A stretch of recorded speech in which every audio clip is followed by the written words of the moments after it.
Yeah. No, it's okay. Yeah, because it was giving... I had to restart everything. I restarted the console, the internet, the router, like everything. Yeah, so it should be good. All I know is I was in the middle of explaining something. It's usually the way. Yeah.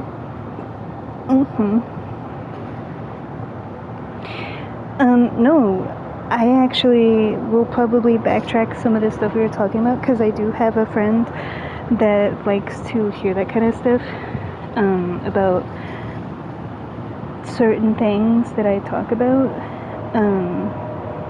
They like my opinion and my insight on stuff, so we can talk about it. And because I know that you had a lot of stuff, like I said before, I know that you had a lot of stuff that you wanted to talk about. So that's why, like before, when I originally had made my other video earlier, I don't mind it. Yeah.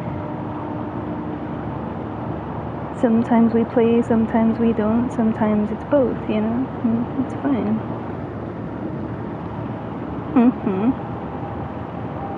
I'm not worried about it. You shouldn't either. Yeah. No, it's all good.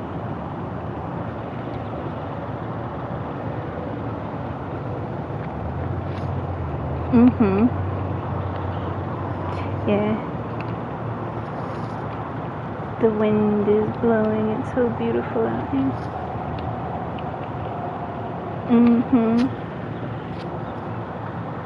It's beautiful.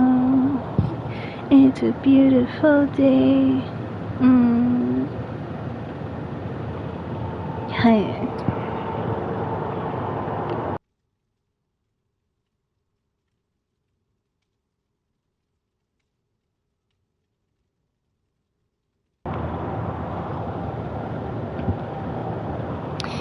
Fire away.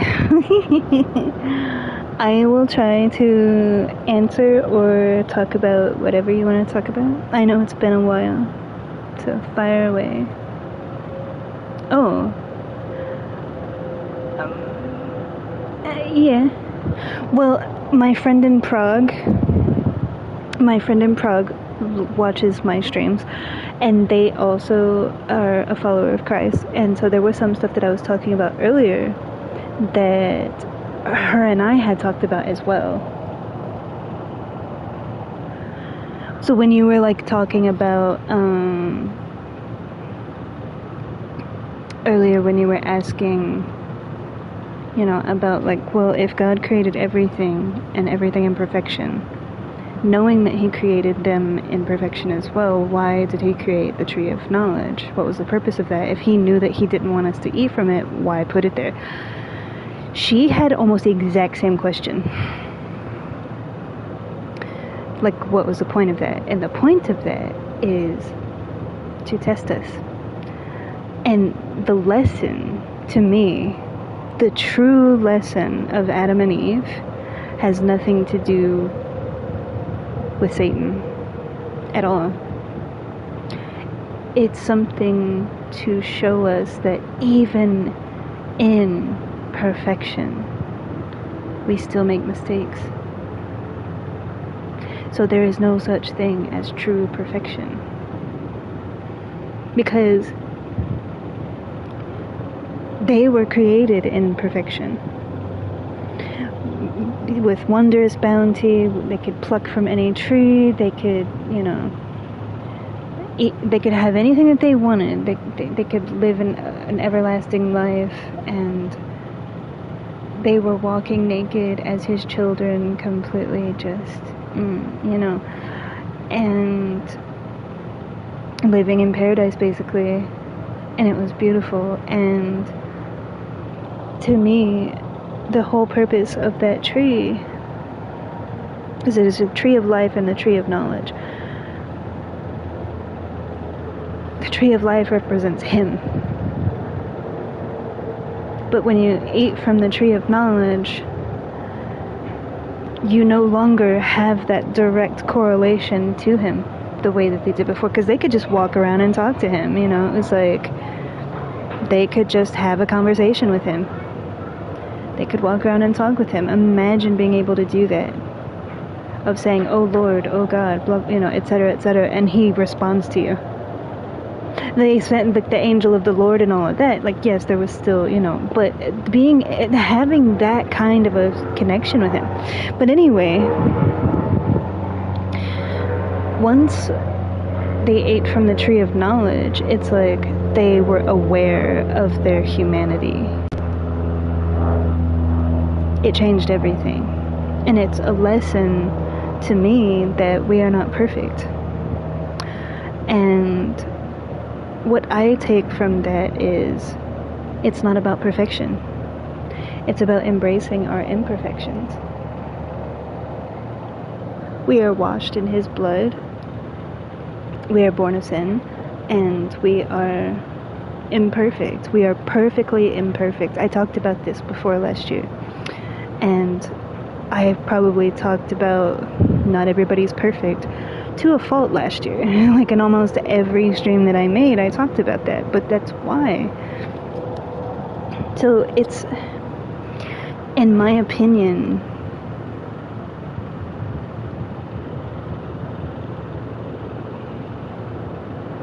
yeah, it's like knowing what we did.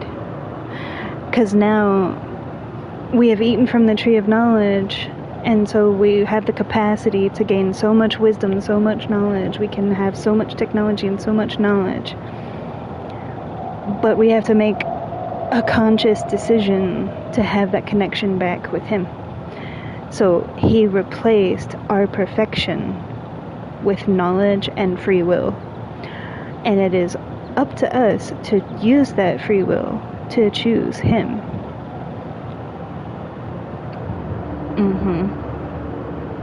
Like, yeah.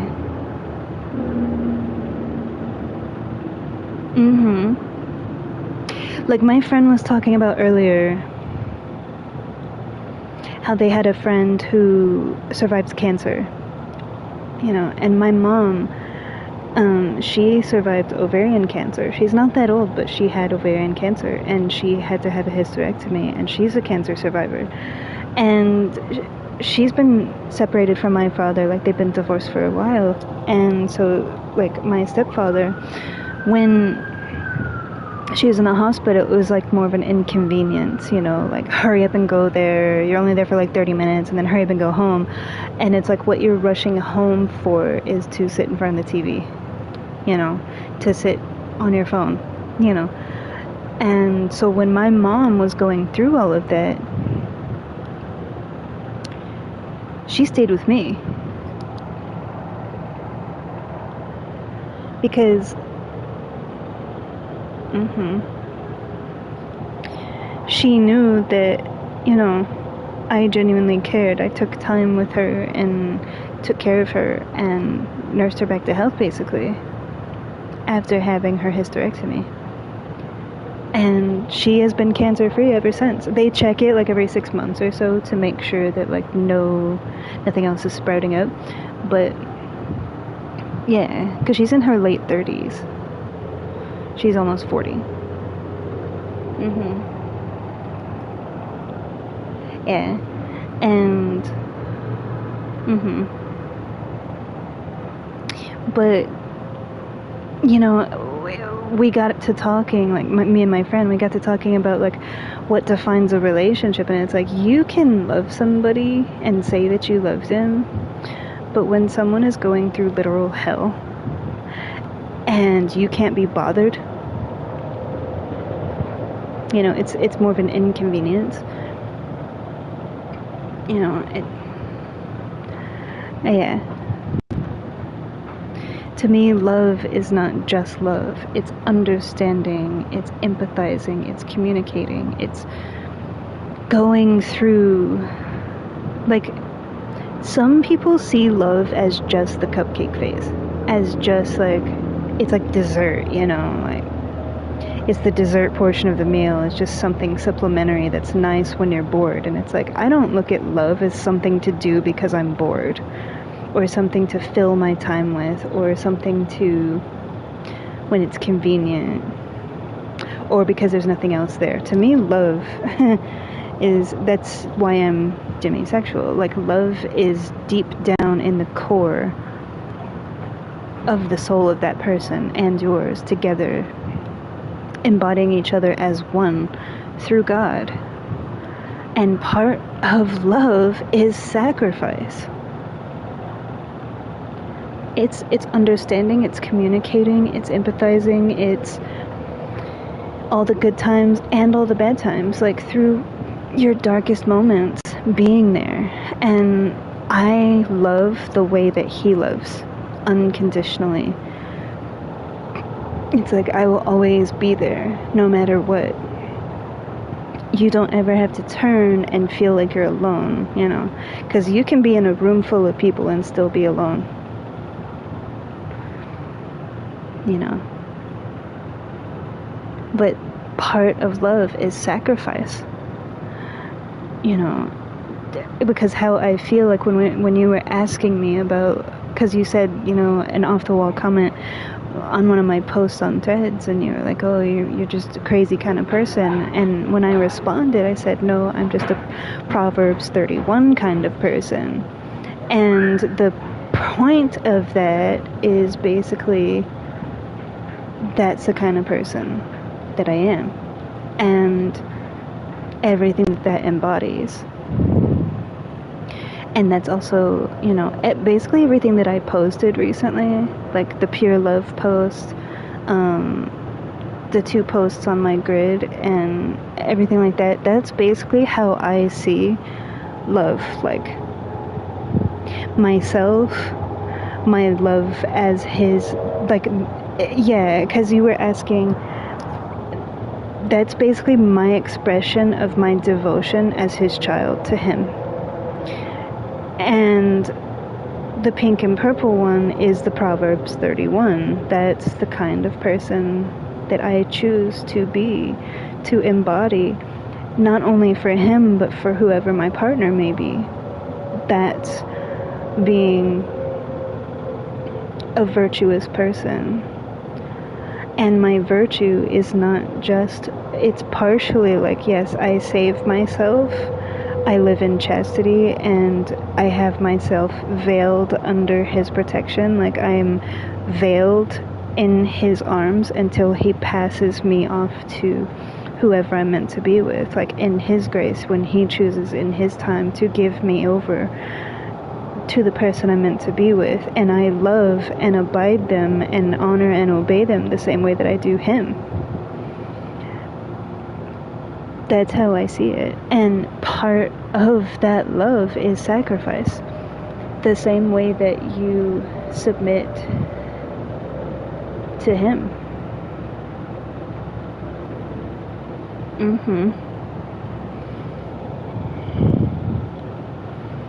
Yeah, and the one that was about pure love, like the post, that is how I see marriage in general, like relationship in general, like with my significant other.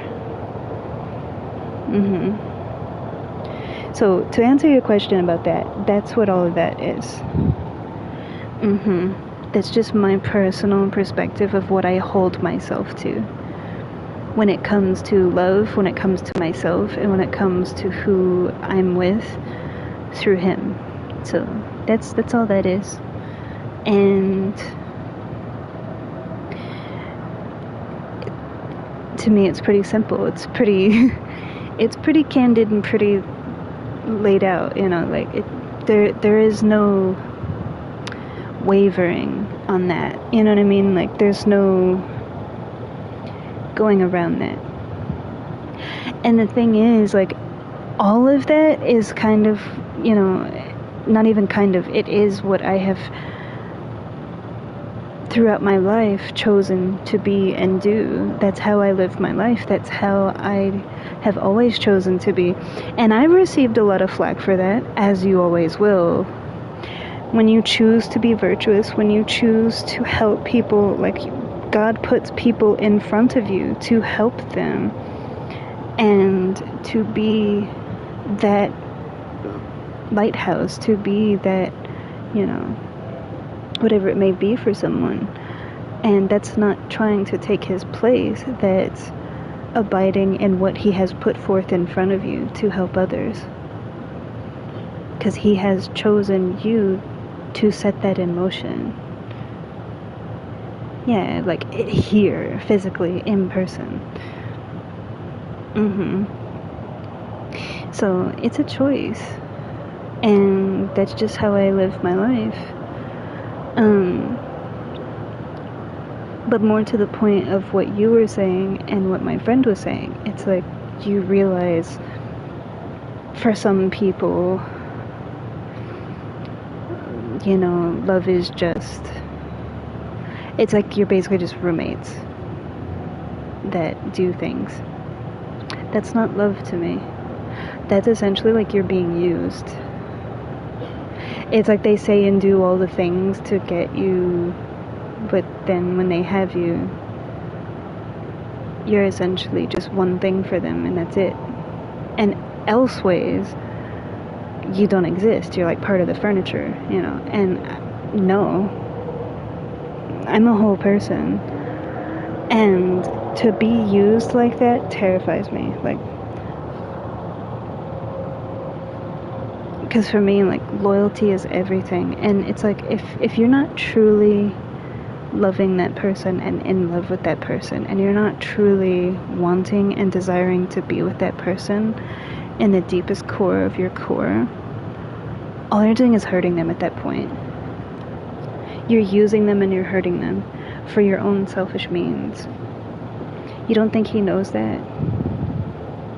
He knows our intent behind. Not only does he know everything that we do, but he knows our intent behind why and what we do. So it's like you can't pull one over on him. And all you're doing is digging a deeper hole for yourself. So in lieu of all of that, I told my mom, I said, I know that you left my father because of the way that he was. And my stepfather may not be those things. Like, you might not be getting cheated on, and your child might not be getting abused, but you traded that for someone who basically doesn't see you. You're invisible. You're like a part of the furniture, unless they want something from you, and only then do they see you. That's not love either. So for me, I would rather wait, and I have, and that's why I've always just waited. I've always chosen to wait for the right one to come along who will truly love me, because you can waste decades of your life with the wrong person, and that's worse than being alone. I would rather have something real, something precious and beautiful bestowed through him than settling for something because the mentality is, well, something's better than nothing. Or you think that that person is a better person than they are just because they're better than the rest. And it's like,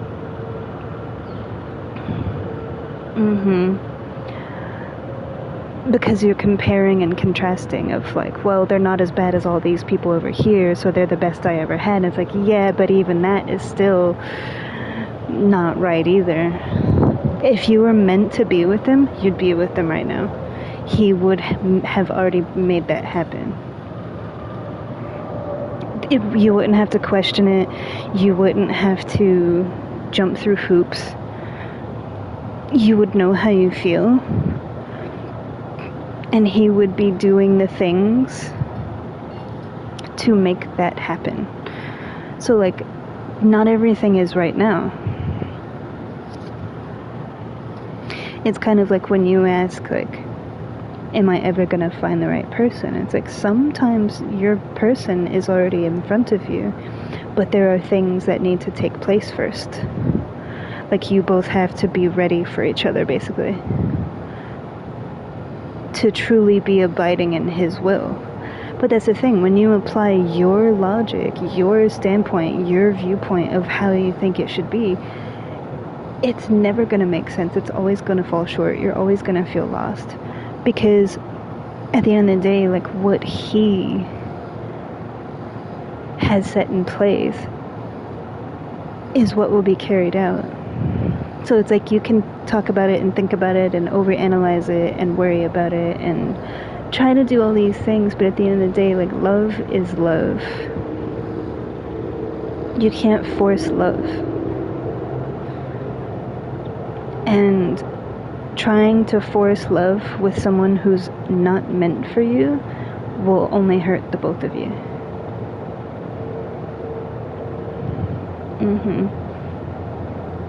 Because I talked about this with you before. It's like, you can have a checklist of like, oh, I want them to look like this, they need to do that, they need to be like this, and it's like, that may not be who's meant for you.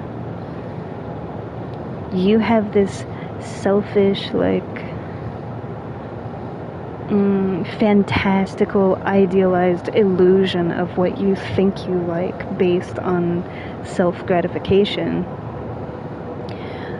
when God's plan might be different.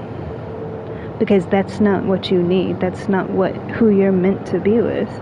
Because in your mind, what you're personifying that you're meant to be with is like a fantasy of sexualization or illusion of what you think you like based on the past or whatever the case. So it's like, you don't know that something is meant for you if you've never known it. Like, how do you know what you truly like if you've never experienced it? And just because you've experienced it in the past doesn't mean that that's what's meant for you either. So it's like, you have to get out of like the box of, oh, well, I like this over here, or I like that over there. And it's like, just because that's what you've done up to this point doesn't mean that that's what's meant for you. That's just what you're comfortable with, or that's what you fantasize and sexualize. But in all actuality, we're all God's children. And it's not about checklists and putting things in boxes. It's about true love. Yeah, it's like putting a limitation on what could potentially be true love. Not just what they look like, or what their culture is, or what their race is, and all that stupid stuff that people... You're putting a limitation that doesn't even need to be there. Because everybody's beautiful. And if that's what you're basing it on, that's not love either. That's sexualization. That's a fantasy. That's objectifying someone based off of their external. That's not love. And that's why it's never worked. That's why you haven't met your person. Or you have met your person and they're still waiting in the wings because you're so hyper-focused on one set thing, and you refuse to see what's right in front of you is what's real love. Because you have this ideology of what you think you know.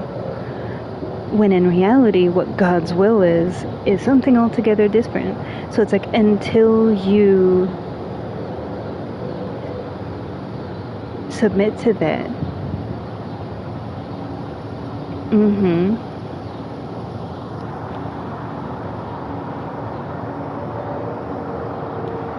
exactly. You have to submit and surrender to the idea that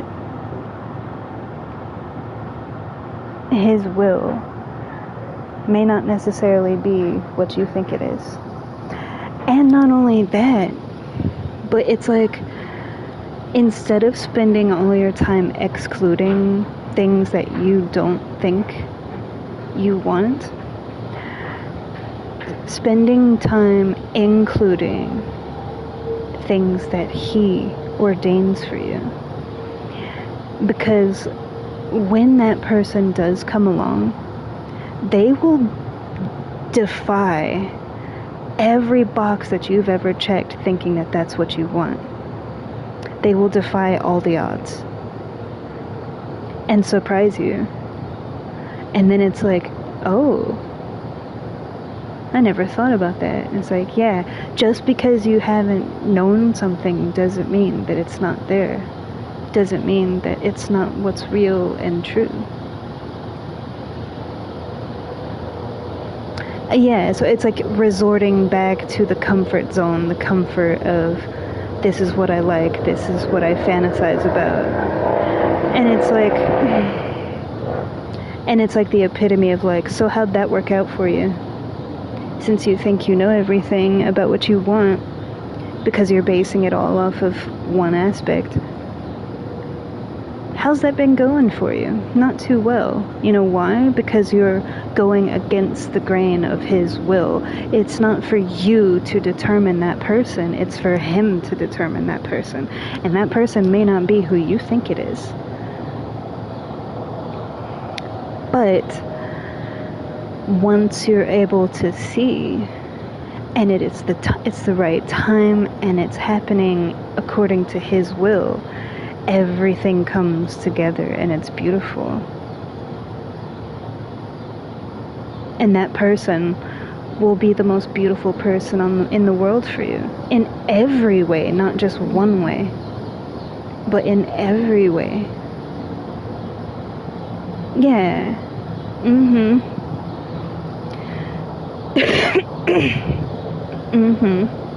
So to me, like, the way that I see love is there's much more. There are fathoms of depth surrounding it, and it's, yeah. So that's just my personal opinion.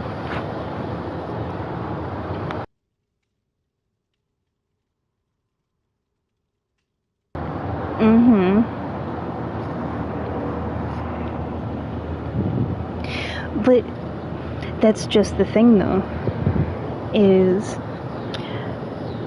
if you spend all of your time focusing on the who, the when, the why, the how, trying to, is this the person, is that the person, is this, it's like you're so hyper focused on trying to force a square to fit into a circle, hoping that that's the one, instead of just surrendering to him, knowing that it will find you when it finds you.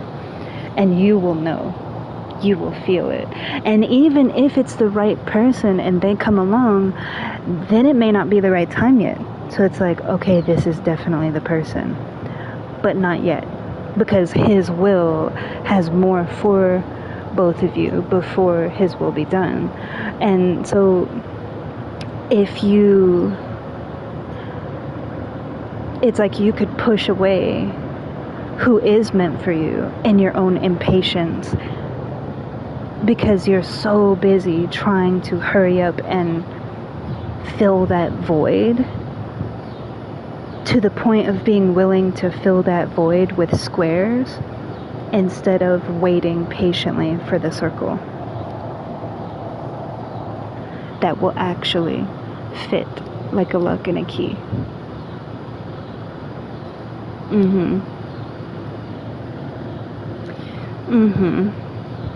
Because to me, it's like, it's a lock that I possess, and you can have the perfect key, but if you're too impatient and you're not allowing your fruits to cultivate and come together in his will when he aligns it to be so, even though that's the right key for the lock, your stubbornness and your impatience might push that key away, and now every key that comes along will not fit that lock. You can try to make it, but it won't work.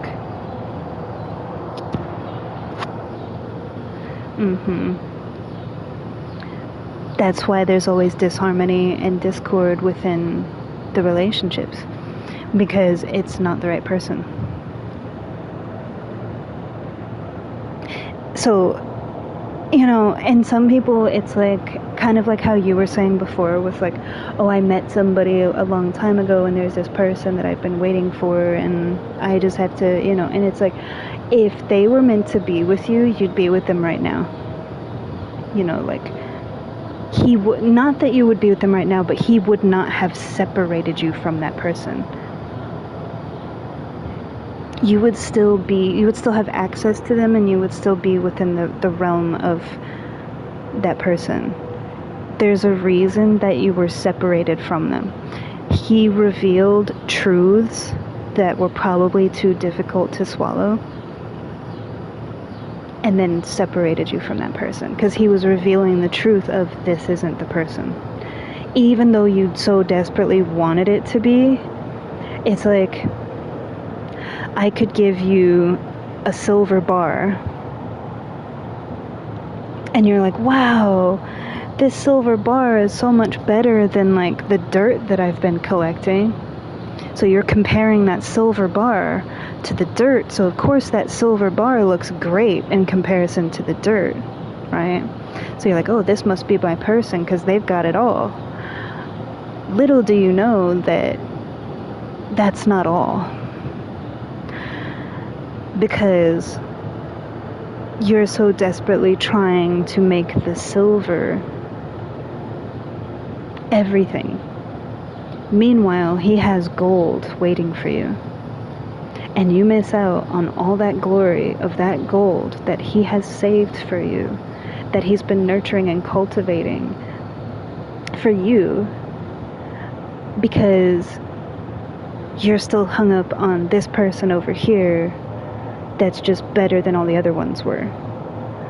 It's an illusion of self-gratification. It's the ego trying to control something that's not for us to control.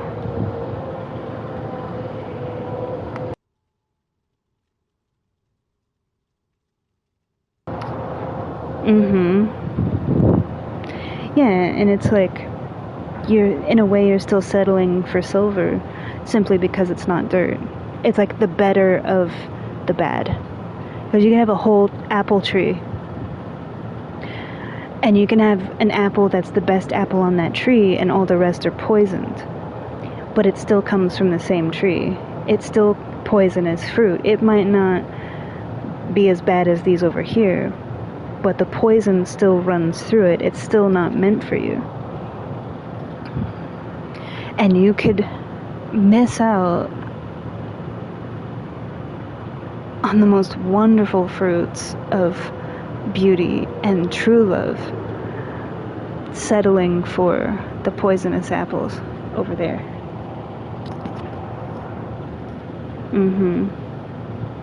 And by doing so, poisoning yourself in the process.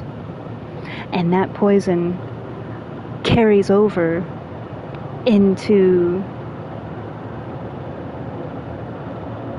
and it's like, then you have to do the work, because if you don't do the work to pull the poison out before you go to that gold, then you're infiltrating your poison into something precious and pure.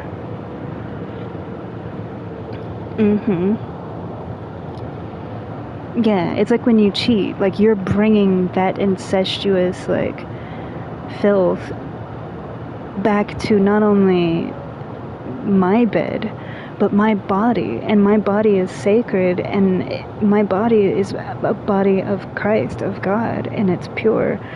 And I only give myself to my person. But if they're bringing other people into our bed and into my body, you're poisoning me. Not just yourself, but you're poisoning the one who truly loves you. So for me, in a nutshell, that is why being faithful is the biggest thing for me, like loyalty. Because you can't have anything, any plant, any tree, anything that you try to grow cannot grow if it's poisoned. And that's exactly what infidelity is. It's poison. So no matter how much you cultivate it any other way, it's still poisoned at the roots with infidelity and dishonor.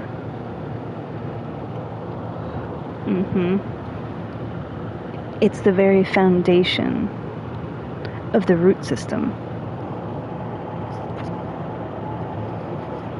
There's a few things that make up the roots, and that's one of them.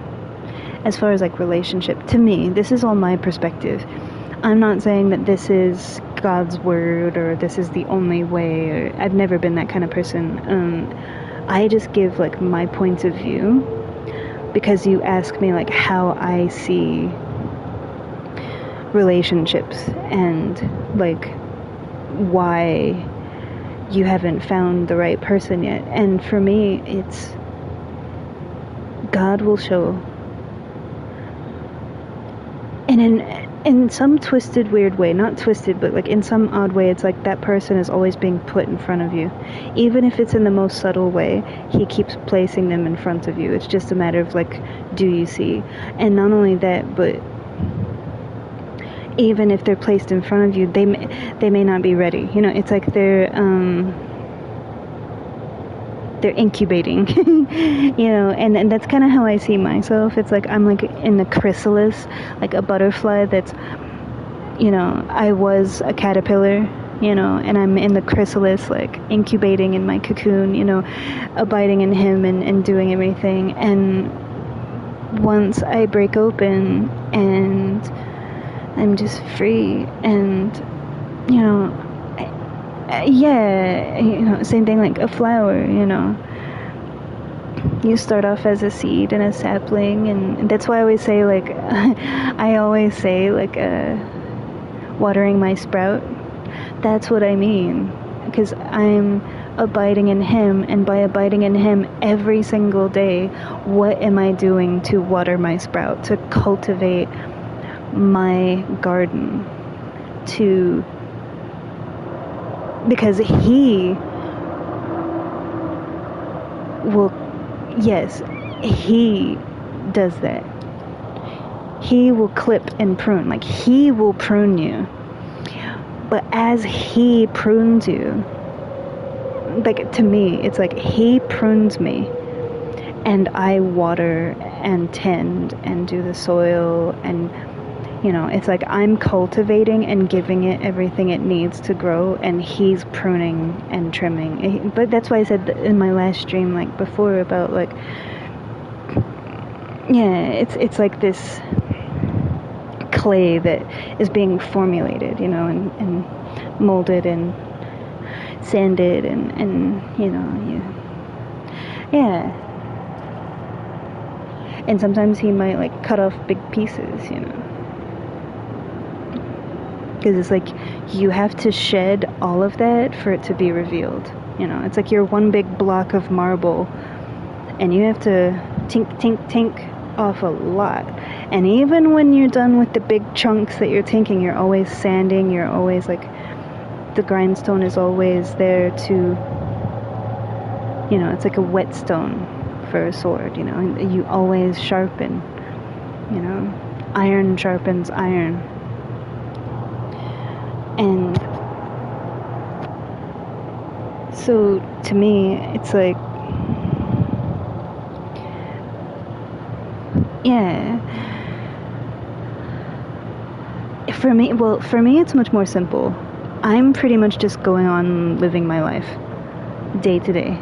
I wake up, and every day that I wake up and I open my eyes and I'm in gratitude, and everything is beautiful and in wonderment to me of being here another day. And from there, it's like I'm living my life and doing my thing. And I'm not looking at, I don't seek people, and I don't pursue people. I don't pursue things. I don't pursue anything. I follow his will. And if his will directs me down a path of, this is what I have laid before you, and you're going, like with my schooling, like with college, he directed me down that path, And so yeah, I was pursuing it, but I was pursuing it through him, of every time, every day, every class, every exam, everything. And then here we go. Same thing with dance. Like, that's how I pursue. I pursue through him, where he guides me to go. And when I arrive at what he wants through his will, then it's like every day, dedicating yourself every single day to abiding that which he has put in front of you. So that's just how I see it.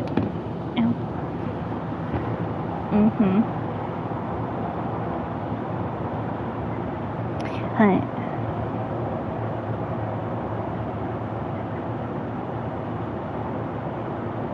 Yeah. So that's because you've asked me before, like, why don't you do dating apps? Why don't you go out with guys that ask you out or hit on you? Because I get hit on, like, constantly and all that stuff. I don't really think about any of that. And to be honest, like, I don't want to think about any of that. I feel like the right person will be put in front of me.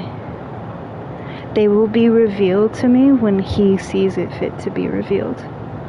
You know what I mean? So, and I don't pursue, like, knowing about certain things, like, intimacy and sexual things. And I know that you guys make fun of me all the time, but it's like, to me, that's for that person to teach me.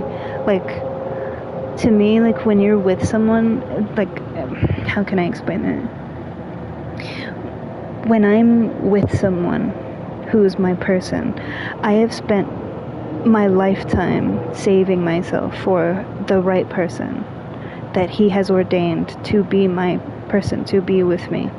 So I have saved myself, my virtue, my virginity, and my chastity, and my heart. Thereby, everything is brand new to me in every possible way. So yeah, you can make fun of me for not knowing how to do certain things, or like what certain things are, or what certain things mean, or like how to do things, and like what everything is and all of that stuff. But to me, it's like, that's for that person to open me up and discover with me, you know, like, I will open myself up to that person and learn those things naturally, flowing naturally in its own time. Because there again, it's like, it's not a checklist of rush through everything and just to say that you've done it, or just to say that you know it. It's like, no, you're exploring each other, and I'm opening my flower of passion and love. And yeah, and so when you're with that person, every single day is like discovery. That's why I said before, like, giving yourself away to countless people, it's like always surface level. You never deep dive. You never dive deep down into the substance. It's always just on the surface because, oh, they look good, or their skin's this color, or they're hot, or whatever. Okay, a lot of people are. But you never have substance, you never have depth, you never have true love, you never have covenant, you never have that true connection. Because to me, I give myself the same way that Christ would give himself. Because true love is about sacrifice. It's about giving yourself and like submitting to that person. And so I don't look at intimacy as something to learn from everybody else. I don't want to learn about those things in a book, or from he said, she said, or from my friends like telling me things, trying to scar me for life, of like teaching. No, it's between me and my person and God. And when that happens, that person will be the one to show me everything, the way that it's like we explore each other, we discover each other through him, you know. And to me, that's how it's supposed to be, you know. And I know that that's just my perspective, you know. That's just how I feel. So yeah, I might not know a lot of stuff. I might not know any stuff. I've never done anything. I've never even been kissed. I've never been touched like that. I've only ever been touched like on the shoulder or a quick hug or something like that. I've never been no like intimate touching or action whatsoever. So I've never done anything. But I also look at it like that is all an embodiment of the gift that I give to my significant other. That they actually have all of me. Everything that I am. All of me. And we do it together, you know. Yeah, it's like opening each other up and discovering each other together as it's supposed to be.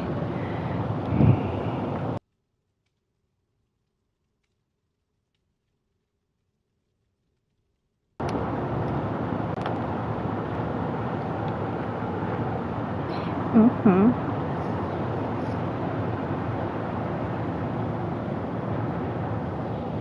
Yeah. It was a really big spider.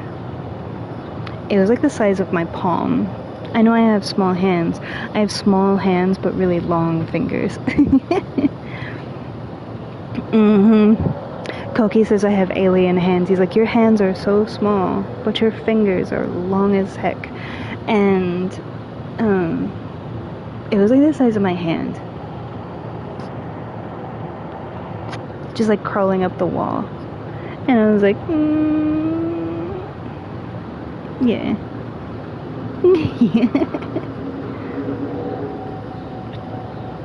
No, and that's why, like, pretty much, like, how I've done that throughout my life is, like, anytime, because my friends, like, Toto and Koki and stuff, like, and you, everybody around me, and this is the case for everything in life for me, everybody around me, since the time I was little, it's like they do the drugs, they do the sex, they do all the promiscuous stuff, they do all the craziness and everything. And people ask me all the time, like, how can you be surrounded by all that and still maintain your virtue? Like, how can you still be a virgin? How can you still have never done anything? How can you not know, like, how to have sex or, like, how to do certain things, you know? And it's like, because whenever that happens and they start talking about it or something starts to transpire, I just leave. Because it's like, that's not meant for me to know. So I have a strong enough sense of self, of choice through him to separate myself from it. Because it's not meant for me. So I can be in a huge room full of people drinking and partying and doing ungodly things, but that doesn't mean I have to be a part of it. But the reason that I leave, like I separate myself from it, is because it is written in his word that what you surround yourself with, you know, it's like if you want something real, but you keep surrounding yourself with, you know, those kind of things, you know, like seeking out promiscuity, seeking out a certain type of person, then you're putting that, you're basically choosing to surround yourself with it. And it's like, if you're choosing to surround yourself with it, how can you expect a different outcome? You can only get a different outcome when you remove the weeds. You can't have a flourishing garden if you're still keeping the weeds around. You can't expect a garden when you're still seeking the weeds, when it's around you, you know, when you're seeking it or giving it your attention.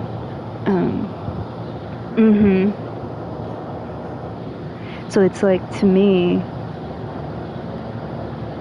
in remaining virtuous, I may have friends that do what they do and that's their choice and that's their life. I don't have to get rid of the friends, but I can also discern, like, okay, when you guys start doing this stuff, I separate myself. Because I can say no. I know how to say yes and say no and still have people around me without partaking. Because that's your choice of life. That's who you are. It's not for me to judge that, because I truly believe that if it was meant for me to separate, he would see it done in his way, in his time. I have had friends that I no longer am friends with, and it happened naturally in its own time when he saw fit. So anyone that is in my life that is not meant to be there will fall away through his grace, in his timing, in his will. And it's not for anybody else or for me to step in and force something like that. Because if they're still in my life, there's still a reason. You know what I mean? So, yeah.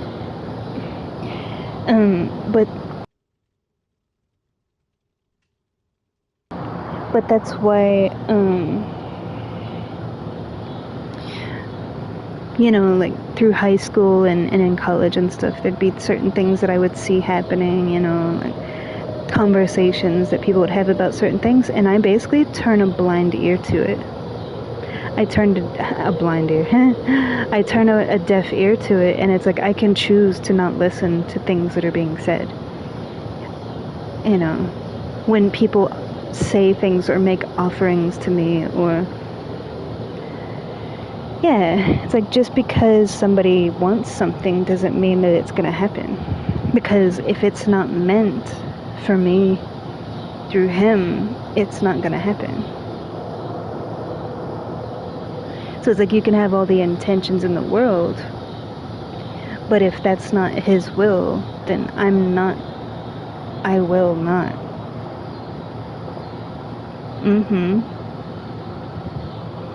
Yeah, and it's like I've had people make fun of me, I've had people call me names.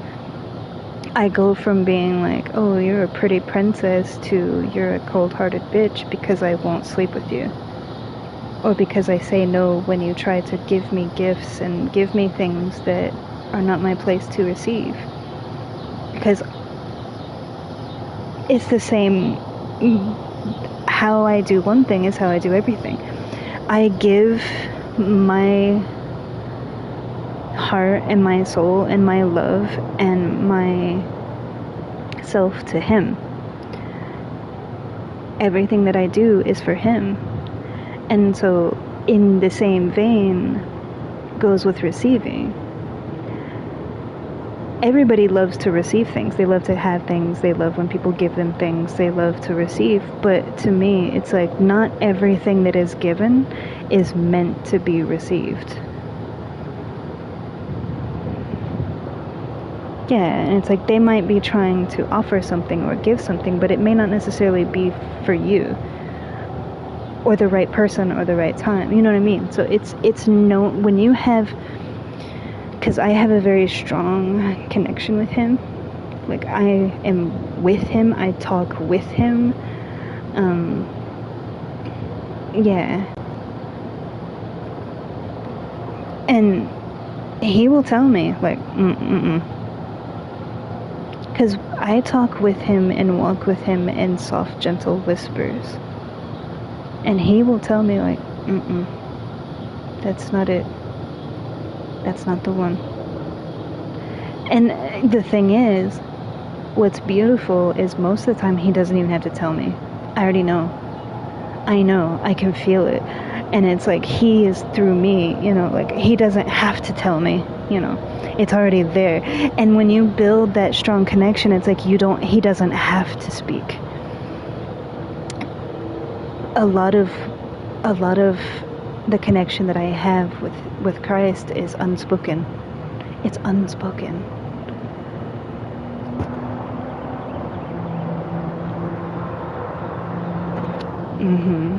Because it's like he shows me and I feel it. And that's all I need. It's like I can feel it. And I see it and I'm like, you get that feeling, you know, and it's like, you know. And he didn't have to say a word. And to me, because my belief is how you love God, is how you love your person, it's the same in a relationship. That unspoken knowing, that depth of two are one. You don't have to say anything. You just know. And it's beautiful. And I don't know, it's just... I know. It's okay, you can laugh at me all you want.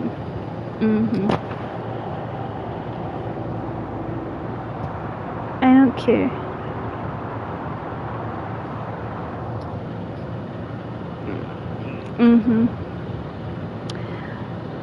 I don't think that I'm a hopeless romantic. Because a hopeless romantic, when you think about what that really means, I would say just depth.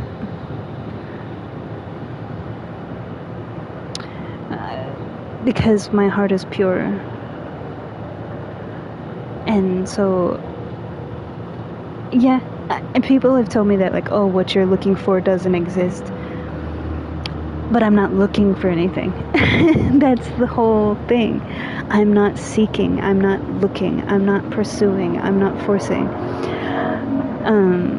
What is meant for me will be attracted towards me, you know. It's like,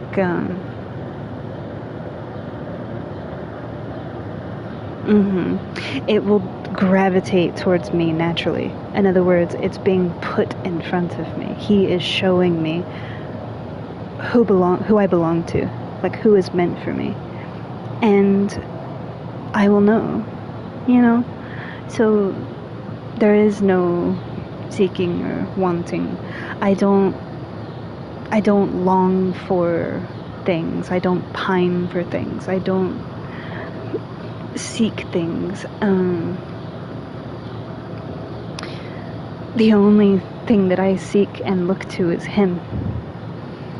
And when it is time, when it is right, when it is meant to happen, whenever it may be, I might be by myself my whole life.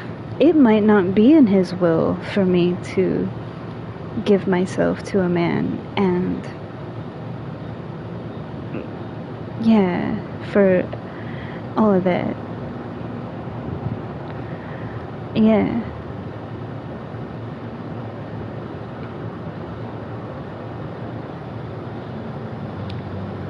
That's one way to put it, but yeah, if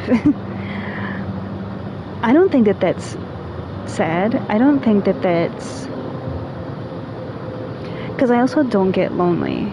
I don't believe in loneliness, because to me you're never alone. And not just because you're never alone, because that's twofold as well. One, you're never alone because he is always with you and within you. Two, because even in being alone, like excluding that factor of him, I have a strong enough sense of self that, I've said this many times before, I could sit in a room with nothing and be at peace. You know, and you know, it's having enough, and you know, it's not just about the distractions, you know. oh, you have video games to play, or you have music to listen to, or you have something to do, and it's like, I could be doing nothing. And the proof of that is I've done it. I have done it. And it's so peaceful. So whereas someone else would say, oh, that's boring, to me it's not boring. Because even when I go and I get lost and I go into the forest, or I'm walking, or I'm just like laying on the rocks by the water, or just laying in the sun in the grass, and it's like, that is paradise. And to anybody else, it's like, you're just sitting there doing nothing. It's like, but you have no idea of the substance of what's truly happening. They see idleness, they see stillness, they see the absence of external, and they think, oh, that's boring. You're not doing anything, you're just sitting there, or you're just laying there, or you're doing nothing. You have to open your perspective. So,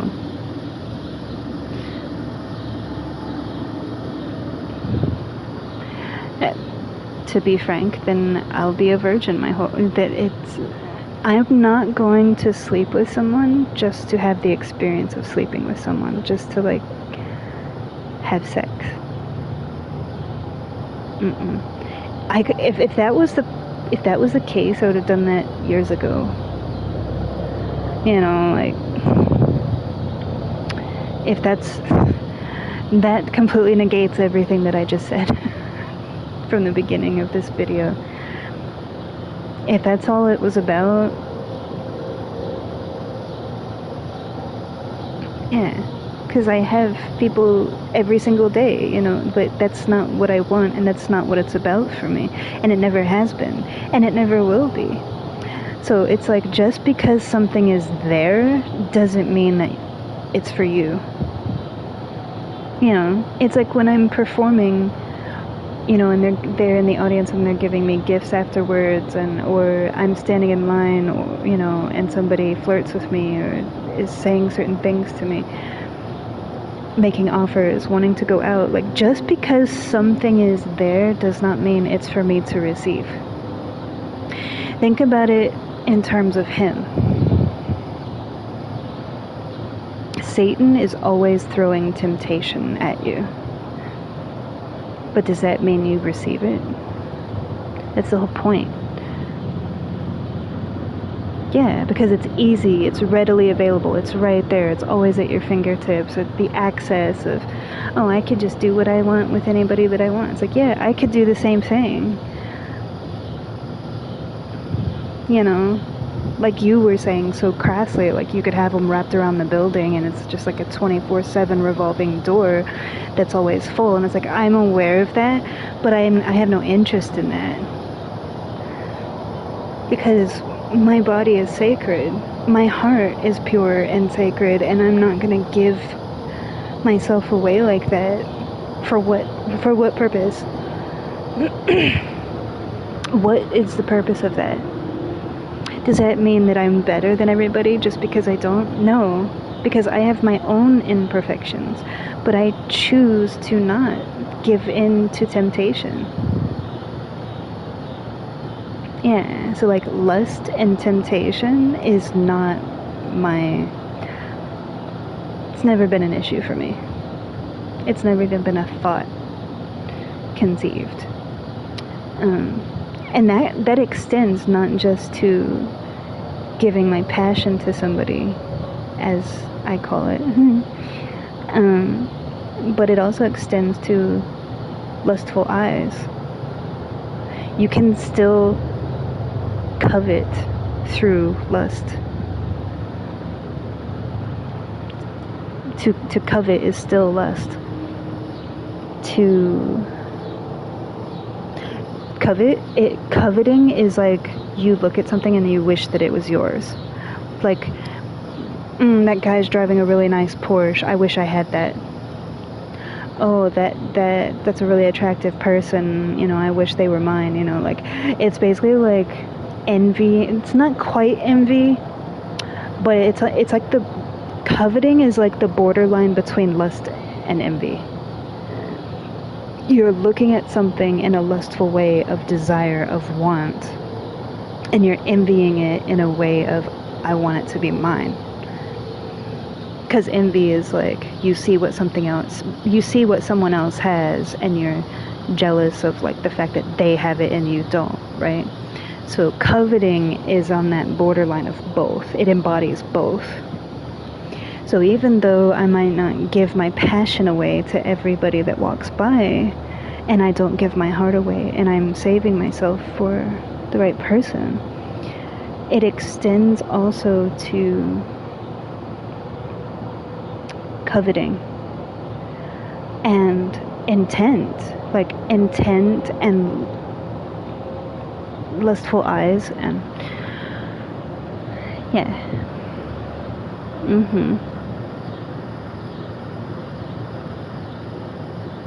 Yeah, and we're all human. We all have like feeling. Like, I have feelings for someone. Yeah, but you know, exactly. But it's like my heart feels what it feels, you know. But I'm not objectifying them or seeking them in that way of. Yeah, it's more of like a deep connection that's beautiful, and if it's his will, then whatever flowers from that will, and if it doesn't, it doesn't.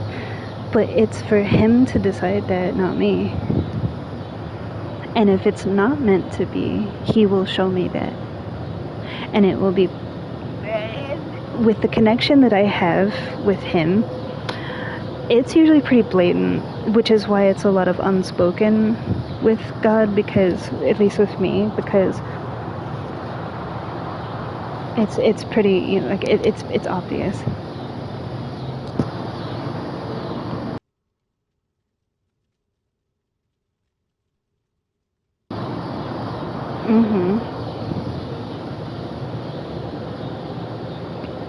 People have told me I'm too innocent my whole life. I don't think that's true. I might be naive or innocent based off of other people's interpretation of what they think you should be like in this world, because I don't live the way that most people do. And I don't know a lot of things when it comes to actually much at all. Like, it's not even I don't know a lot of things. I don't really know anything about love, and not love, but like relationships, like intimacy and all that stuff. So it's brand new to me, and learning as it's supposed to be. So yeah, because most people have experiences, like multiple experiences throughout their life. And so on that basis, it's like, oh, you're, you know, I don't care.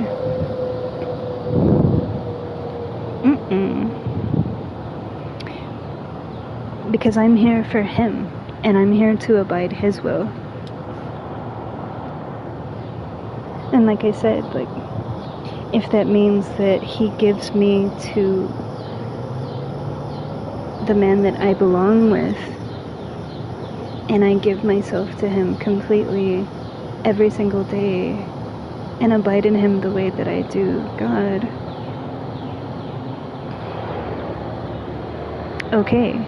But if that means that that happens right now, or 20 years from now, or when I'm 80 years old, or a week before I pass away, like, or never, that is for him to decide. Yeah, because I look at it the same way that I was created. I was created with the body of a male, but I have my passion. You know, like, yes, I have female genitalia, but the rest of me is male. So that's how he made me. That was his will. There were no surgeries. There was no, like, forcing something. I don't really care. I think you had asked that once before, like, do I have a preferred pronoun, because it's like my body is male, but I don't have breasts, but I don't have a penis, but I also have a pussy. I don't really think about that. I've had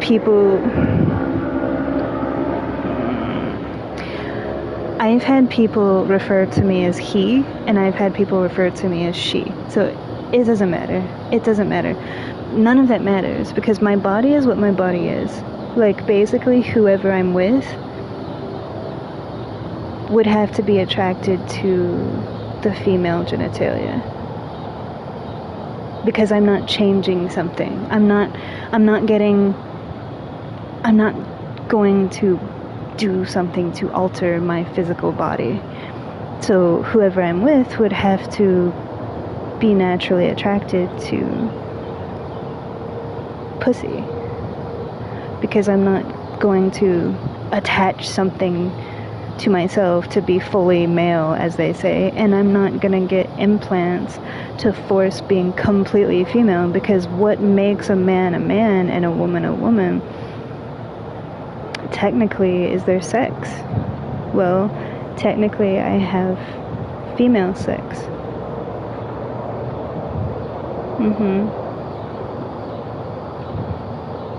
Yeah.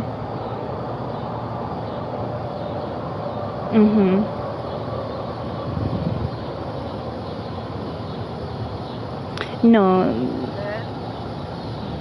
the body hair thing has nothing to do with that either. That's just genetics. Like, on both sides of my family, we don't really have body hair. So, like, I don't have hair on my legs. I don't have hair, like, it's like, on my legs, it's like peach fuzz. Down there, no hair whatsoever. Front or back. On my torso, there's like nothing. Pretty much the hair on my head and under my arms is the only body hair that I have. But that doesn't have to do with gender. That has to do with, like, that's just the chemical makeup of, like, both sides of my family. Like, we always have, like, really thick, dark hair on our heads, but not a whole lot of body hair. That's just, you know, the way that is. I don't know how else to explain it. So,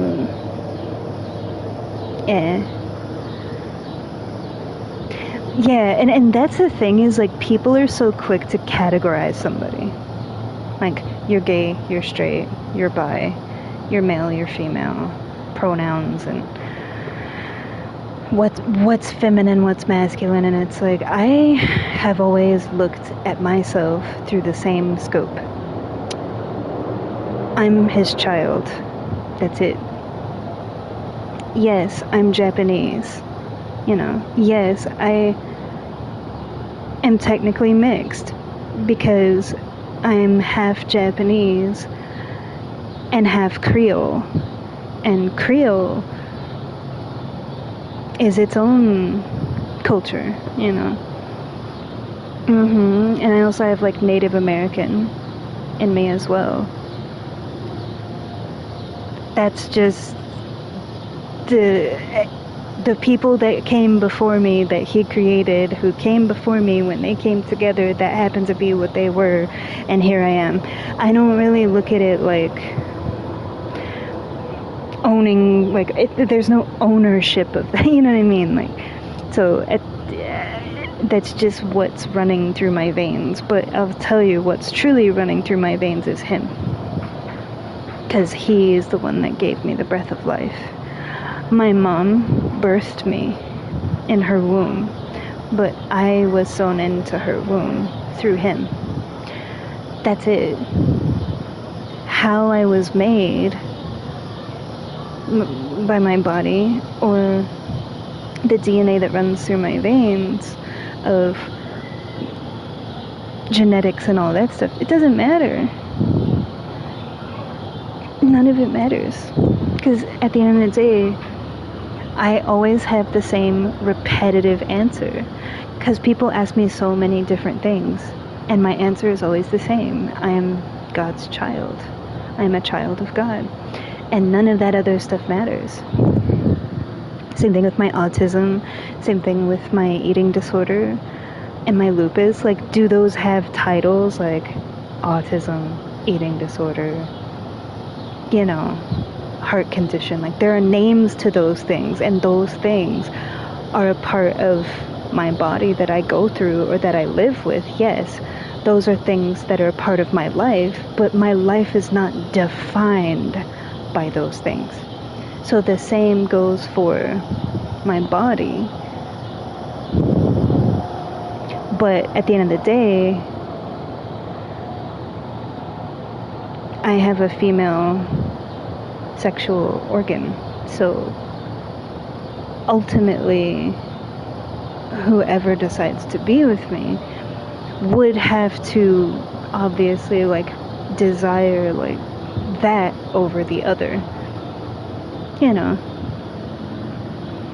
Yeah, so, but it doesn't, I don't believe in putting things in boxes like that, because it was his will to create me the way that he did, and it's not for everybody else to say. They can choose to not like it, they can have an opinion about it, but at the end of the day, I'm still me, living my life, and his will is still being carried out. So their opinions are for naught, because it's just an opinion.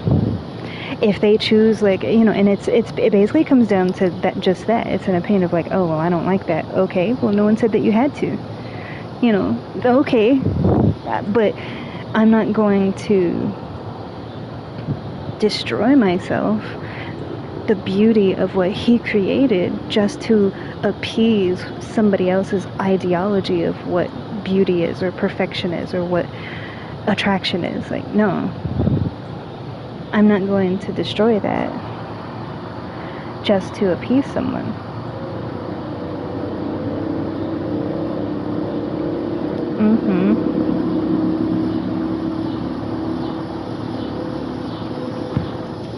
Yeah. Well, I had the video about all of that. I don't have the internal parts. Yeah, so no breasts, no male genitalia, and no internal, like, female genitalia. So it's like there's a bladder, but there's no ovaries and uterus. I don't have a uterus, I don't have ovaries, and I don't have the male stuff either. It's like my bladder is there, and from what they said, it's like the development was there for the female, but it's almost like it didn't develop, because I was also born like premature. Yeah. And I'm not the only one. There's tons of people. There's people that are, like I said before, there's people that are the reverse of me. Like, they have the male genitalia, but they also have breasts. Some people have both. They have the male and female genitalia. So it's not like I'm the only one in the world. So I don't look at it like, oh, I'm just, like, no, I don't see it that way. I just see it as like, that's how he created me, and that's it.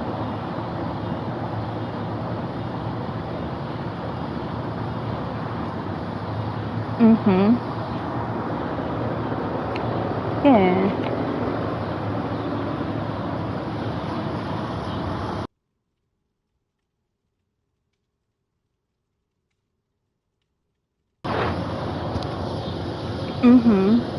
And, but that goes over, yeah. It's true. Exactly. Because that also goes along with what I was saying. The right person who's actually meant for me will think that that's beautiful.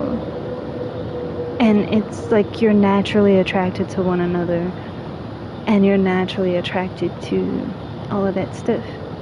Like, I know that I might have curves, like I have a small waist and I have a booty, but I'm also really skinny. So it's like I have a thick ass, but skinny everything else, you know? Like, yeah, it's like I have thighs and booty, but everything else is skinny and like I have muscle tone. Yeah, it's like lean muscle. Yeah. That person would be attracted to that. It's like you don't have to force changing yourself into something else. Now, if it's your choice, because it's like your own personal, you know, like some people work out, some people want to yeah, some people are like trying to lose weight, or they're trying to gain weight, or you know, they want to become physically fit, or they want to take up swimming, or you know, everybody has different stuff that they're doing in their life. But I'm talking about like completely changing who you are to be with somebody. That isn't naturally flowing with who you truly are. Yeah, because some stuff it's like you don't know until you know, and then you know, you know? So it's like you could awaken to something that you didn't realize, and then of course that's new and it's a change because you didn't know before. You know, it's like what we were talking about before with God, you know. Some people turn to God not because they're changing who they are, but because they never knew him.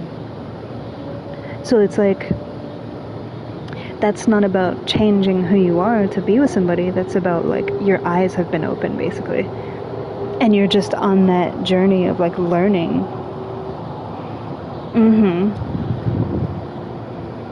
Yeah, so it's like it was never a part of your life before, so that's different, because it's like it could have been had you known it kind of thing.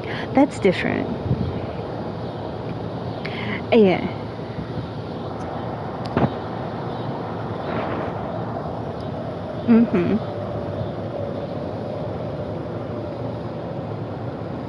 Yeah, because those are like attributes of the person. Like, if we want to talk like real talk, like, yes, I'm Asian, I'm Japanese, I have black hair, I have brown eyes, like, I have dark brown eyes.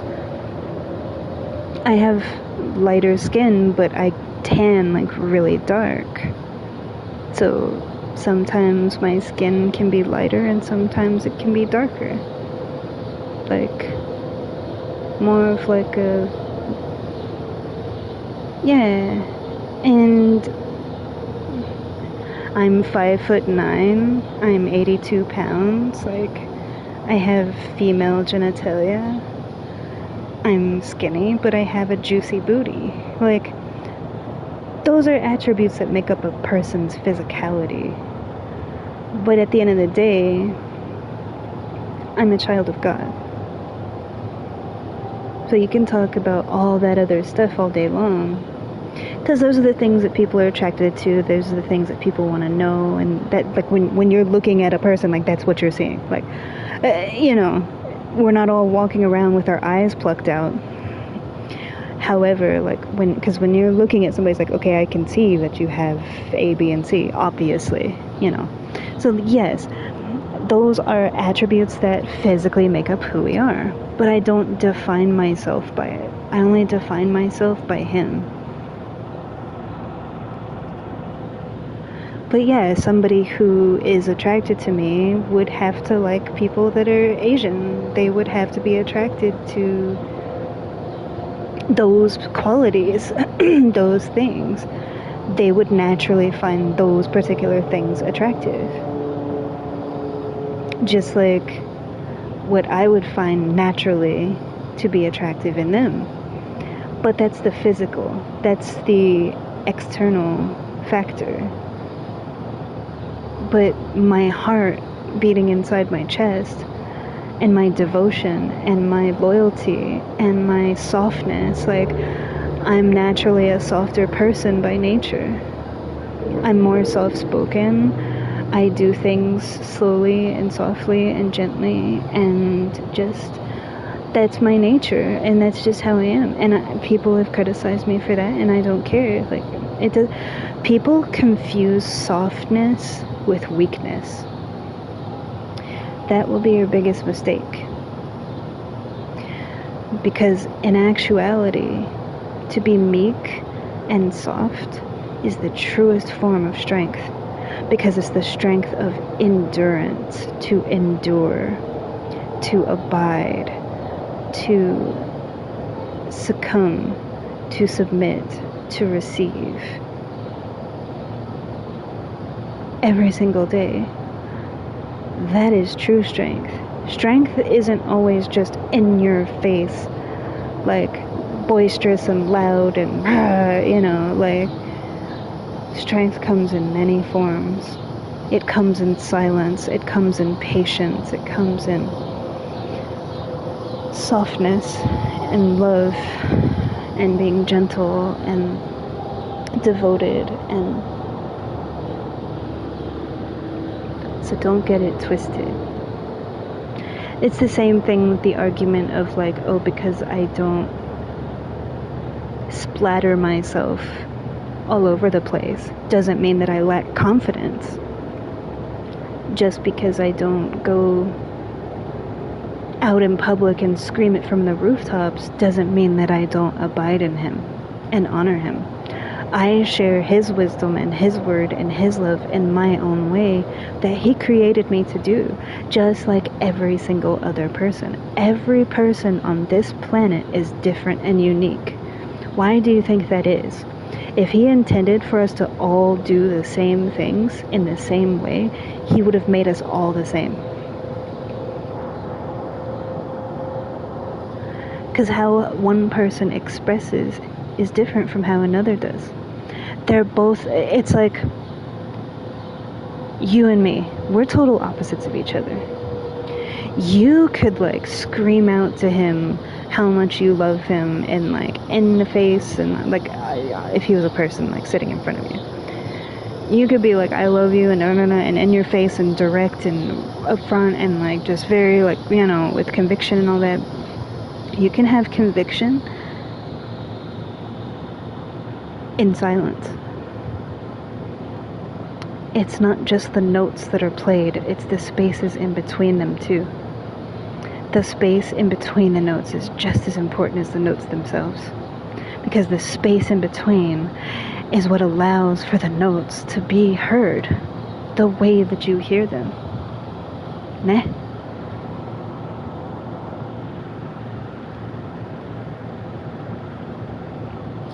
So,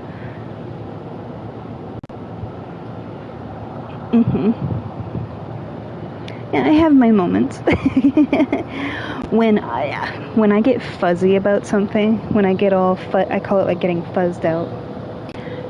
When I get all fuzzed out about something, and I'm like, and I'm really digging into it, and I get pretty, like, but for the most part, I'm just, yeah.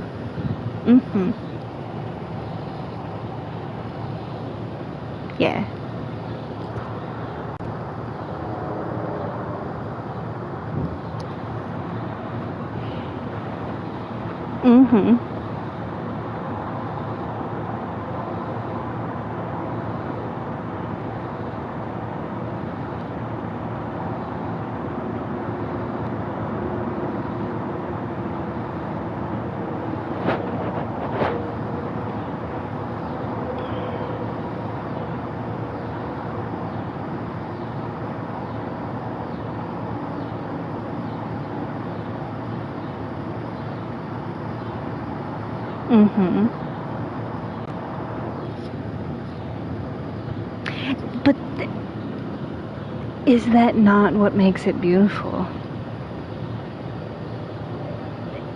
think about it, is that not what makes it beautiful? The fact that everybody does it in their own way. It's like we're all, like, obviously the people who follow him and walk with him, because there's believing and there's knowing. I don't believe in him, I know him. There's a difference. I don't follow him, I walk with him, because he is always with me and I'm always doing his command. So it's like this, you know. I know that you can't see it, but it's like we're right there, you know. There's no, like, yeah. I equate it, I know it sounds stupid, I equate it to, he is my shepherd. Yes, I'm still being shepherded, but he's within me as he shepherds me, and I'm that sheep that is like right there. I'm not like following along, you know, just kind of blindly following along. I'm that one that's like right there, like at his feet, following him.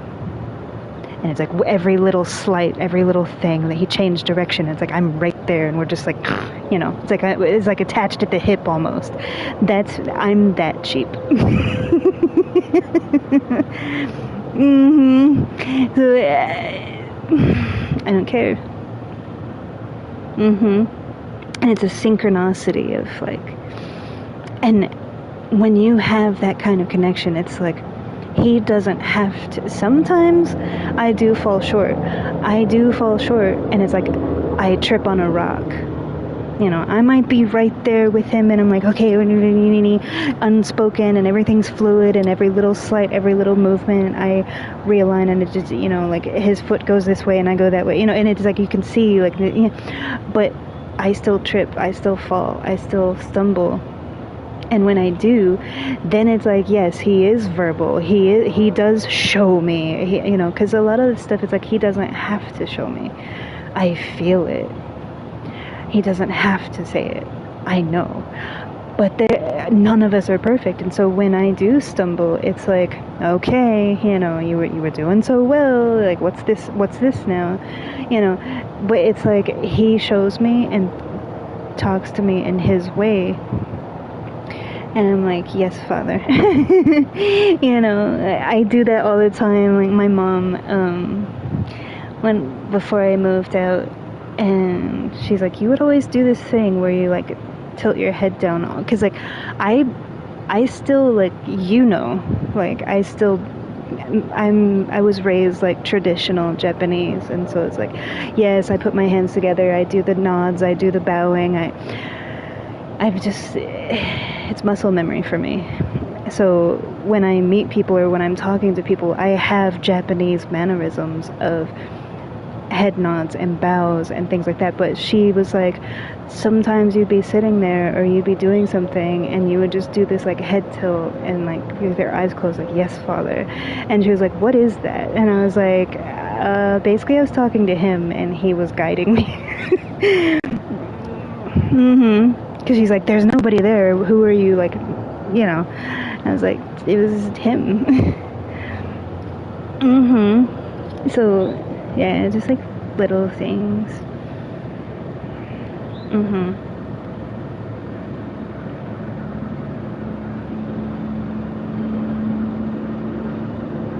It was more difficult in primary school because when you get older, people realize, like, oh, people come from different cultures and stuff, and different cultures practice things differently, you know.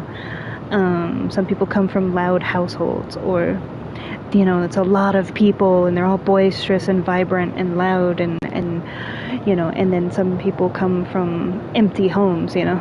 And part of the culture that I was raised in, which was my own culture of, you know, sumimasen, you know, like bowing, and then like a head bowing, and low bow, and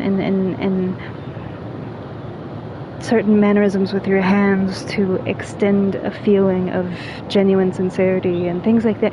There's just body language, and like here people talk with their hands a lot, and everybody's different, and it's like, it's not about all of that. That's just me, and those are the things that I do, but that's where it comes from. How people talk, what their mannerisms are, the way that they are in their personality. Even though none of those things matter, it still makes up who we are.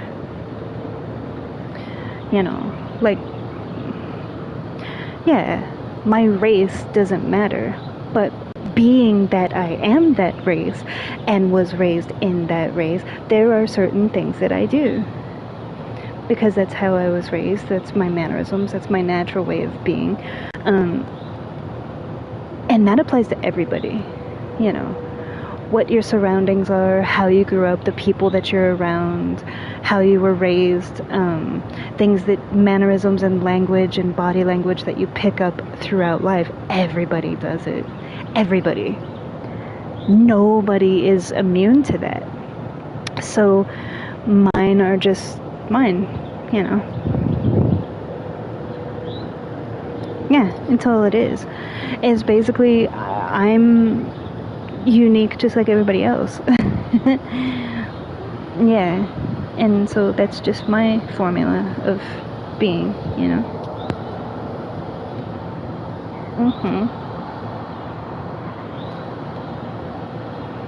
Yeah.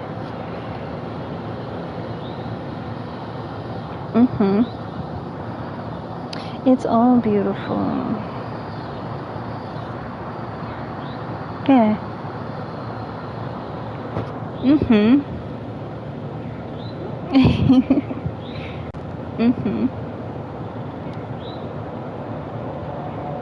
Yeah, it's like, it doesn't matter, but what it does do is it does make up part of who we are,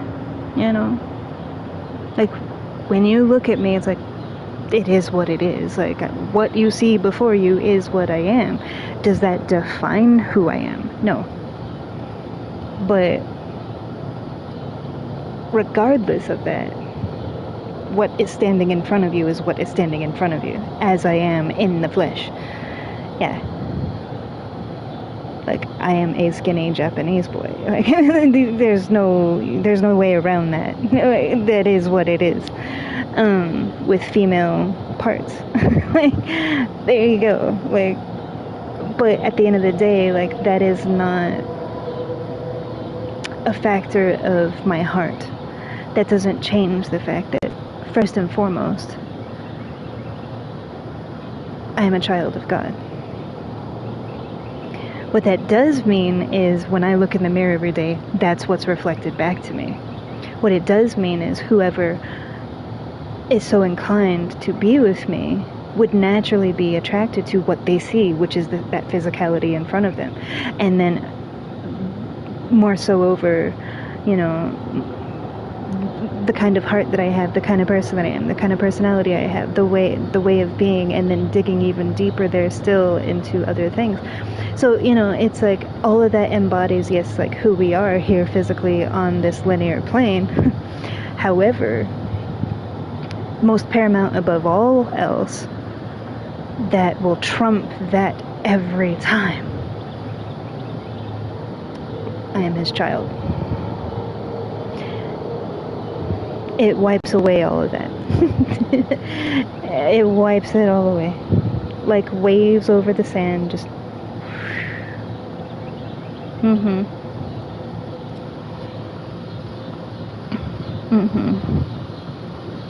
Because all of that just determines, like, what you see in front of you. When you're interacting with someone, like, how you interact with each other, the things that you talk about, the things that you do, what you look like, all of that stuff. Yes, because we are of the physical realm of being, of the flesh that he created. So, yes, we are all flesh tubes walking around, and everybody's flesh tube looks different. But does that mean that that's all they are? No. You know what I mean? Yeah, and it's like, okay, yeah, mhm. So,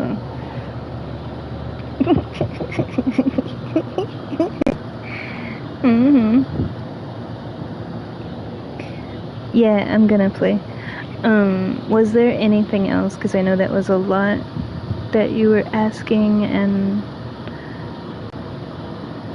mhm.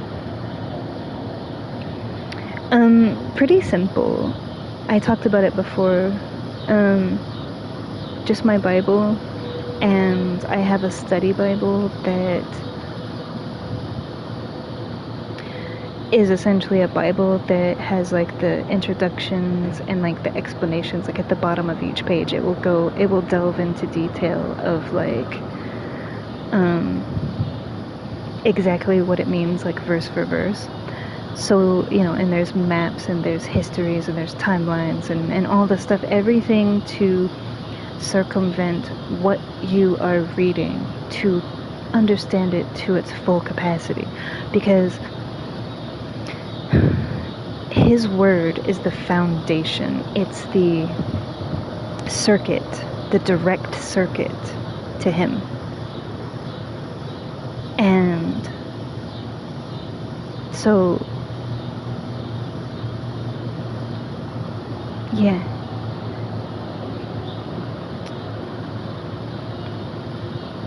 That which you cannot fully understand, yes. Because it goes back to what I was saying before. Love is not just sex. Love is empathy, understanding, communication, trust, surrender to one another, like giving myself completely to them, discovering each other, but also understanding one another. You don't always have to agree. That's kind of the thing. It's funny because I like to debate, and I call it debate, not arguing, because to me, it's a debate. We can disagree. Like, for example, with him, the one that I like and stuff. He could completely disagree with me and be like, and it's like, okay, so we don't agree. I could go back and forth with him all day long. Not because we're arguing, because, like, it's like chess, and it's like back and forth, back and forth, back and forth. I see it as I am open to their point of view, but I'm not debating with them to prove someone right or wrong. I'm debating with them to express my point of view and to understand their point of view. So the purpose of debating, or like if you're in an argument with somebody, I don't ever argue with people. Do you know why I don't ever argue with people? Because I don't look at it as an argument. When someone disagrees with me, there's no yelling, there's no getting upset, there's no getting defensive, there's no getting pissed off or cursing or like getting all upset, hot and bothered, because to me it's like, okay, so we disagree on something. Let's talk about it. And just listening to their point of view, to their perspective, and not listening to respond, but listening to understand. Because I know all too well what it's like to have someone just be like, basically waiting for you to shut up so they can talk. But they haven't heard a single word that you said, which is why you never come to a solution, or at least, even if there's no solution, at least an understanding of each other. Because at the end of the day, the goal is not, okay, which side won or which side was right. It's about, okay, but do we understand each other at least? And that's the whole thing. Like, for me, it's not about we disagree, well, one of us is going to be right, one of us is going to be wrong. It's about we don't agree, but do we, at the end of the day, do we understand one another? And then from there, sometimes you stay in disagreement with that because one person is one way and the other person is the other. And sometimes it's like, I never thought about it like that. And my knowledge to this point was this. But given this new information, based on that, from your perspective, that changes things. And also being humble enough to realize that you could be wrong, because no one's perfect. It doesn't matter how old you are, it doesn't matter how long you've been around, it doesn't matter if you're 5 years old or 80 years old. There are always things to learn, and sometimes you're right and sometimes you're wrong, and sometimes it's not about right or wrong, sometimes it's just about this is the way it is. And that is him, because it's like, with him there is no this or that. He stands alone. It's not about you applying your reason and logic to him. It's about he just is. Whether you see it or not, whether you believe it or not, it still stands.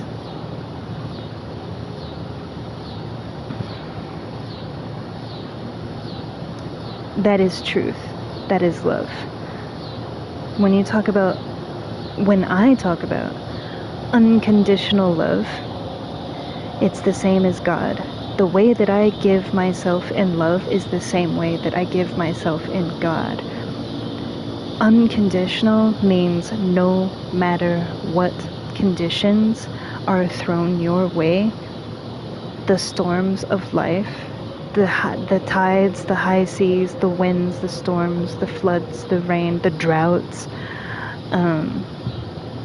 the turbulence of whatever it may be, the calmness, the beauty, no matter what, it stands. It just is. Period.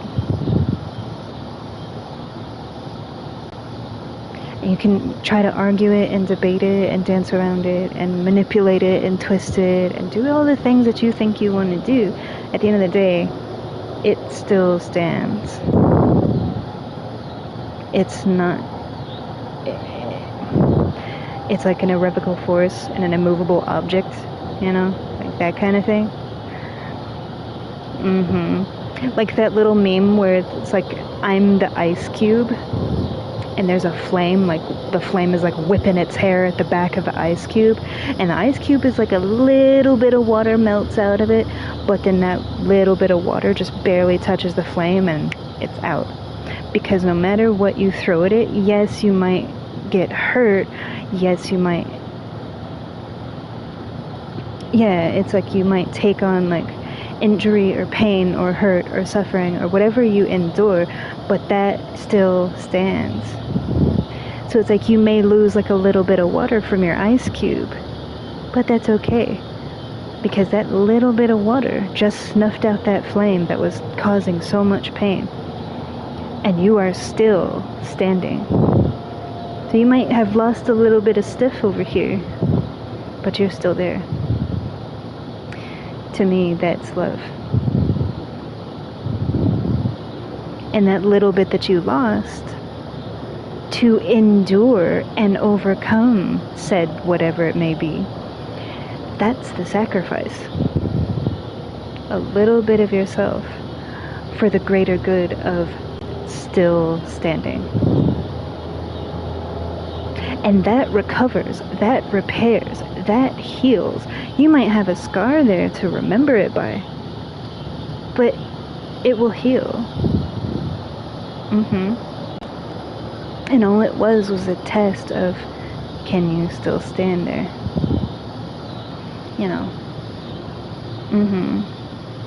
And that's how I feel about him, and that's how I feel about love.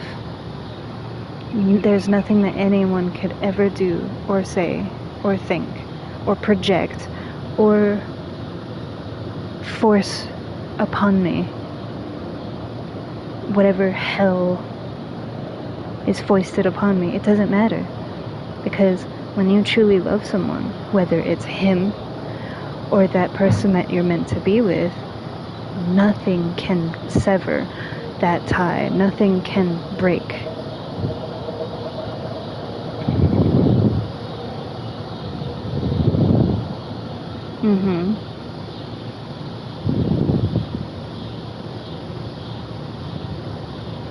And if that foundation is strong, everything else can crumble away around it, but the foundation is still there.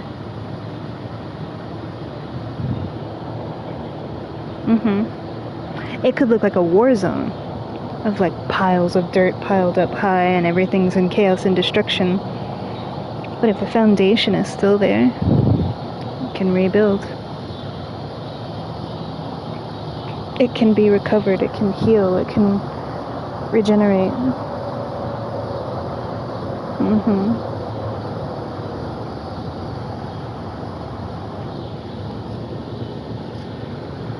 Sometimes even if the foundation itself is severed and you have to remove the foundation, like, or the root system, rip it out from the roots even, as long as that soil is there and fertile and willing to receive, baby, you can always replant from scratch. So, you know, sometimes even the very foundations, you know, so,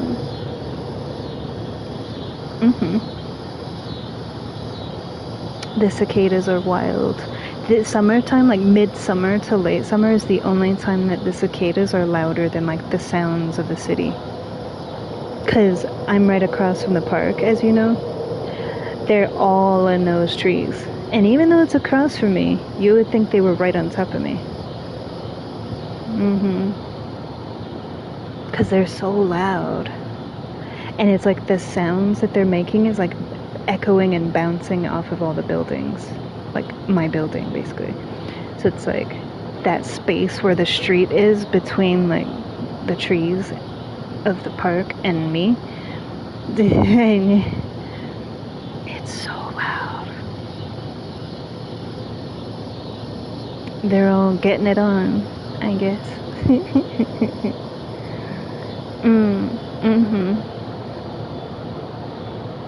No, it's okay. I don't care.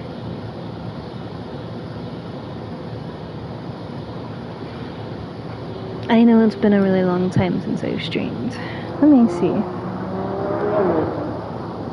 My last stream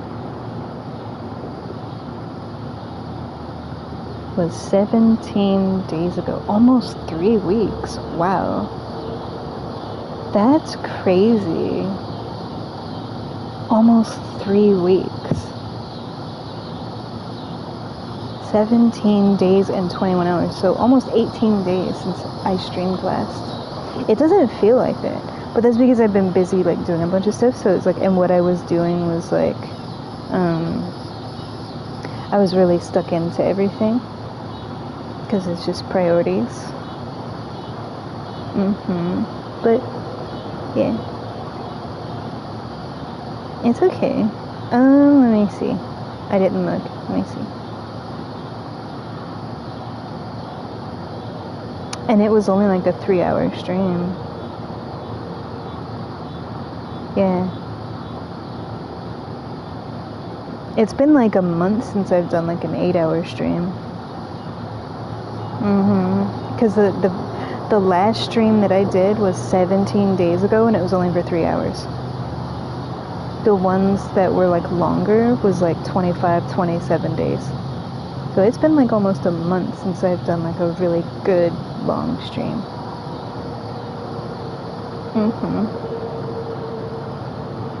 Yeah.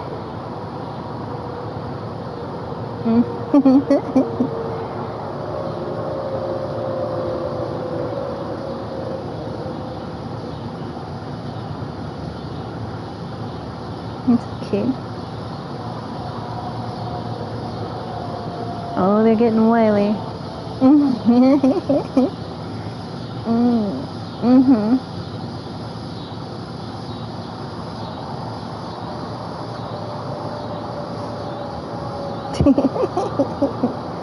A little bit, yeah.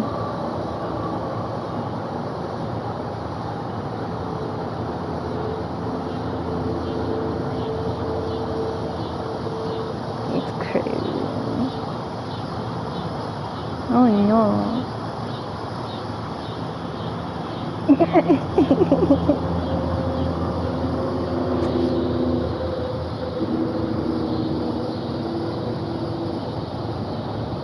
Mm-hmm.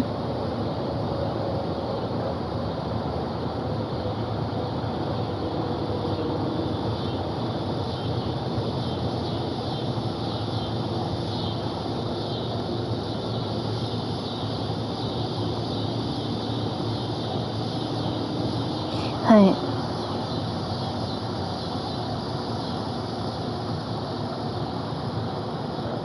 Mm-hmm. It is, yeah. Well, like I had said before, I have completed like my dancing outfit for this week. So since we didn't have dance tonight, and it'll be like Thursday and Friday, like basically tomorrow, and the performance is on Friday. But it's not a complicated dance; it's very flowy. Because you said they're all gonna be wearing white, and I created my outfit, and so I'm like the blooming flower basically.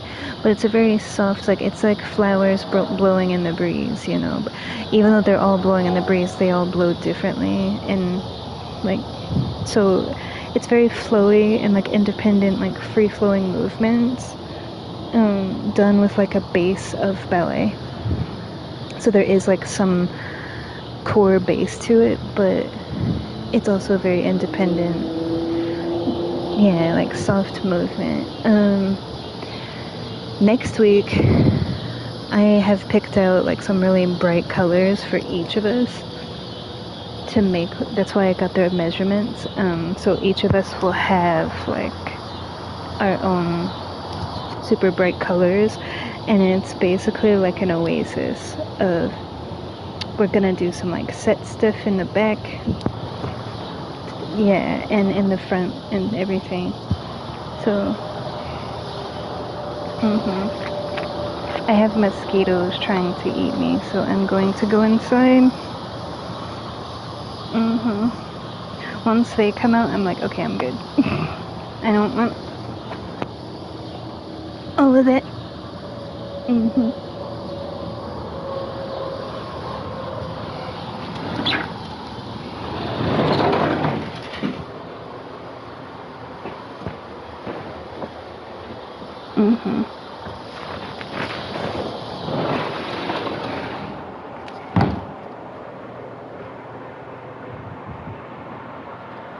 Yeah.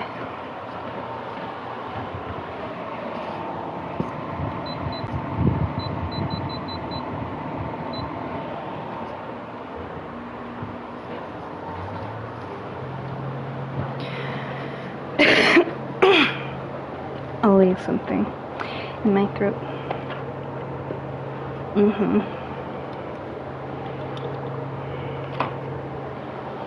Yeah. It just is. I don't know. It's always done that.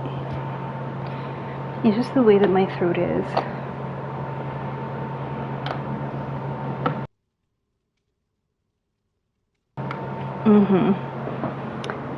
Because the way that my throat is the same way that my other areas were made, which is my esophagus is like half the size of what it should be as a normal person's, and the same goes for like other things, and so it's just always been that way. And I incurred like damage to my throat because of my father with strangling and like trying to break my windpipe basically.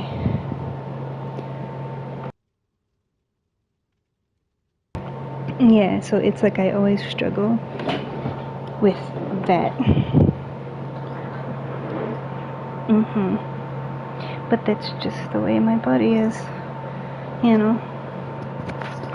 Yeah. So I'm always having to like clear my throat.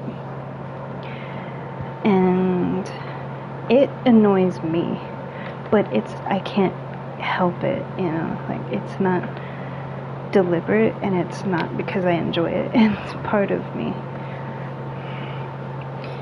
Yeah.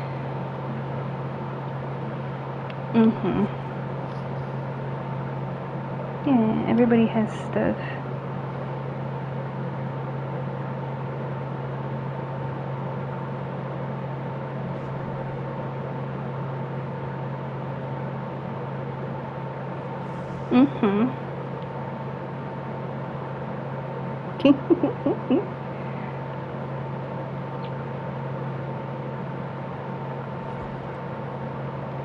Potatoes.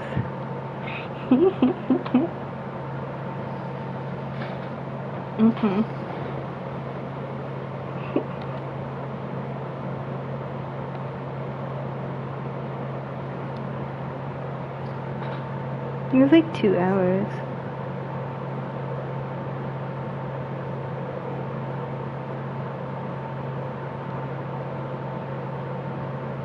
It's okay.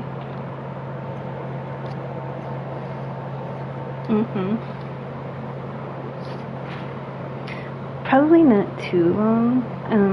I'll probably do like a few matches because, to be honest, like I kind of want to lay on the floor and listen to my jazz and some other music and just enjoy the evening.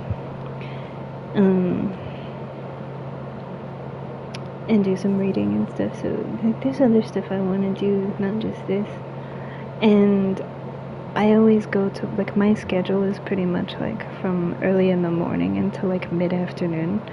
So I have stuff that I want to do tonight for myself. So it won't be like it won't be like too much longer, maybe like an hour or so. Hi.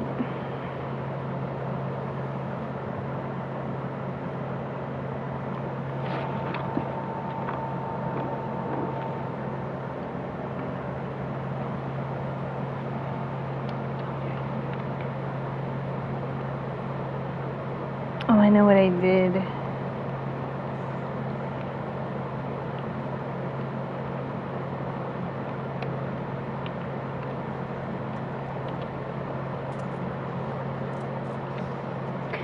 I feel bad because I don't want to just leave, but I accidentally went into like normal mode.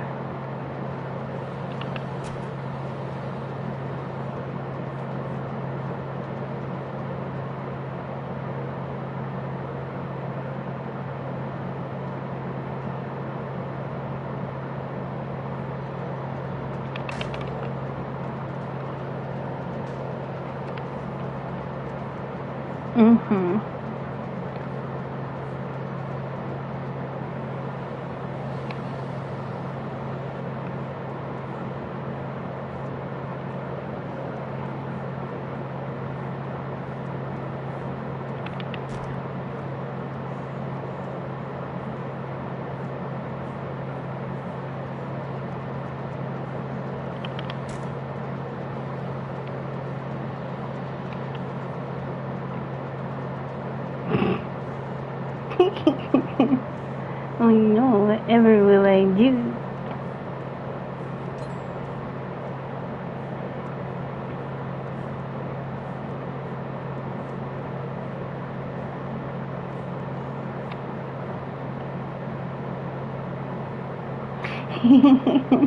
It's been a while. That was like really bad on my end of like just kind of, you know, a very generalized chase. Nothing fancy or special. But yeah, I'm in the normal mode, not the mode that I want to be in. I don't know why I selected the wrong thing. So I feel bad because this is just the regular mode. But I didn't want to just leave the team, you know.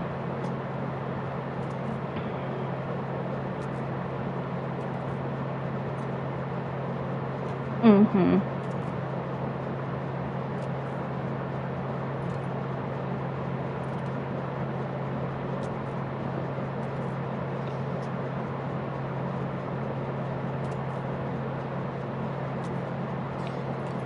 Mm-hmm.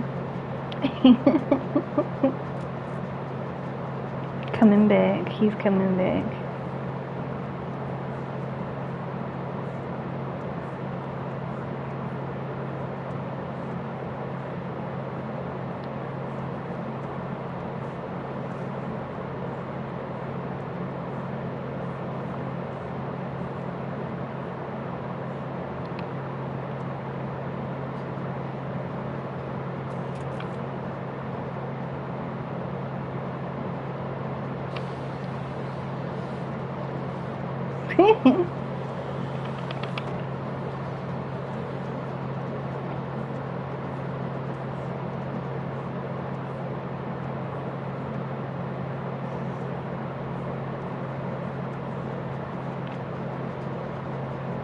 It's the original gen that I was on, so it's okay.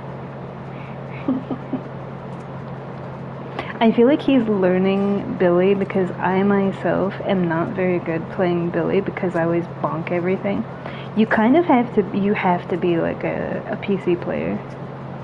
Because on console you can have your toggle turned all the way like hard left, hard right, and it's still barely moving to the side.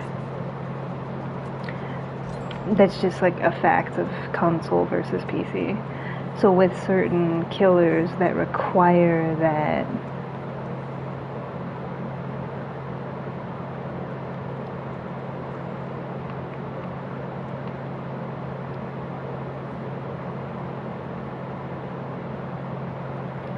aw, poor fella. I pre-drunk, now I know where I am. Oh. Didn't know that that person was there.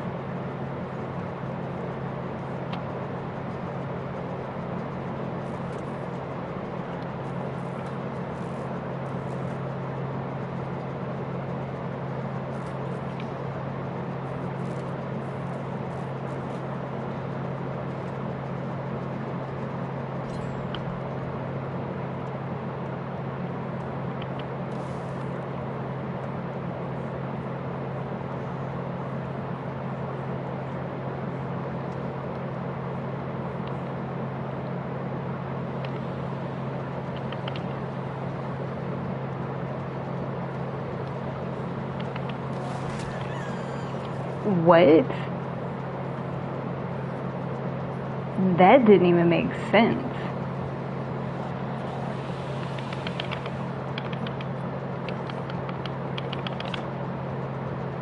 Yeah, there's something going on, cause like that didn't make sense at all.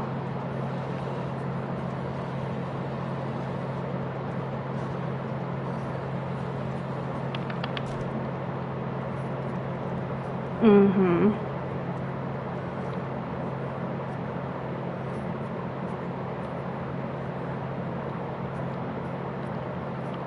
Her blood trail's gonna give her away. Fuck! Sorry, but of all the times to do that, it's when he's looking for me, and he's right there.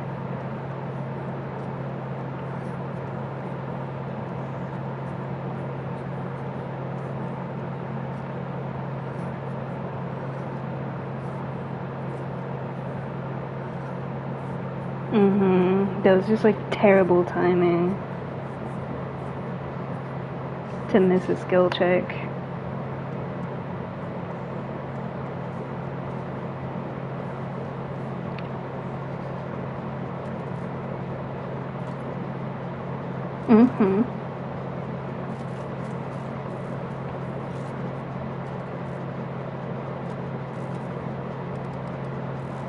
We should get it done fairly quickly.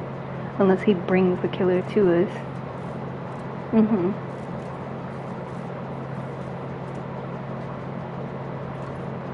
Yeah. There's stuff and things over there.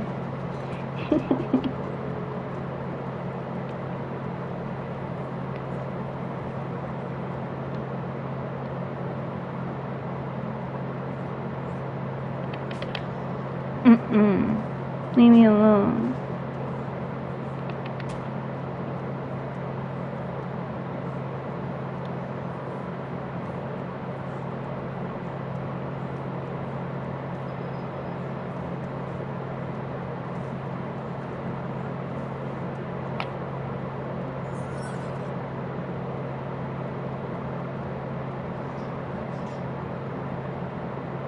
He went to that gate instead.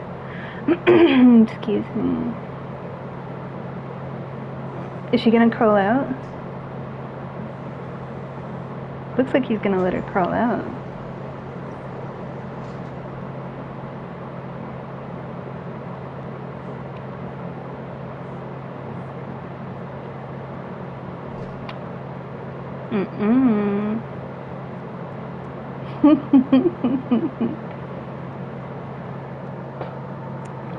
Can't touch this. Wow. That's crazy. That's something. Okay. I don't know.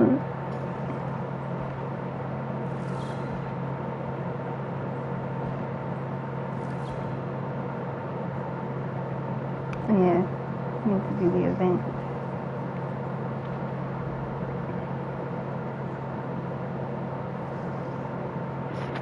Let me see, cause oh yeah, these are the items that you unlock. This is like the invitation, and then there's a police report. This is supposed to be an homage to like the Shining photo. This was in this mouth right here, and you open it, and then it gives you this. And then there's like the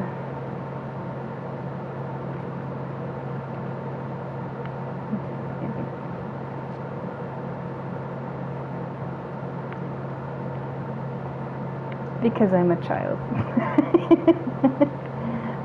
Like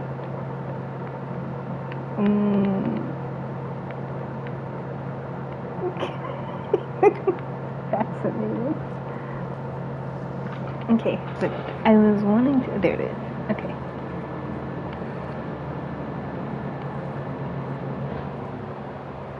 So I basically need to play more killer to get these.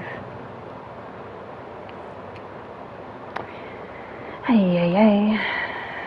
Okay. We're gonna play.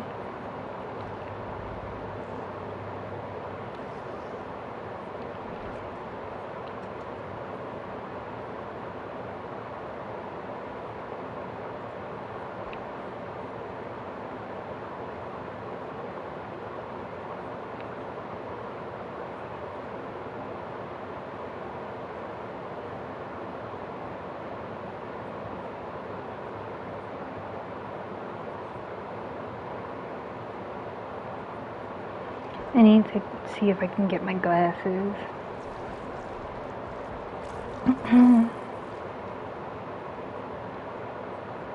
Aha.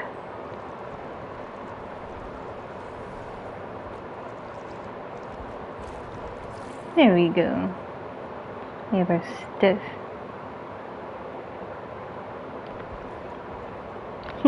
So cute, toes. Little toes. Move your arm. Your arm's in the way. There, look at the toes. So cute, the toes. I like his little mouth too. He's like,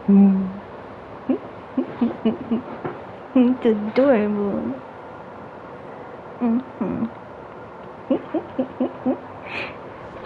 Yes, it is.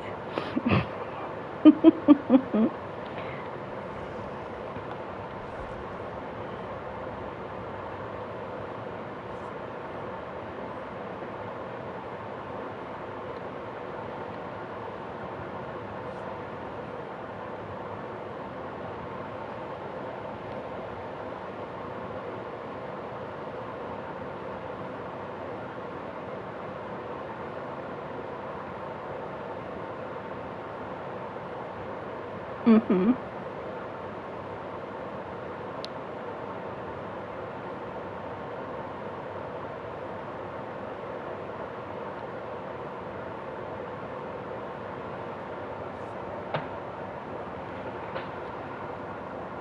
Just a little bit.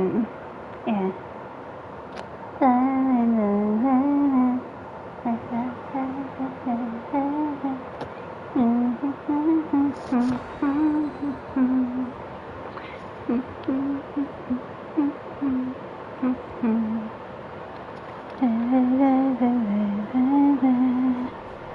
Oh. なんでよ。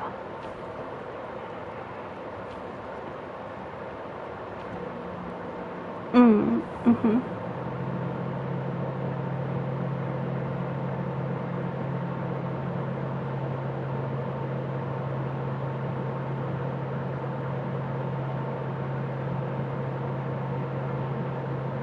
Mhm.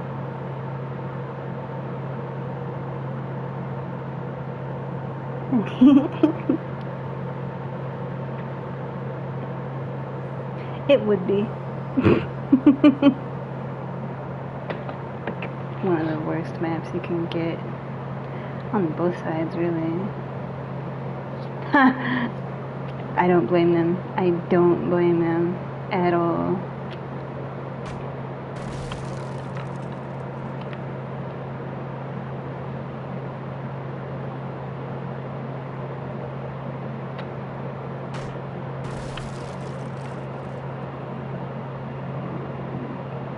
Mm.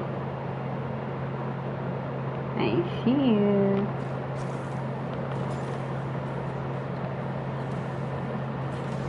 Why does she take so long to do that?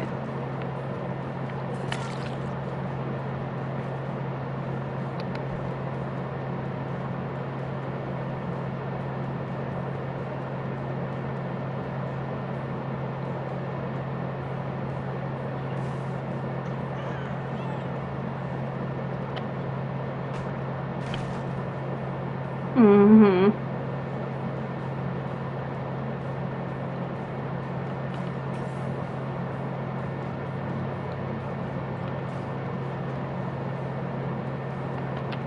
I will break all the pallets, I don't care.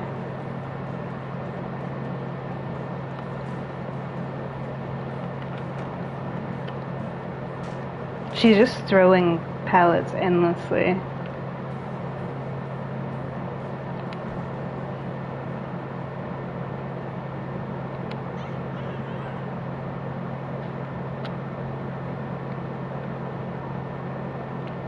It's not letting me.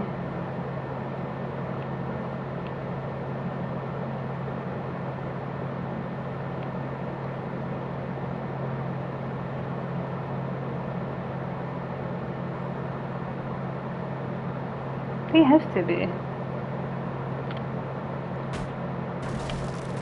Mm-hmm.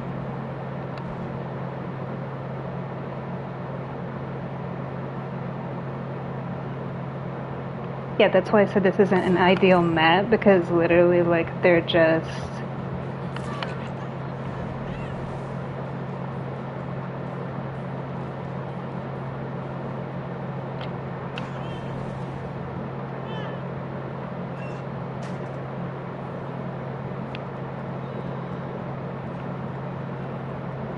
Mm-hmm. They just have, like, endless pallets to throw.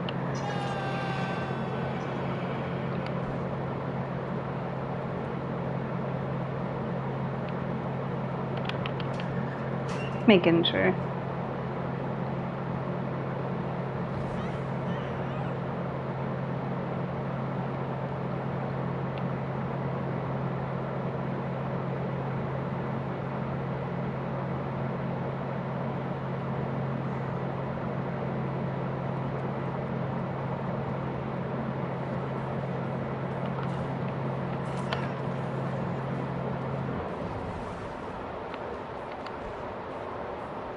Mm-hmm.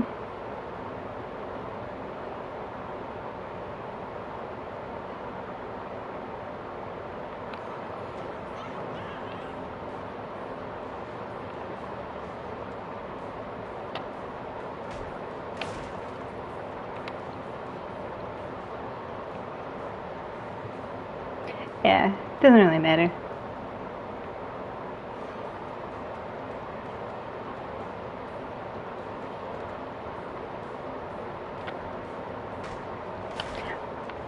That's why, because it's like endless palettes.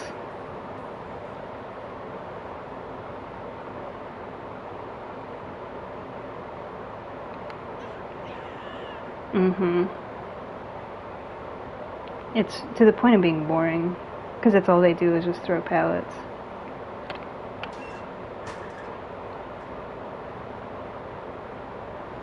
Mm-hmm.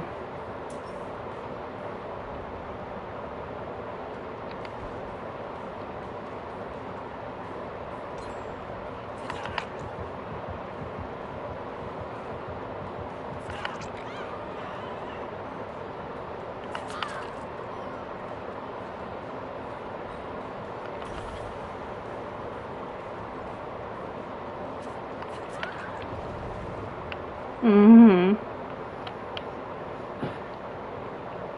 Pretty much just to get the things that I got. Like for the poisoning and stuff.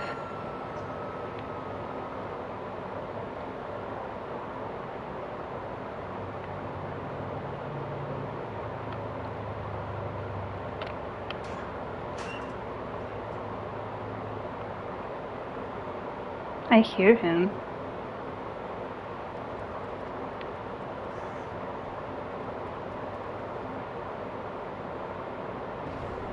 Mm-hmm.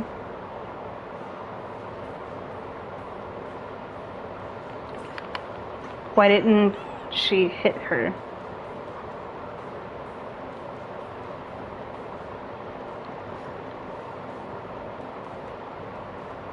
By a pallet, yeah. Mm-hmm.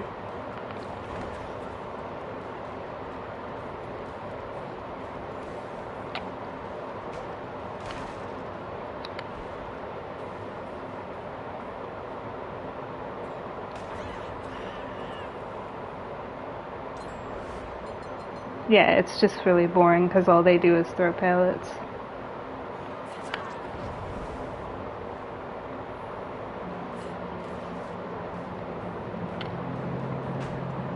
Mm-hmm.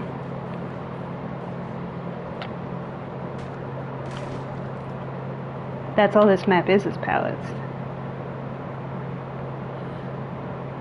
See how he hangs around so he can throw the little thingy?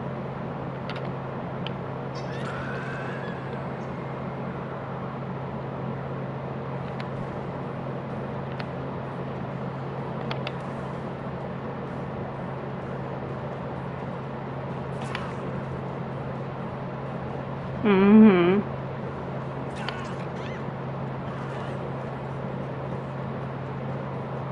It does that with the special ones because it's glitched out.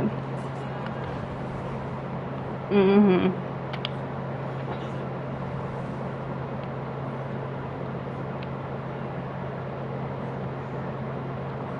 Because also the bot's like doing all the gens. But this map is hell. I haven't even had time to like kick gens. Mm-hmm.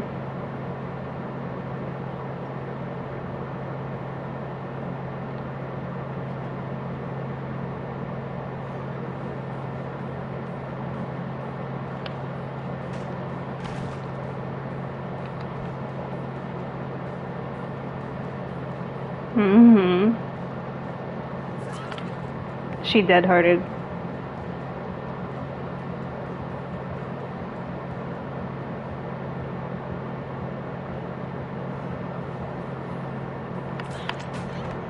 Mm-hmm.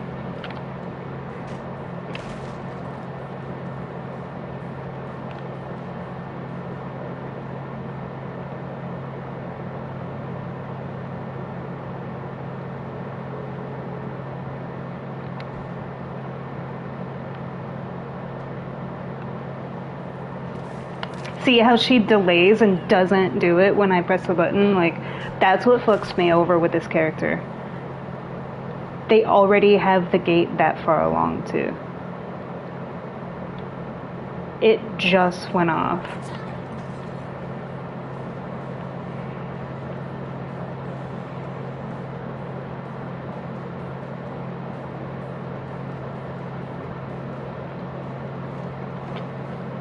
Mm-hmm.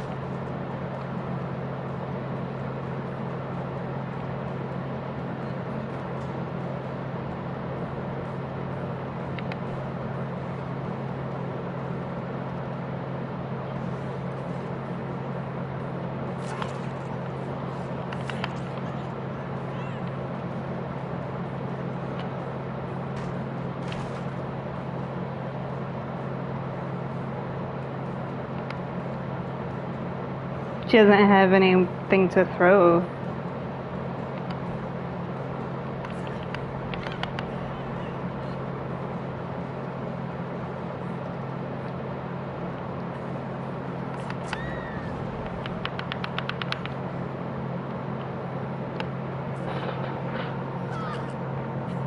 Mm-hmm.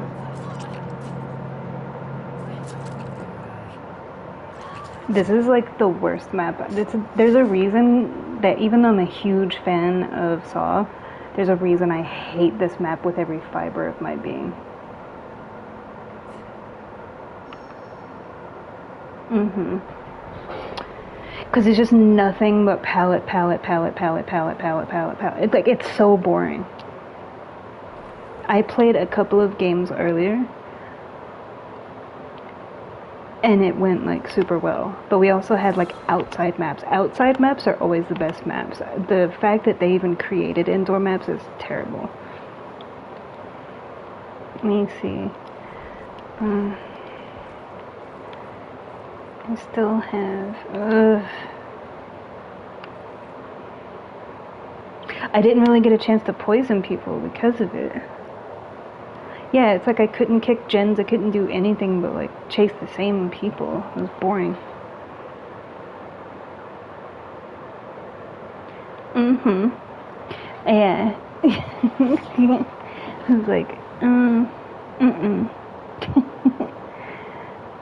I want to. And try one more time. Because I want to get this stuff cleared out. Because I haven't played in like 3 weeks. So I want to catch up like all the ones that the outliers that are, like these. I basically have to poison them more. Is the main thing that I'm seeing. Is like actually use the poison. Mm-hmm. Yeah, it doesn't have anything to do with killing them, it just has to do with like poisoning them. So I could just walk around and like poison people. Yeah, like let them all go, set them free, but poison them. Mm-hmm. Mm-hmm. And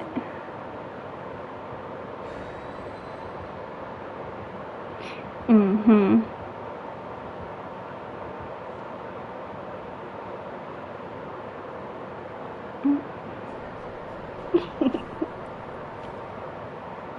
Mm-hmm.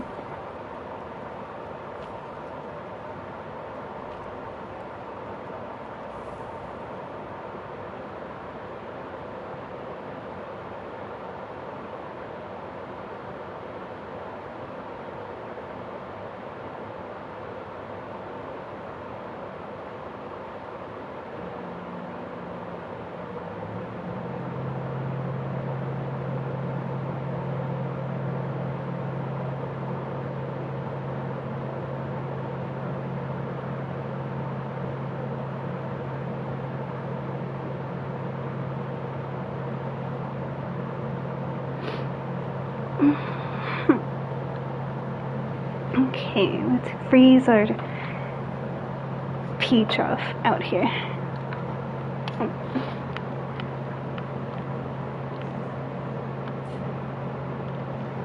Oh no. Whatever will I do? They're booking it. Let's get some stuff going. What you doing there, person?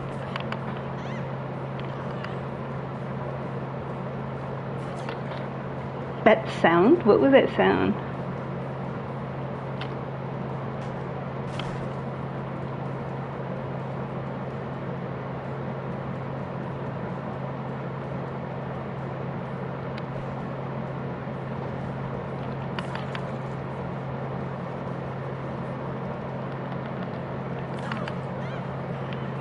Poke, poke.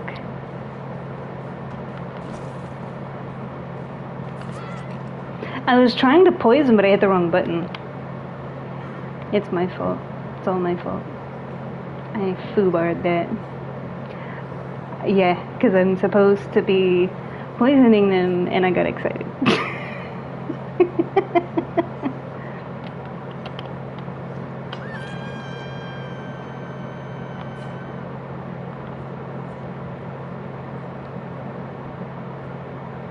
Movement.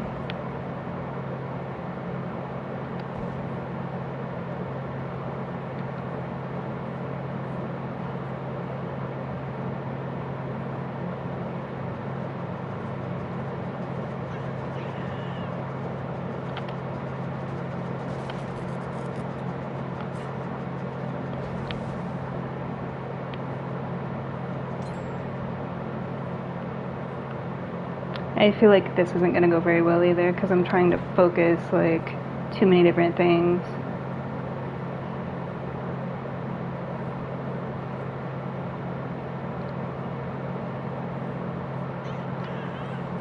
It always ends like right before.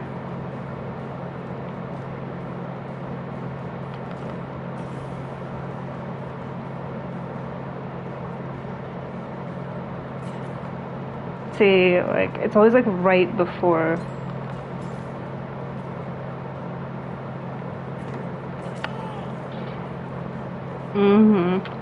And they're gen rushing too. They're already down to 3. That's crazy. But they're always like constant opposite ends of the map too.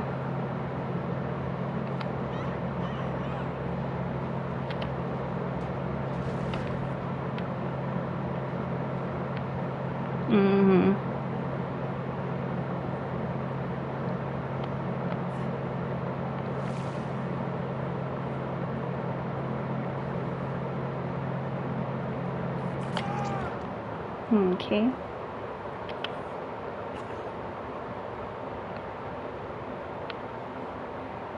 Come on, Dwight. There you go, buddy.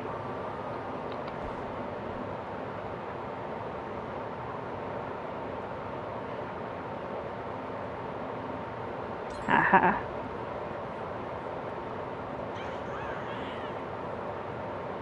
Yeah, the frenzy just doesn't last.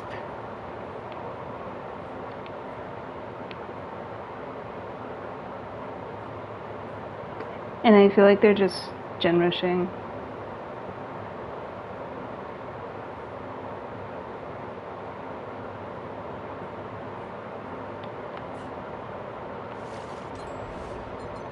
See what I mean? Like they're gen rushing.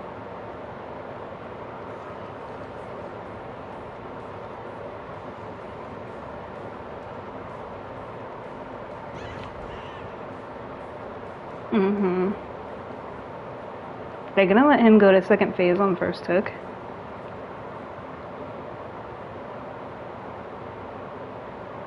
She's trying to get me to chase her so someone else can unhook, but I'm not stupid.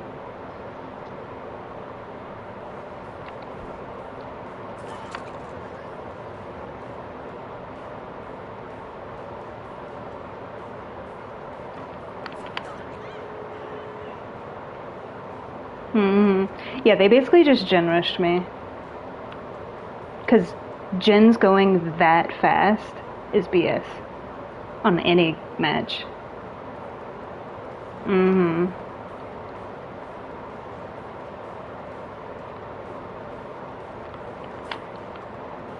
See, like, there's something going on.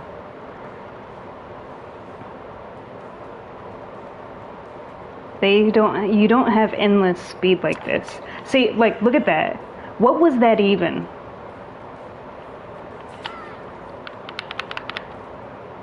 It didn't make sense.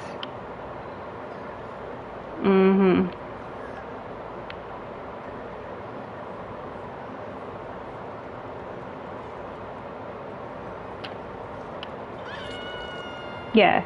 The fact that I haven't even killed a single person and I always get 5Ks should tell you.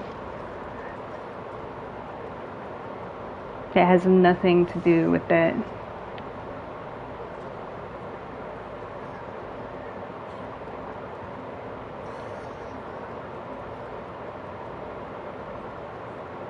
I know that she's there. I see the scratch marks. I'm just, no. They're gonna have to, like...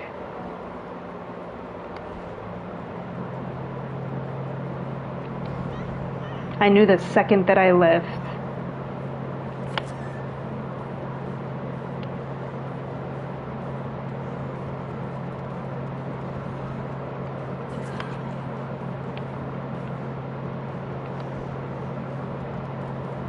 Mm-hmm.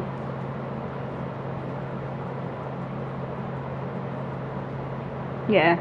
Because the other gate's already open. And see, like, it just... Yeah, this whole thing is bullshit.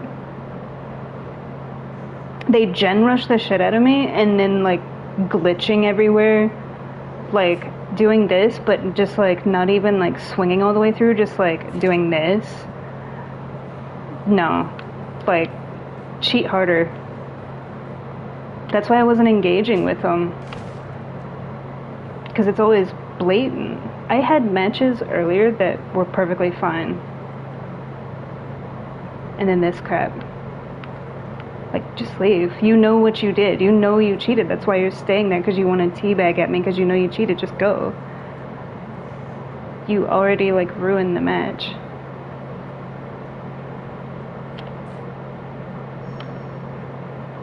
Yeah, it ruins everything.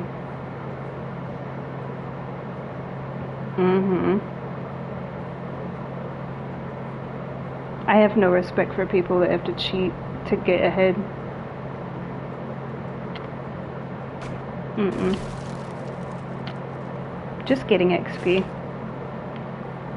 Like, if you're just gonna stand there, I'm gonna get my XP.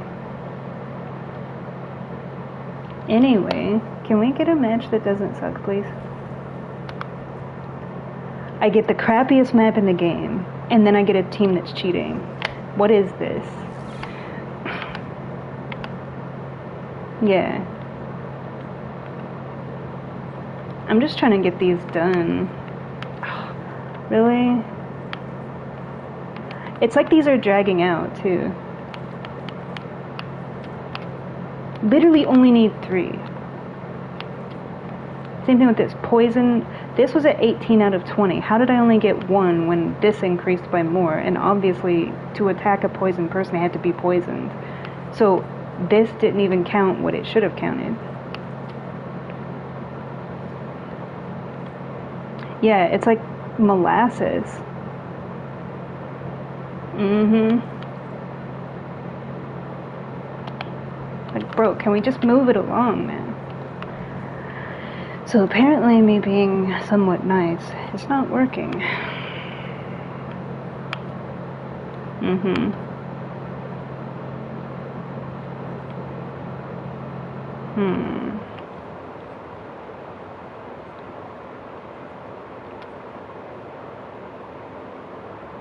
I don't know. Because think about the fact that she runs across the map, like, super fast. Any other killer that doesn't run like she does is gonna have even that much more. Mm-hmm.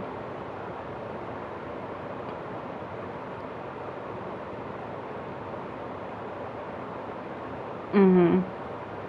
Because one of the abilities, they can go invisible, they can run at a faster speed, like...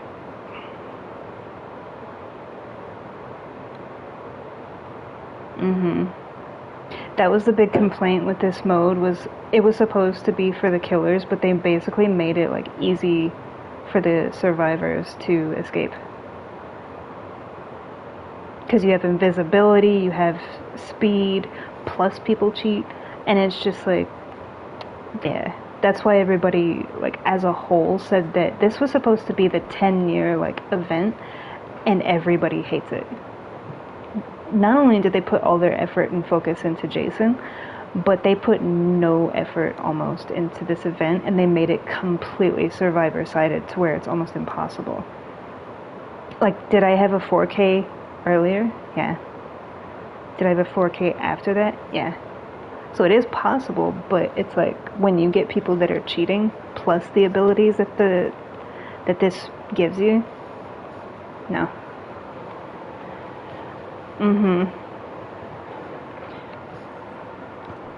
There's like pro players that are always getting 4Ks that aren't getting 4Ks because of this event, because of the abilities that the stuff on the carts give you.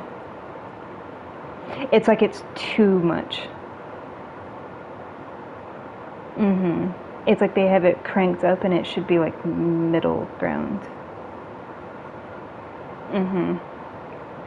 I just want to poison people, so we're not even gonna bother with like killing anybody.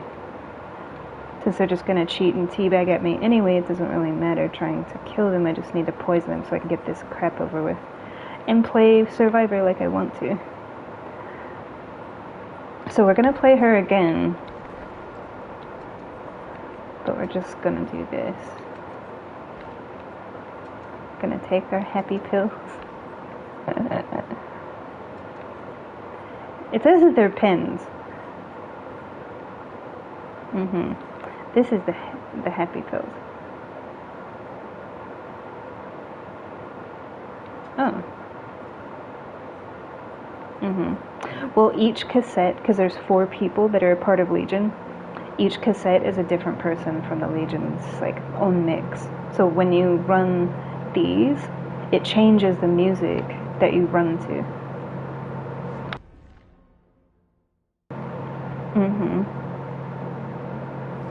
Yeah.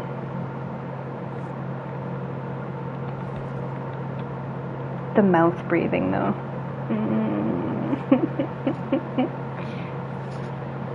Hurry up, I don't want to listen to the mouth breathing. It's terrible.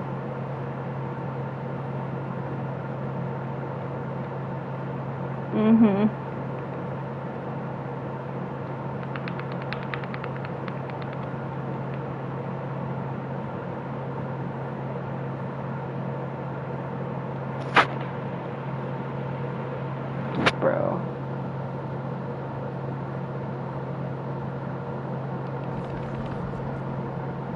Okay, I'm not, yeah, we're not, well, I'm not gonna sit there and wait forever like that.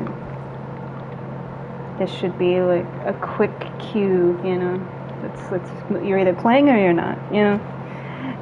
Yeah, it's like when you're playing Fortnite or something like that. Like you're either readied up or you're not. Like there's no. It's kind of like the unspoken thing with like online multiplayers. I mean, I'm not a big online multiplayer person. Like pretty much this is the only online multiplayer that I play. But it's kind of an unspoken like politeness of like, if you're here to play, you know? Yeah, because it's like if you got stuff going on, just back out, you know? Like if I needed to go to the bathroom, I'm not going to ready up into a queue knowing that I'm going to be in the bathroom. It's just common sense. Exactly.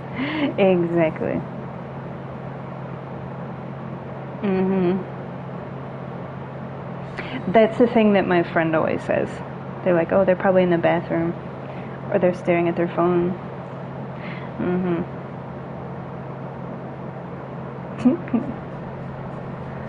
Nice.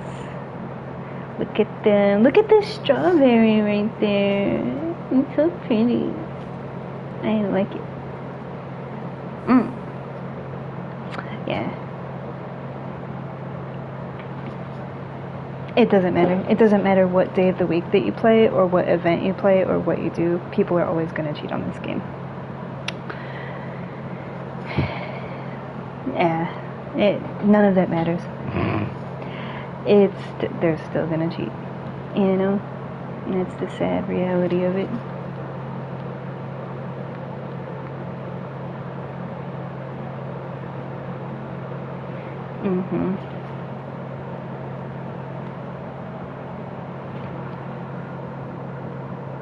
Poison.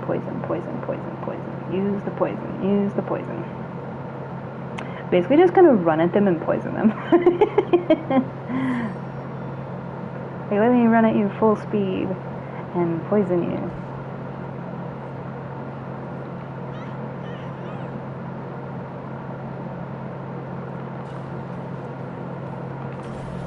There we go. Get out of there. Let me see. Poison this.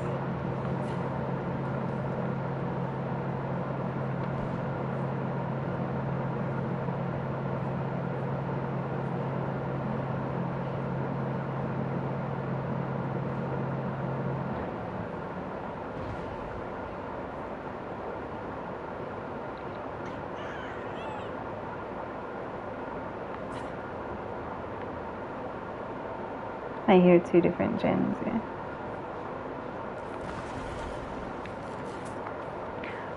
What is... I'm just trying to poison.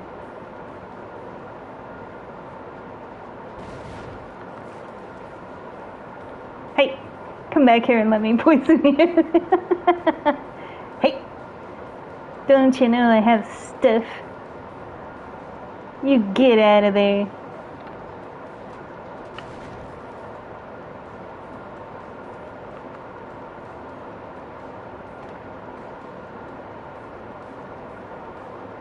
Predictable.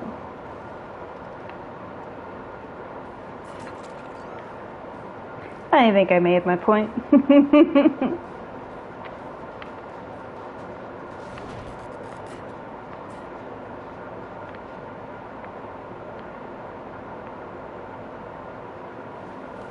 Kill friendly.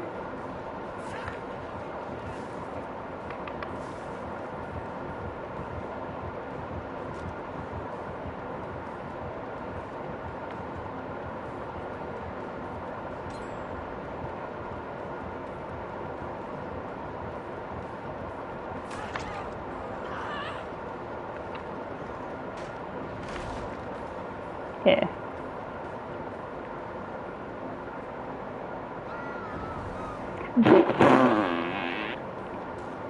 What are you doing, silly?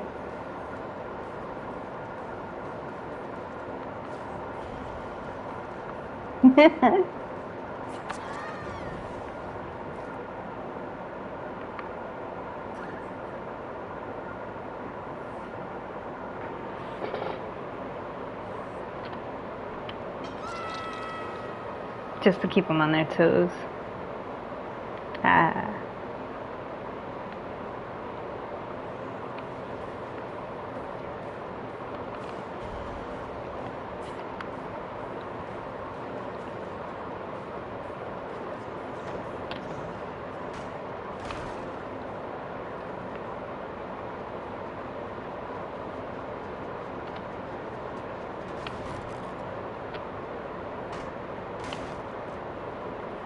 What are you doing, you weirdie?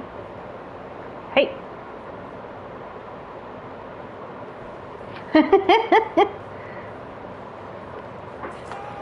Oh, look at there. And some stuff. Hey, you coming over here to flash me? Come on, I know you wanna.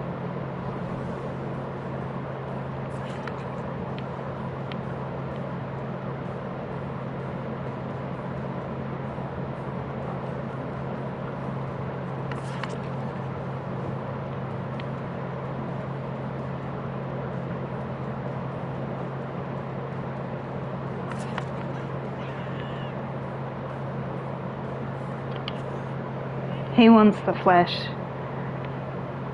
but I didn't let him. He wanted the flashlights on me, and I was like, denied.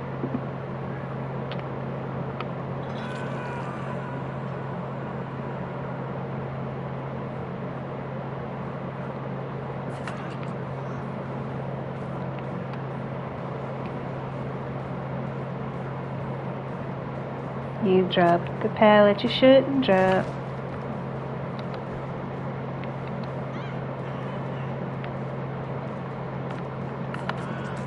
Why would you do that?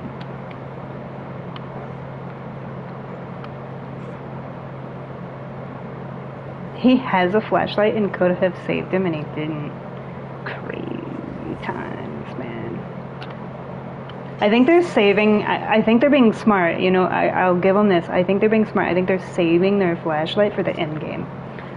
Like, don't waste it early on, which is smart. You shouldn't.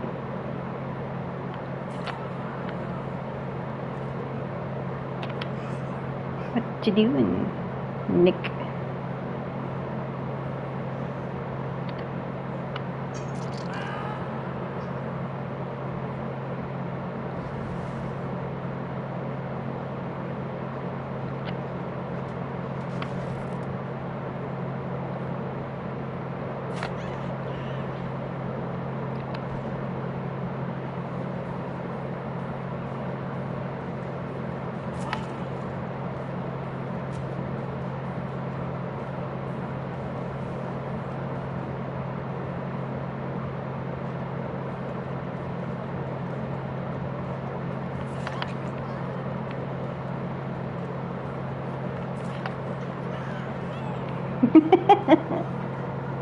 Oh no.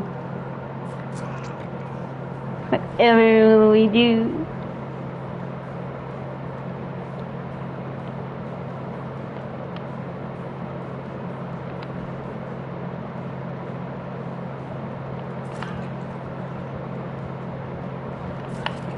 Everybody gets a stabby stab.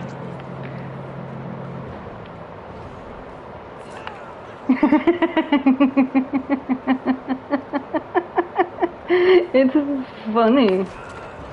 Still got him though. Still got him.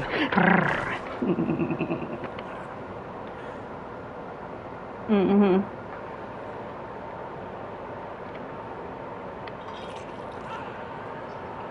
I need to get rid of this palette too.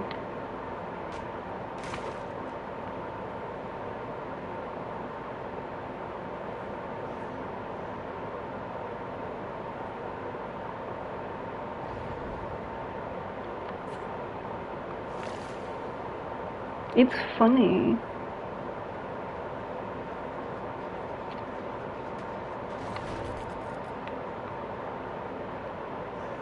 What you doing there, silly?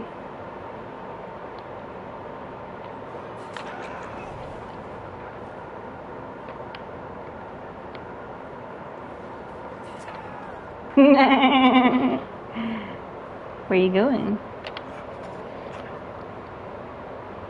Don't worry, I have a spot for you right here. And I have a spot over here for the Dwightster.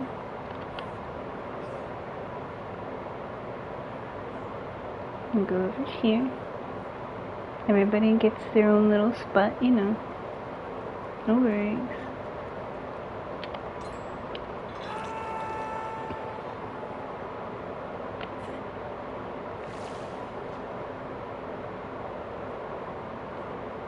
Passing.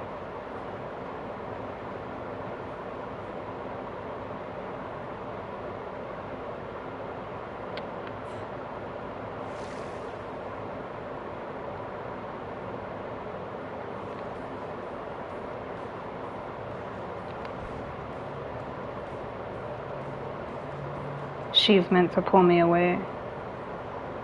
See? But that's okay.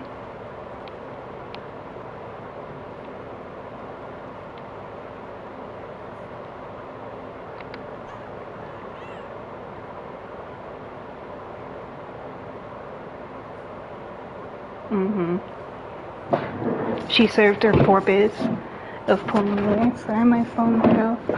Oh my god.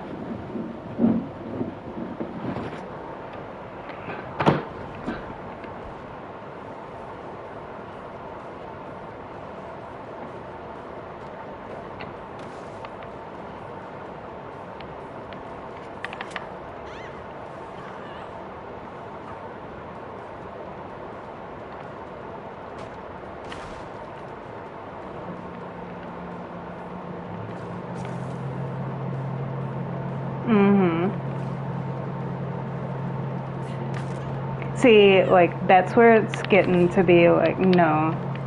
So they only want to use their flashlights to, like, be jerks. I was thinking saving them for the end game by being smart. See, now all of a sudden they're generishing me.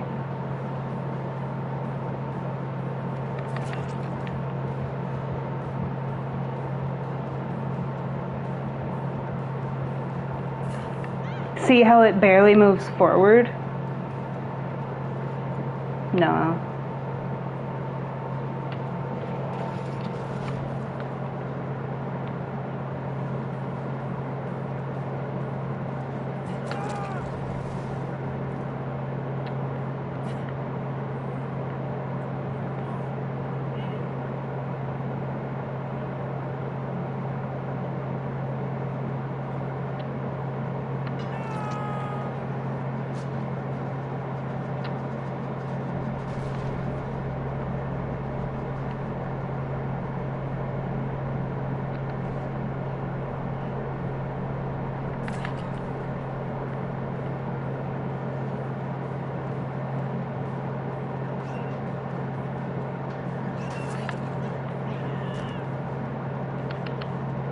I'm patient. I wait. She tried to get it to where I would stab the locker instead of her, and it's like, no, I patiently wait, so...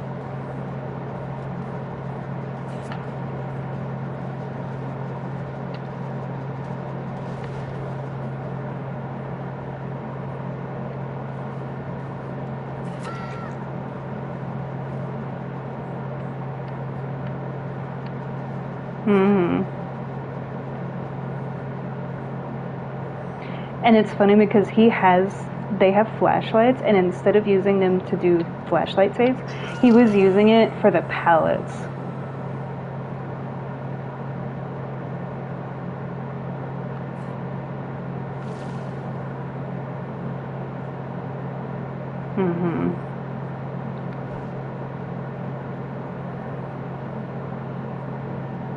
That one's still declining.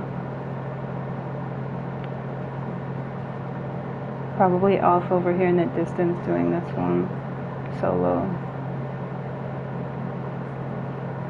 No. Okay.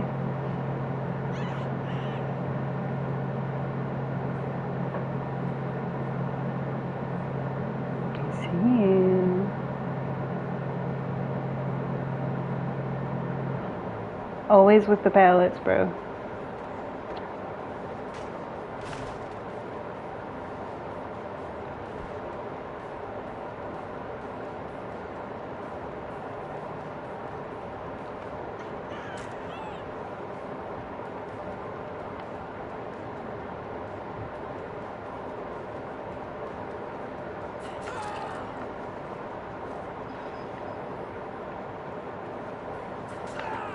No. Did you see that? How he picked himself right back up? And I knocked him right back down? Like, no.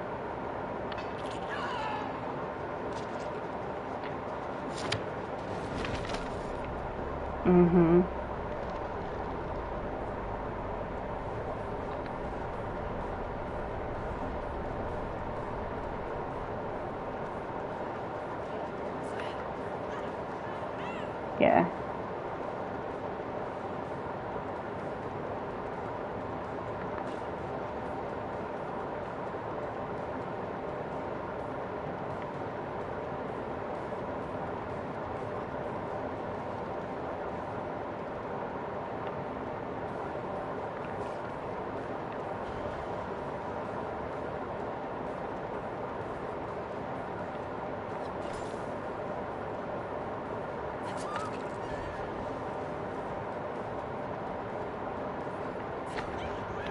That was BS, because I pressed the button before she dropped it, but okay.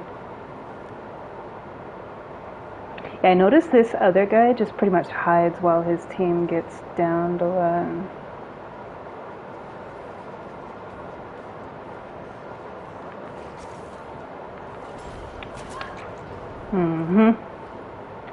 See how he's hiding over here in the corner?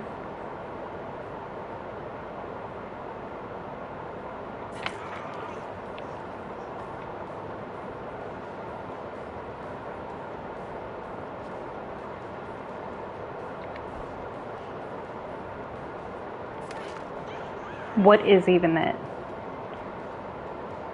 Oh, no pallets to throw. You wasted them all.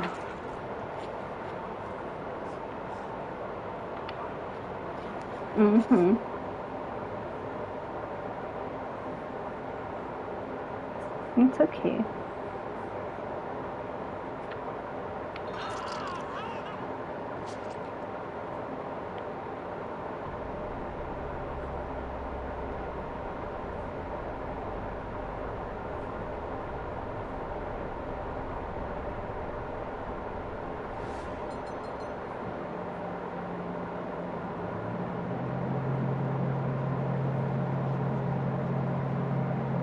Hello.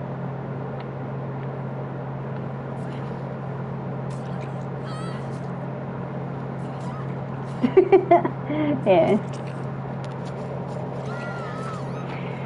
But you see the difference between people that are good and challenging you versus Gen Rush and cheat.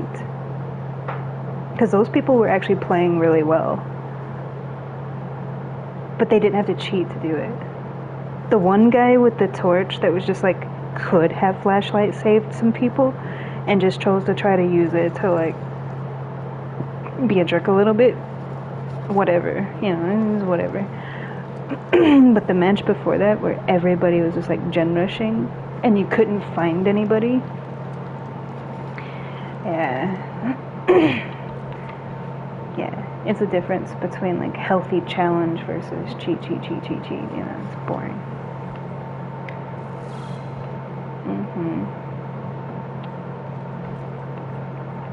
Yeah, because some of the palette, like one of the palette stuns shouldn't have counted, but the rest of them, it was like, yeah. Okay, so we finally have that. Oh, I see. So, wait a minute. Oh, I just had to play a game. I was like, wait, what? I basically just had to play a match to get this, and then once I get this, I'll get this. Okay, it's all coming together.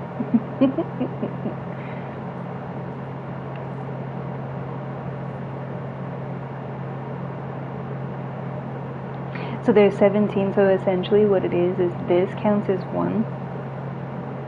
At the end of the thing, you receive this.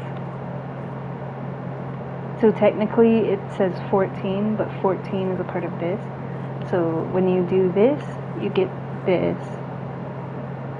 And when you do this, you get that.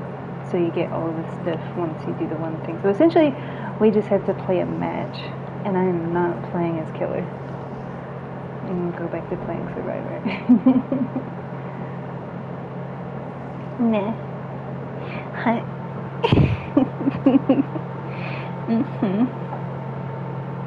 No. A little bit, yeah.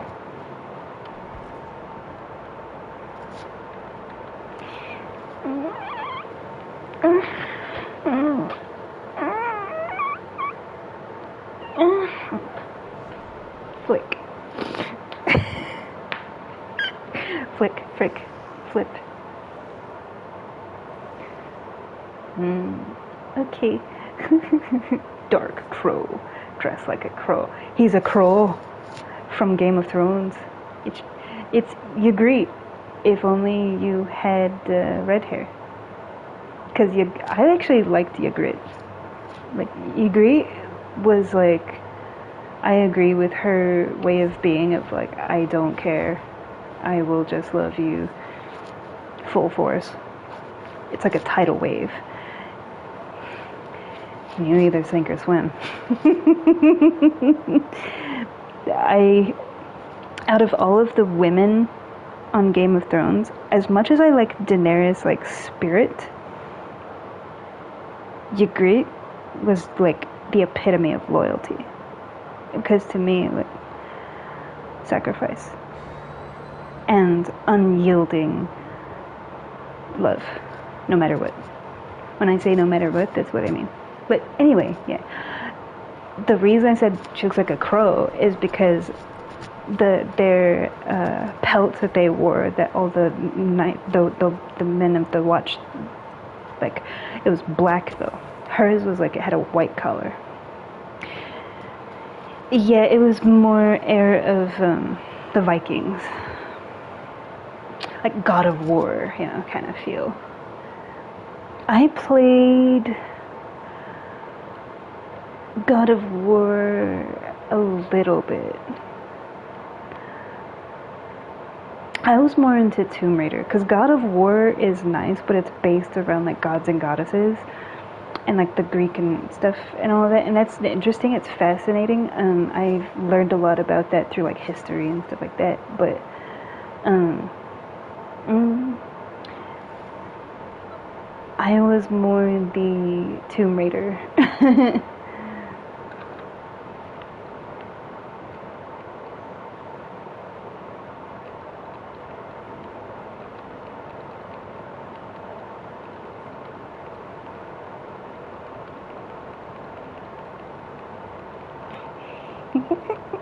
There's a table in here.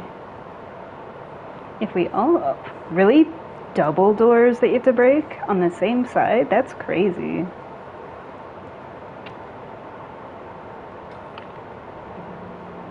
That means they're nearby because we were all close together.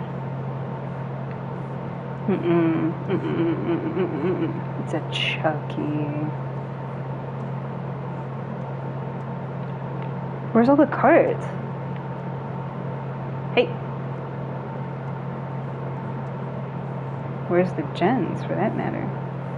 Oh, I found a totem. I'm gonna put that in.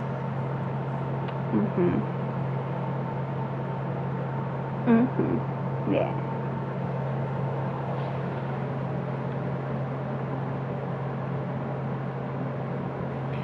There's always so much to do. I always have to put my totem, like I have to break their totems, put up my totem, do gens, heal people. Like, I always have so much to do as a survivor.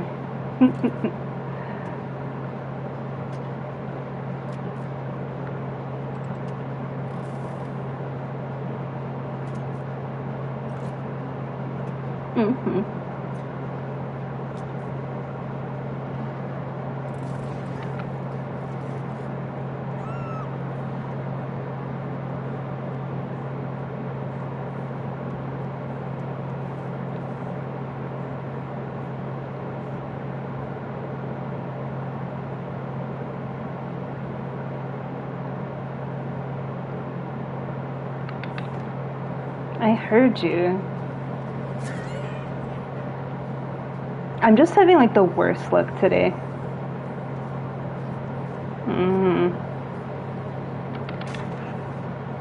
With like maps and killers and stuff. Exhibit A. Wow. I don't know why they have double doors on the same side that you have to break.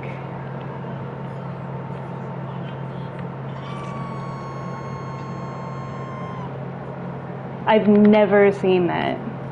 And he's also not breaking them, so you basically have nowhere to go.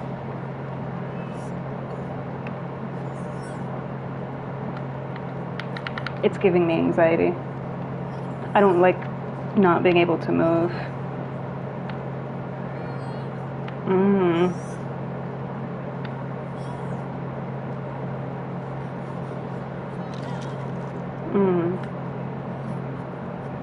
Okay.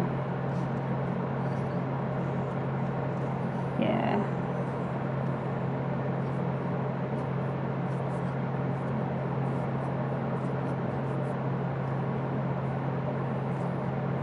She's too loud.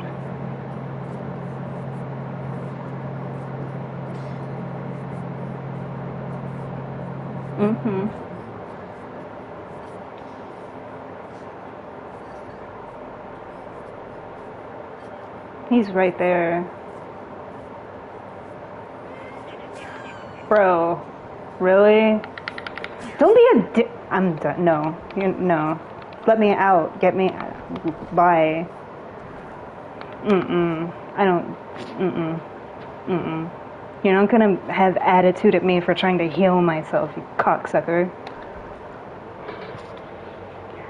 Yeah. I don't call people things very often, but it's like I was just hooked. Just unhooked. And he came all the way back from across the map to come for me again, and then shakes his head no at me for healing myself? Like, fuck you, bitch. No. Mm-mm.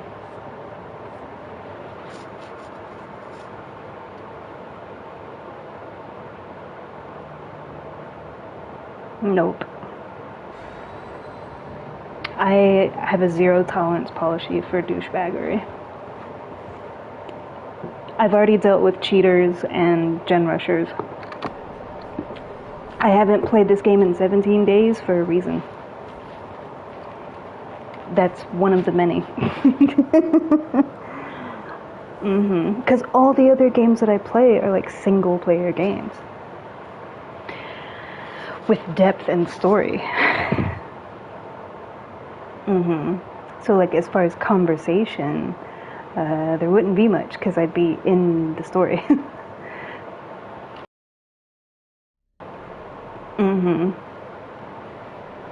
I just don't put up with rude behavior.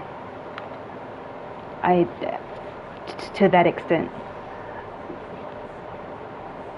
Yeah, to that extent. Okay, this is like tiny map, so I need a table to put this on. Oh, I see you.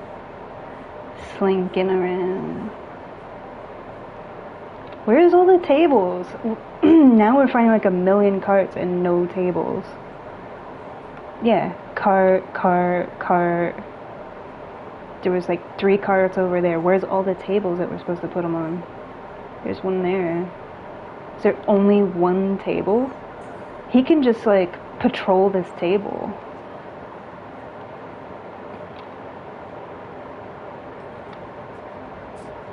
Hey, you get out of there. Oof. What are you doing?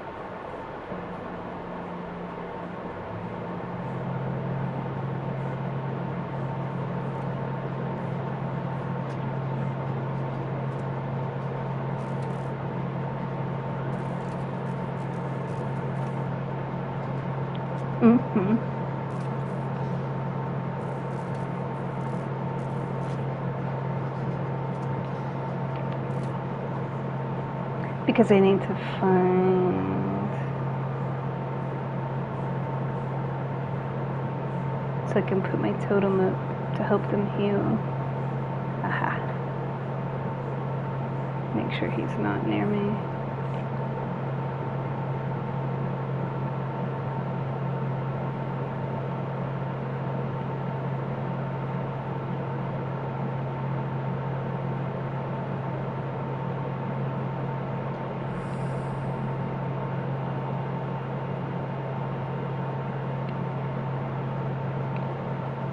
Take him away from the gen.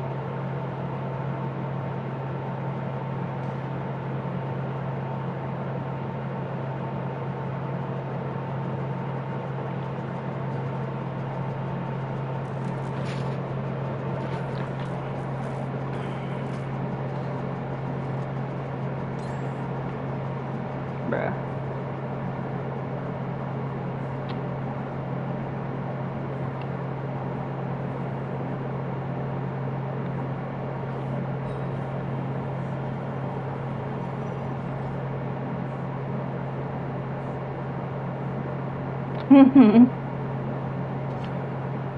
Because what it is there's a perk where when you finish one gen, it blocks all the others. So that's why, like, when that gen popped, it blocked this one. So I couldn't finish it. It's a perk. It's not that they were cheating. It's a perk that they have in the game. It's inconvenient, but that's the whole point. It's supposed to be inconvenient.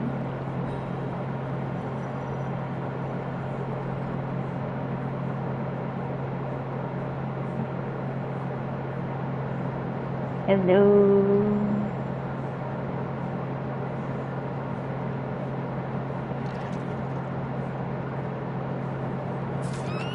Why would she was like so freaking slow, bro. Get it, Ada. North! Oh yeah!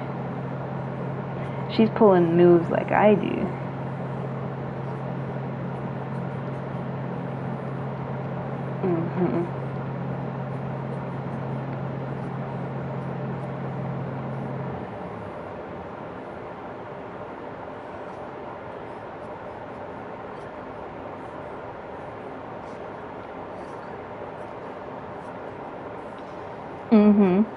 I love palette stunning people. Like when they're carrying somebody. Bro, you would be right here.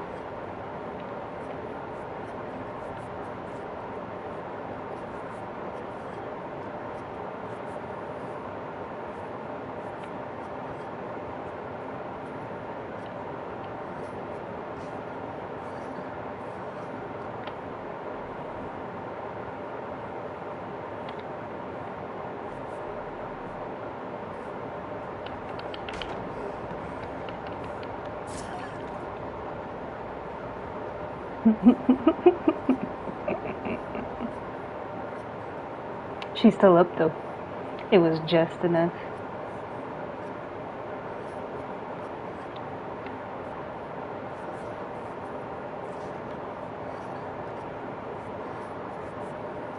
Like, we're playing aggressively, which is great, but no gen movement is happening either. So it's like we're defending ourselves really well, but we're also not on gens. And it's like every time I want to do a gen, somebody else is on the hook. So I can't get gens done.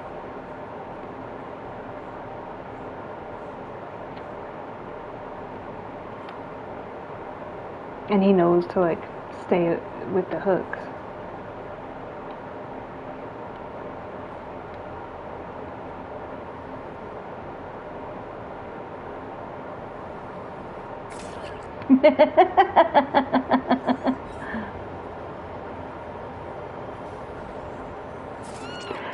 Okay, even though I was invisible, magically he knew that I ran around in a circle. Okay. We're not gonna win this because of this. Yeah, there's like, it's such a small map and he has like full map control even though he's walking everywhere. And no gens are getting done, man. It's like everybody was on gens at first and now like nobody's on gens. I can't even frickin' do gens the way that I normally do because of this crap. See, and he's on her. She can't unhook me. He like hangs around the hooks. That's like a cheap tactic.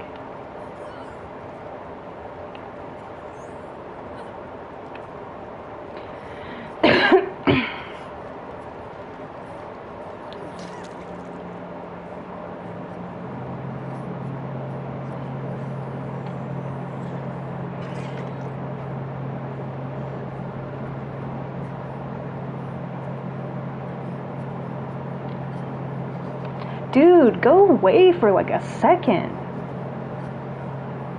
Up my ass the whole freaking game, bro. Everywhere I go, he's right there. No matter what gen I try to do, no matter where I go, he's right there in my line of sight. Like, get off my ass. To the point that I have wasted like my whole med kit healing from this jerk.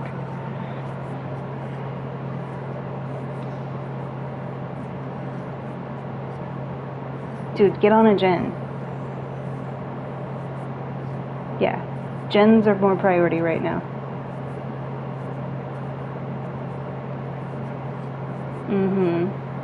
Like, if we have the capacity to heal ourselves, let us heal ourselves. Gens need done, like, badly. I'm hoping that this one's not done. But see, it's, even though it's across the map, this is a small map, so that's still too close.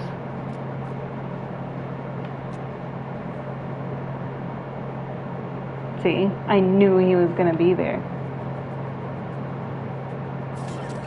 Yeah.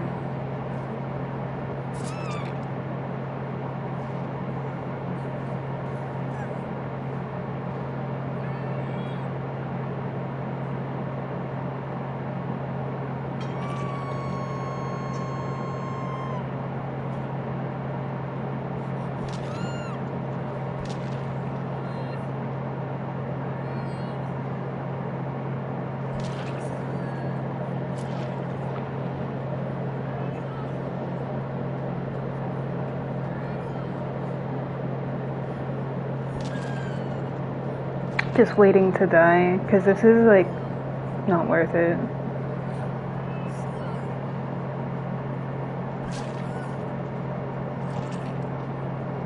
Of frickin' course. No. When you wanna frickin' leave. I'm just gonna... all day long. Can you kill me already so I can leave?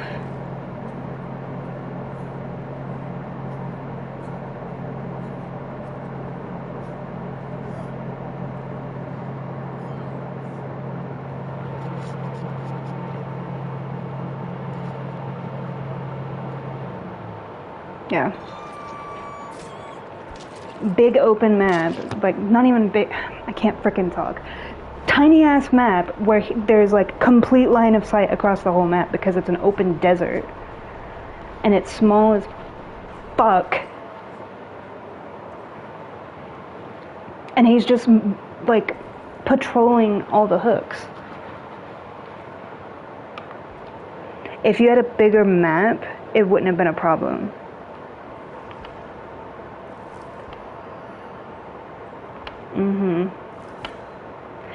But that's what I'm saying, like, every match that I'm getting today is just, like, a middle finger to my face. Like, I'm not getting, like, normal matches with normal maps. Like, these are, like, the worst map on the game when I was killer.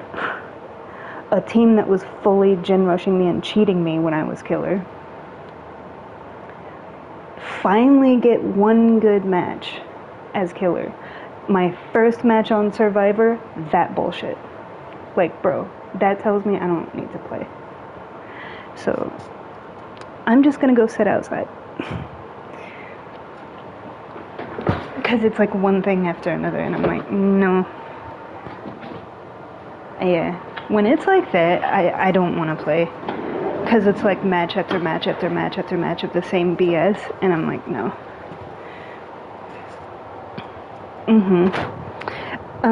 I don't think that's the worst map in the game. They took a poll, and there's a consensus that that is the worst map in the game because you literally can just see everything, and it's small. So essentially it's just like free reign for the killer, and there's nowhere to go because the map is so small. So it's like they basically can see you at all times, and you have nowhere to go. What's the point? Even with that being said, even though everybody else hates that map, I don't think that's the worst map in the game. I still stand on the hill that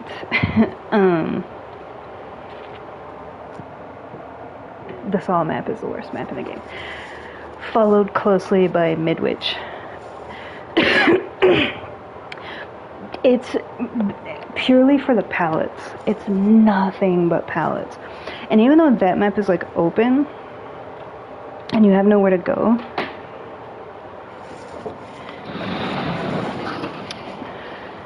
with this Saw map it's like pallet, pallet, pallet, window, window, window, pallet, pallet, pallet. There's no challenge to it. It's a numbers game. It's purely a numbers game of like, they just have endless pallets to throw. The more pallets they have on the map to throw, there you go. And same thing with like the abilities and stuff like that.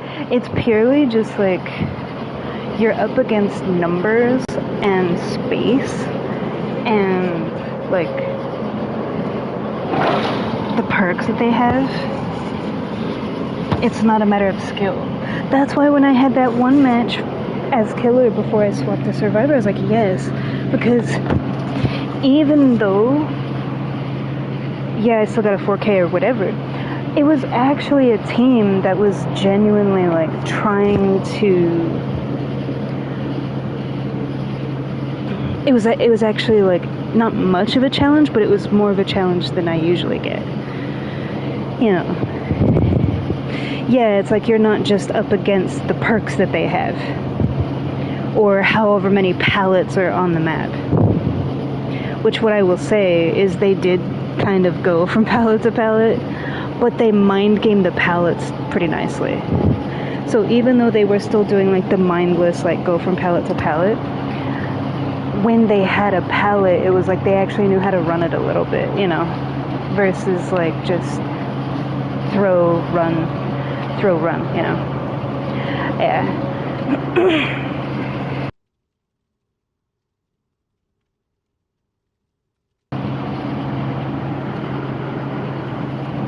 Yeah, I don't know, because usually at night is when it like calms down, and the chill people, like the cool people play, of like the people that don't take it like, yeah.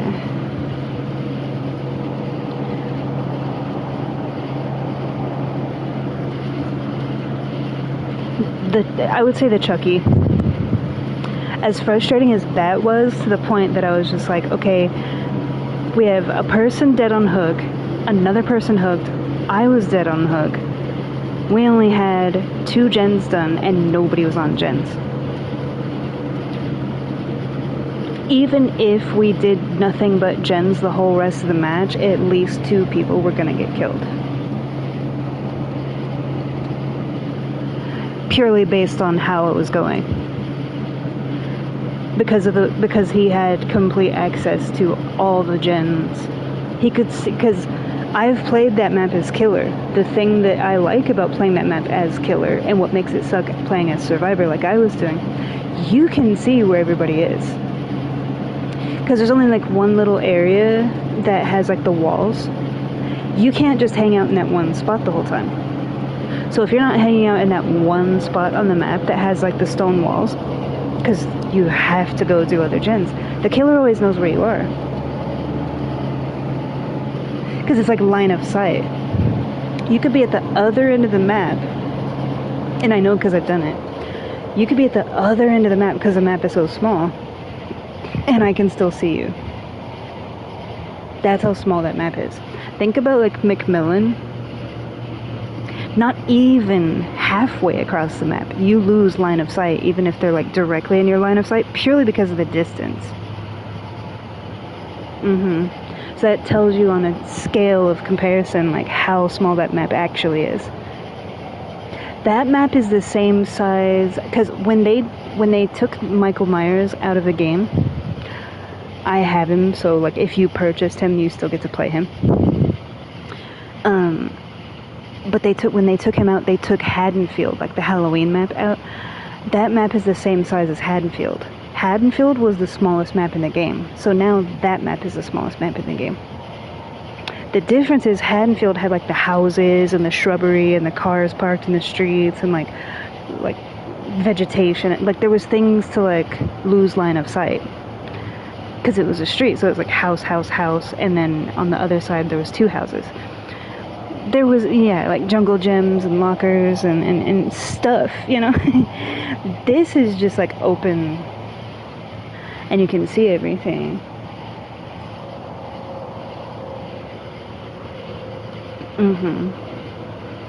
Because the consensus is that indoor maps are supposed to be killer-sided and outdoor maps are supposed to be survivor-sided. When they did away with Michael Myers map was like a hybrid of inside the houses, but it's an outdoor map. So in their noodles, when they came out with Tokyo Ghoul, instead of giving him like the Tokyo map, because this map is a variation. You know the map that's like the desert, but it has the library with like the birds flying around in concentric circles and stuff, and they're just like, yeah, you know. Okay, there's that version, and then there's one other version, and then this one. So instead of giving him a Tokyo map for Tokyo Ghoul, they came out with this map. And the idea was, when they came out with him, it's low walls that he can grab onto and slingshot himself around the map, and it's open space. So they broke the idea that had always been in place that like indoor maps are for killers, outdoor maps are for survivors, because they created an outdoor map that was actually advantage of killer. So that was like partially like he was kind of hook camping, but people hook camp. I knew right away like he was kind of hanging around the hooks, but the reason he could hang around the hooks is because when you have complete line of sight, you have the security of like knowing where people are. So that's why he was able to hang around the hooks. That's why we weren't getting gens done, because he knew exactly where to go. Like, once you hook somebody, he knew where other people were, so he knew where to go. So it was like, the reason I was saying, like, okay, I can't get any gens done, because every time I go to do a gen, somebody else is on hook. Basically, he was going from person to person, like, hook to hook to hook. He didn't have to, like, find people or, you know, use, like, your sense. Because you could just see where we always were. So I don't give up like that. But it's just kind of like, you know, when you have like a whole stream of like matches going that way, you know? Yeah. So out of all the matches that I've played, I had one good killer match and one good survivor match. The rest of them were crap.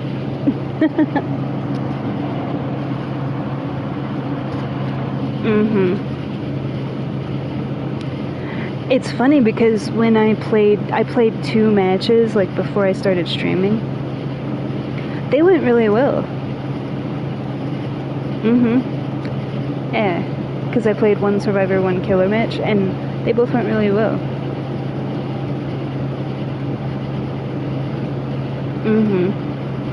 I feel like if we would have been able to do gens a little bit more, because we were putting pressure on him and like playing kind of offensively, we would have kind of barely squeaked by with it. But the lack of gen movement, and I know that sounds like you talk about gens a lot, but gens are how you get out.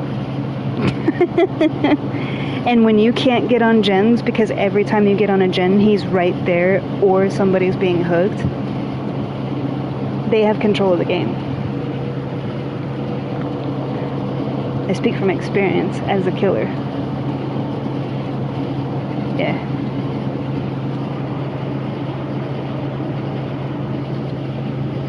Yeah, because I've had like total map control.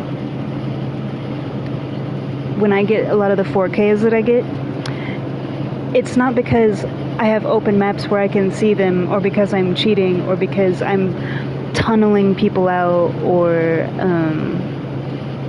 slugging them out like a lot of people do. It's because I work the gens, I rotate, I know where to go. I still have to use my brain to find them. It's not just a luck of the map of like, oh, I can see everything.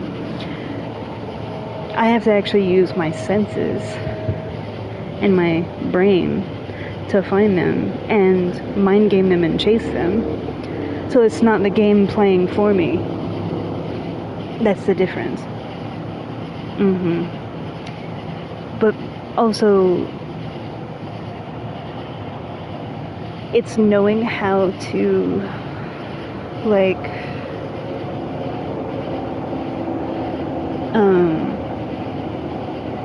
discern what to prioritize. Yeah, because I know that you want to play killer. That's the only reason I'm explaining all this, because all of these matches went differently for different reasons. Purely the Chucky, like, that was like I had just been hooked, and instead of you have 3 other people to go find, he went right back to the hook that I was just unhooked off of. And I'm over there healing myself, and you shake your head no at me like I'm doing something wrong, and it's like, I'm trying to heal.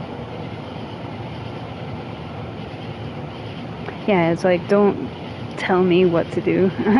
Like, the like rudeness, I would have rather him just hit me. Then I'd be like, okay, you know, but Body language is everything.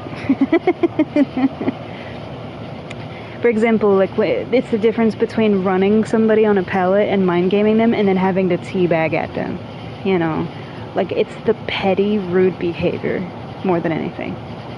I'd rather lose genuinely than to win through pettiness. Which is why I don't tunnel, it's why I don't slug, it's why I myself don't teabag at people. If I'm being goofy, yeah, but to be rude, no. I have a Hannibal Lecter philosophy about rudeness. All you have to do is be nice to him and courteous and respectful. It goes a long way with me. We could completely not agree in every way, form, or fashion, and I will still have respect for you just for being respectful. And I will still give you that same courtesy. Even if we have nothing, like oil and water, right? Just being kind and respectful is reciprocated. Yeah, it's like I don't have to like you, but I can respect you, you know? Yeah, and it's just a game, it's whatever, it doesn't matter. But that's why I left, because it is just a game, and it's like I don't have to sit there and let you be rude to me either. So it goes that idea right there, that it's just a game, it's not a big deal. It's like exactly. And because of such, I don't have to sit there and let somebody be a douche to me. Simply for healing myself. And you were coming after me like right after I just got unhooked. So in other words, you were tunneling me out, and you're gonna shake your head no at me for trying to heal. Bye. No.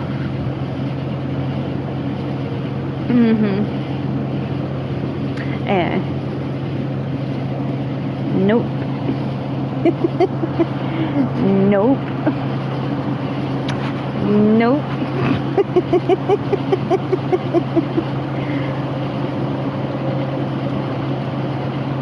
Not at all.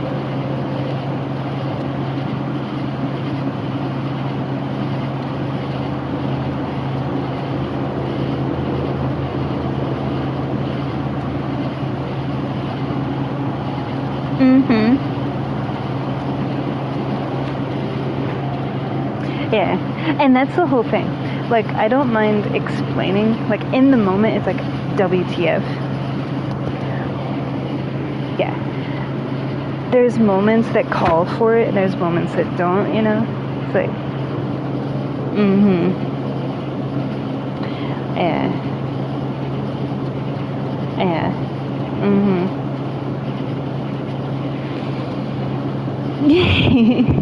The Billy, though, the Billy, like, in the cornfield, he literally just was learning the character. Because I could tell that he was trying to keep pursuing to get a hook,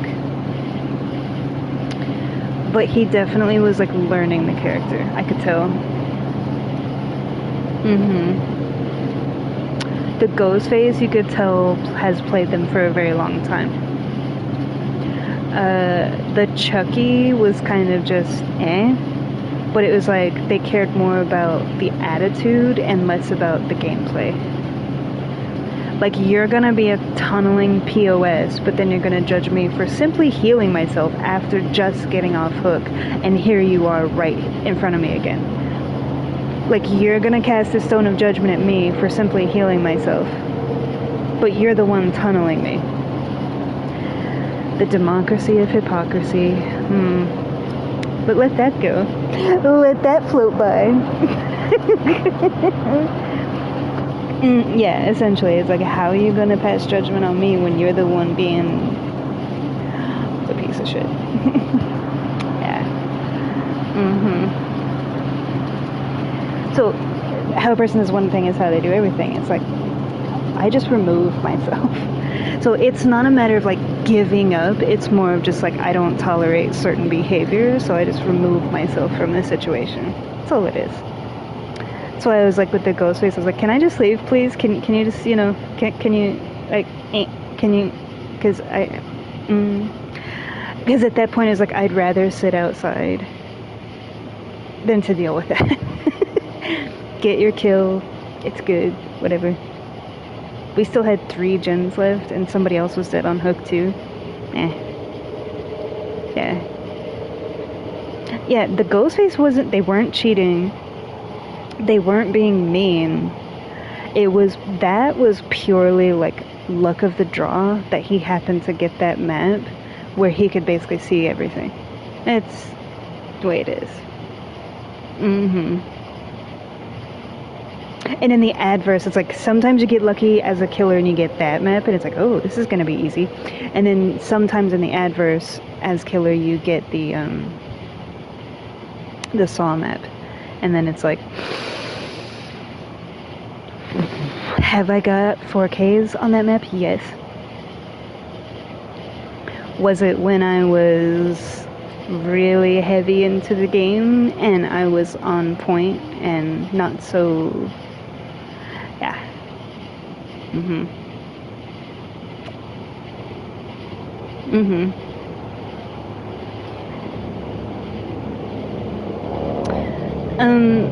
That was just purely being gen rushed.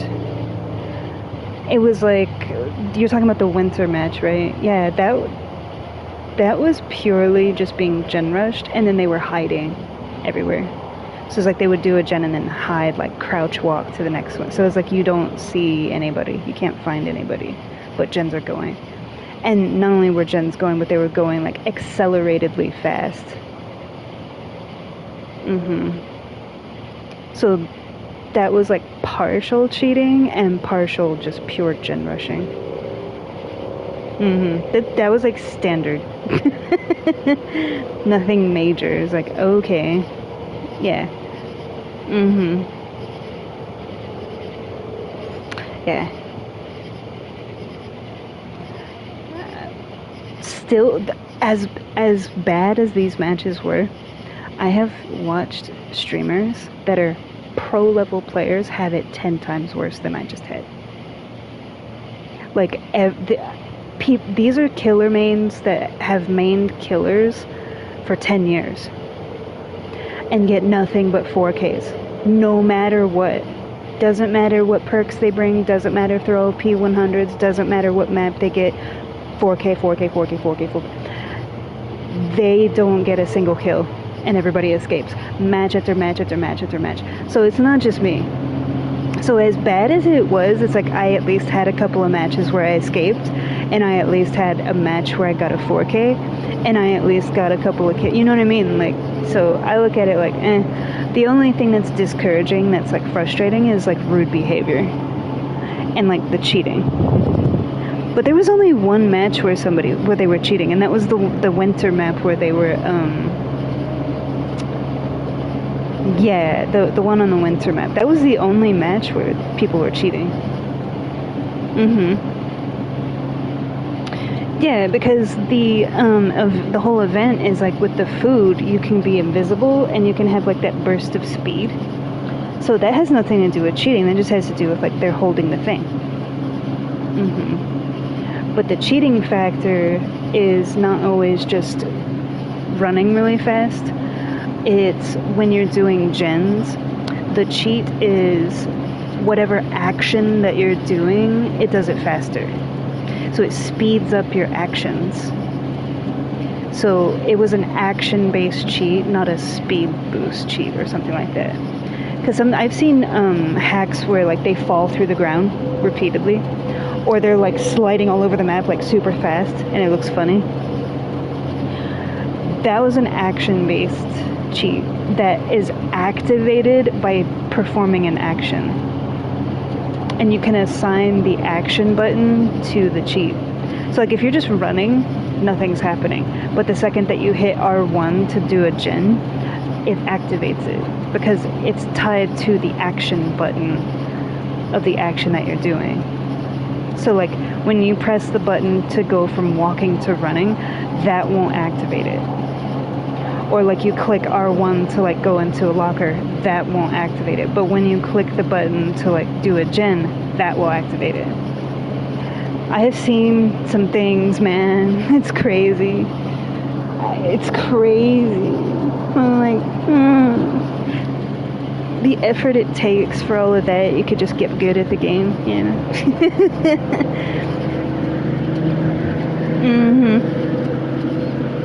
Yeah. That's probably the most foul language that I have spoken in like months. I said more curse words in this stream than I have in months. That's crazy. And it's just that thought of like, really, this is what we're doing kind of moment, you know, like yeah, it's like cock gobblers.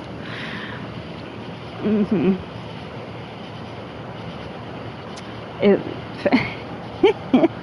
it's from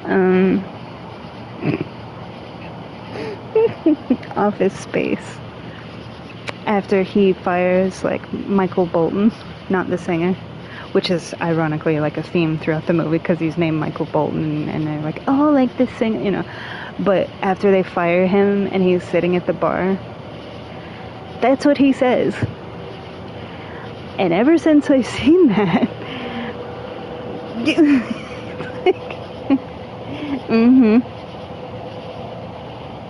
because I have never heard a phrase quite like that. And it's like, that's something. Yeah.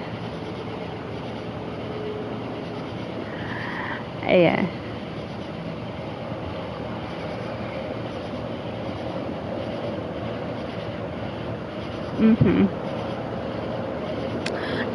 Actually, no. Because you remember how I said that, like, if I'm not streaming, I don't play video games? So I pretty much only play them on stream. I played a couple of matches before the stream, but that was to, like, see how everything is. But yeah, outside of streaming, I don't play anything. But, I played a little bit of GTA with my friend. That's it. And even that was like maybe twice. Yeah, twice in the past like month. So I have come away from playing games a lot. Just other things, you know? Other things. A lot of playing my cello, because remember, I start Juilliard in August. It's crazy. It feels like a week ago I was talking about, I just got accepted, and oh, I have all summer to, you know, mid-July already. Almost mid-July.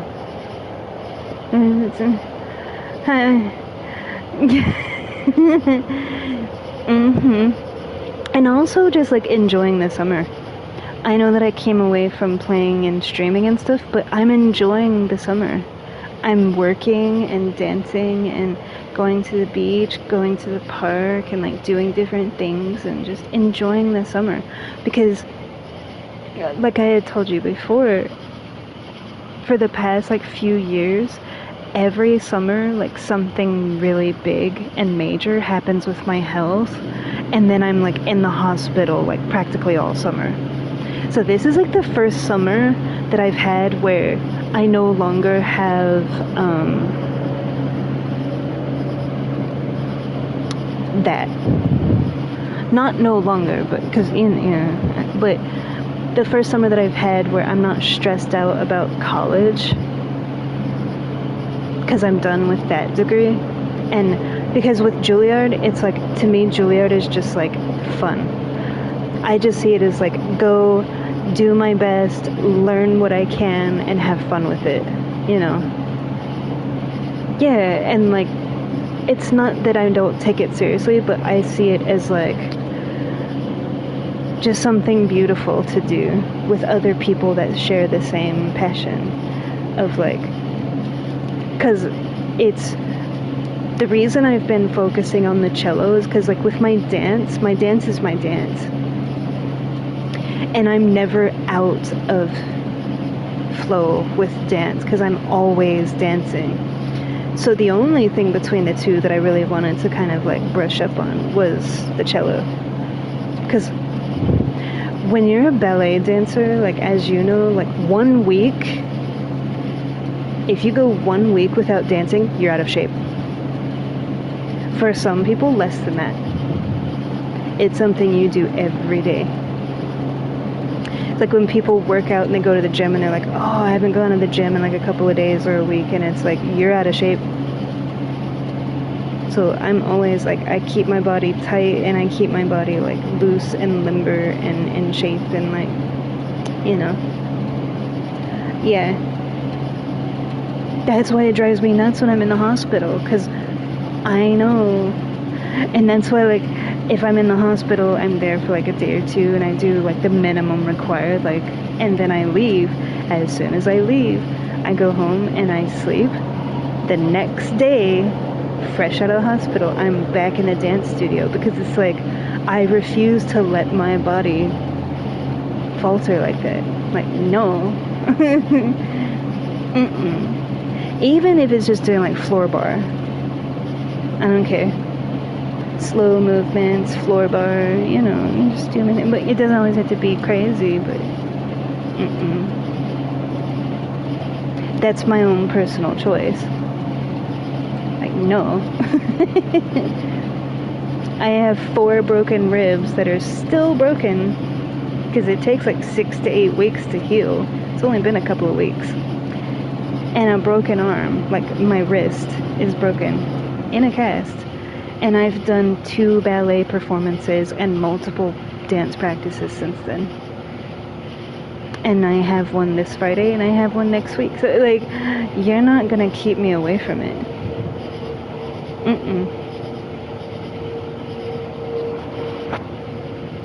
No.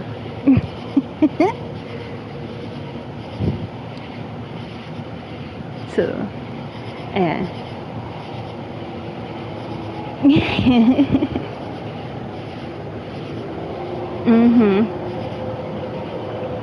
But yeah, I've been focusing more on like creating the outfits and dancing and playing my cello and just doing things, you know.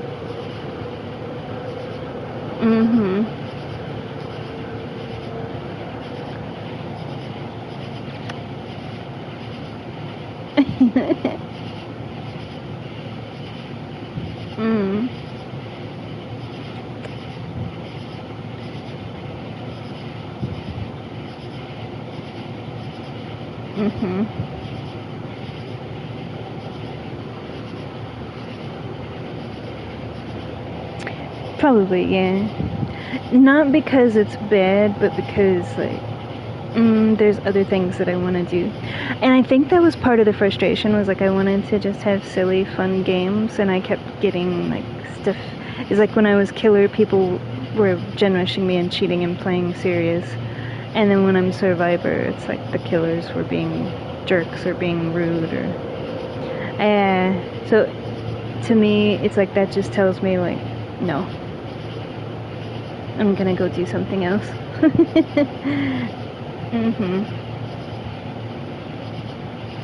I'm stubborn and I don't believe in quitting, but what I do believe in is if there's something negative, I remove myself from that negativity. So when I see like there's a consistent pattern of like, even though I just want to have fun and be silly, but they're not letting that be possible, I remove myself and go do something that I want to do that I enjoy. Not that I don't enjoy this, but it's not very positive right now. Like, I'm the only positive factor.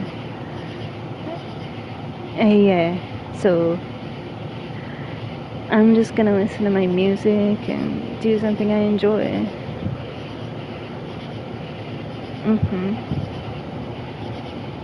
Yeah. I do have to work, so...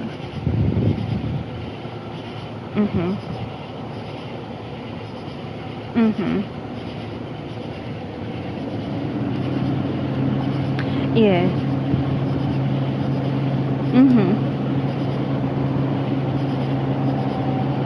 But that's just how it is sometimes.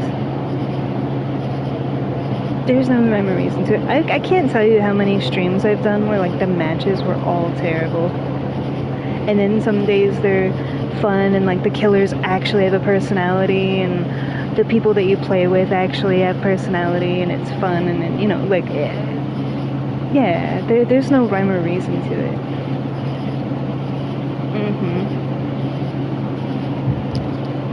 But yeah, I've just been doing other things. Playing my cello, reading in the park.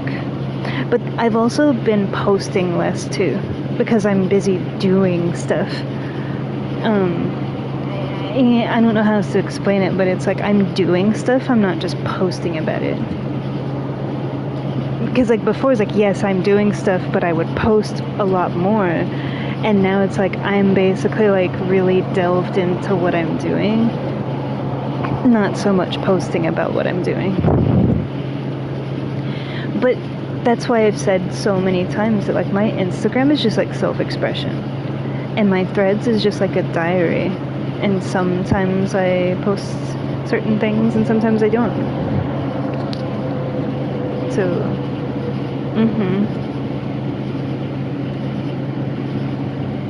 yeah.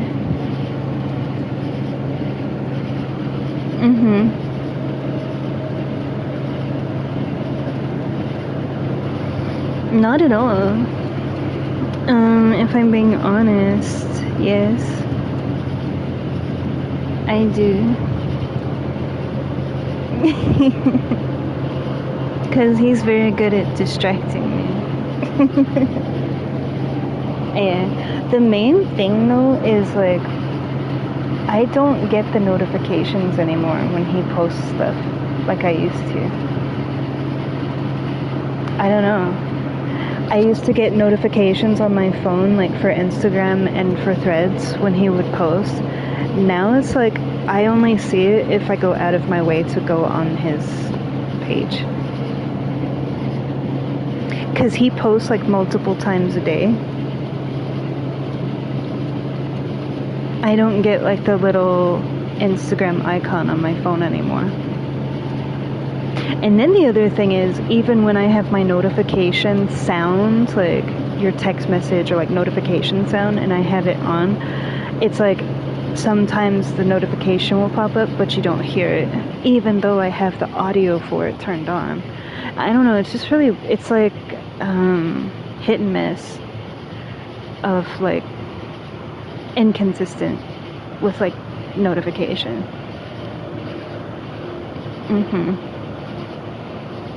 Yeah.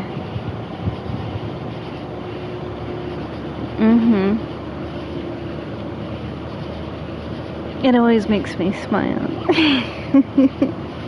He always makes me smile. Yeah. Leave me alone. No. I don't know, because I don't have notifications. I'll check it after I end the stream. Yeah. It's so beautiful outside.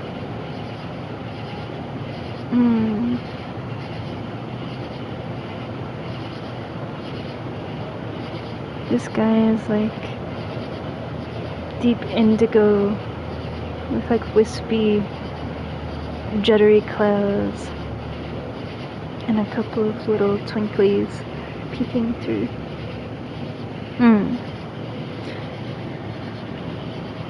Every single day. The epitome of my life is stop and smell the roses.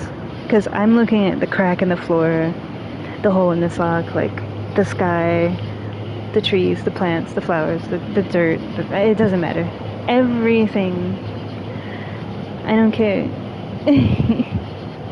No, it's not ADHD. It's called having a pure heart and loving the world that I'm surrounded with. That truck sounded like a fart.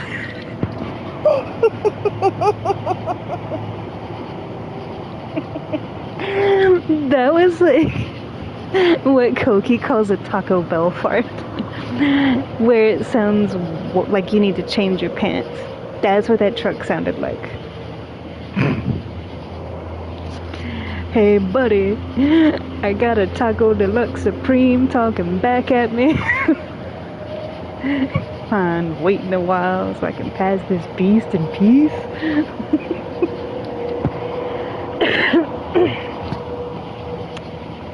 Halloween, the Rob Zombie edition.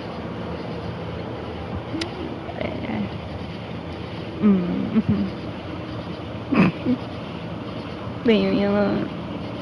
But yeah, it's just, I've always been that way, and you've known me for a long time. You know that about me, because everything is. Yes, it is. Yes, it is.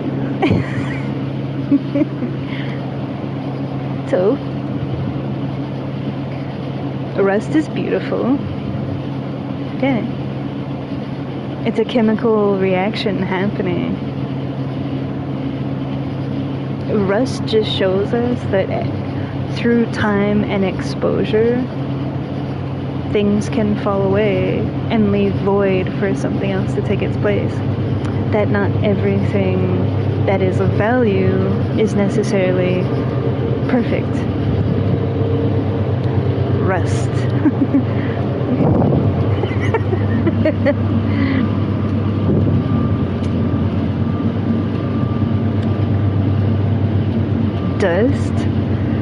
Dust is beautiful. Why do they rhyme? Was that planned? Rust and dust. Did you do that on purpose? Okay, I was just wondering. Dust is beautiful because from dust, you know what creates dust? We do. Dust is accumulated through skin particles, microscopic single-celled organisms, hair, and little things in the atmosphere. So dust is life. Dust shows you that there are living things. Or there once was. Dust is like the trail that living things leave behind.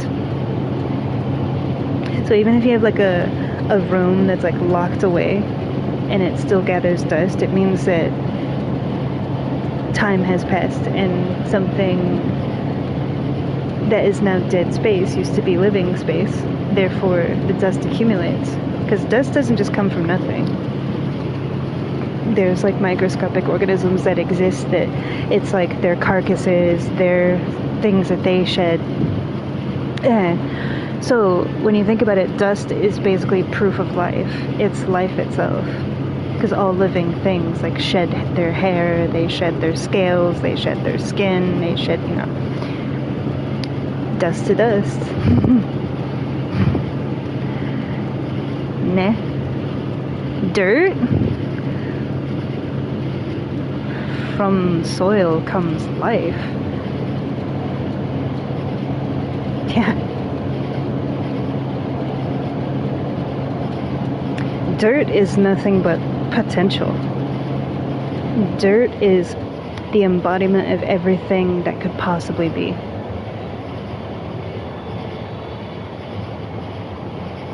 Because anything that you put within its soil has the potential to grow.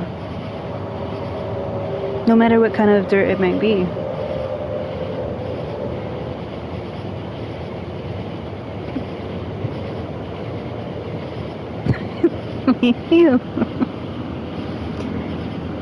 like SHIT?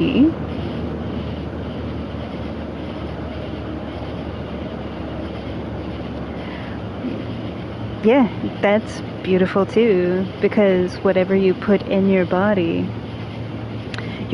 uses.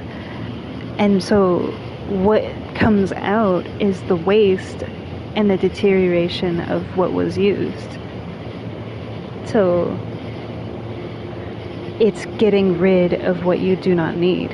So essentially, like SHIT is cleansing of the body. It's the cleanse of the body, ridding the toxins. That's beautiful.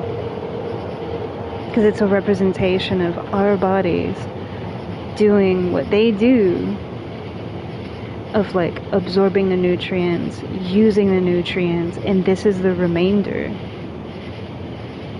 And we don't keep that. We set it free. We let it go. So it's letting go of that negativity, letting go of that toxic, letting go of what you don't need, that does not serve you.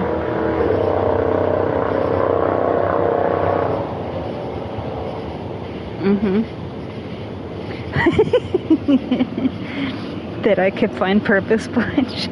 Oh my god. Leave me alone.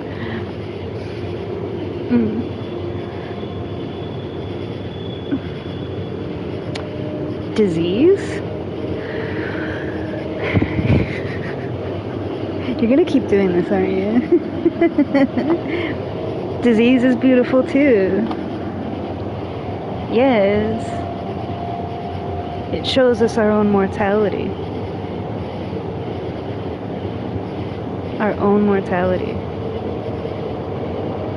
It reminds you, no matter what kind of disease it may be, it reminds you that you are here, right now.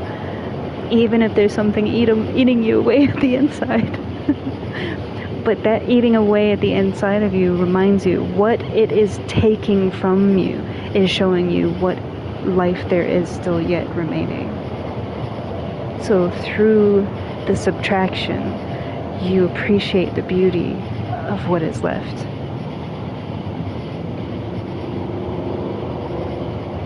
Because you embrace that healthy tissue that's still there. You embrace the moments that you have left, the time that you do have left. It's like a negative. Like when you take a photograph, it's like a negative showing you. Like disease is like that negative showing you, like, I may take from you, but only through shadow can you illuminate the light that which remains. So to me, disease is like a negative. Leave me alone. And it also exemplifies gratitude.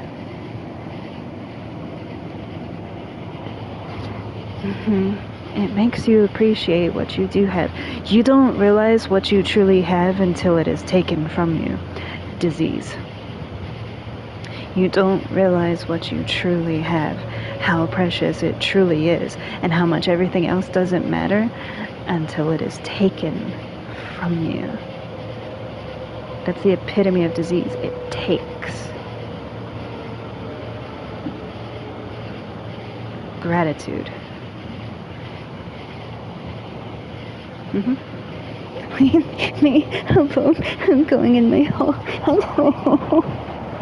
Everything is beautiful. You will not. No, it's not an argument. It's not a debate. It's a fact. It's a fact. Famine, gratitude. I may have nothing, and yet I have everything. Famine. Why? Because you can have nothing in starvation and still have love for him, still have air in your lungs.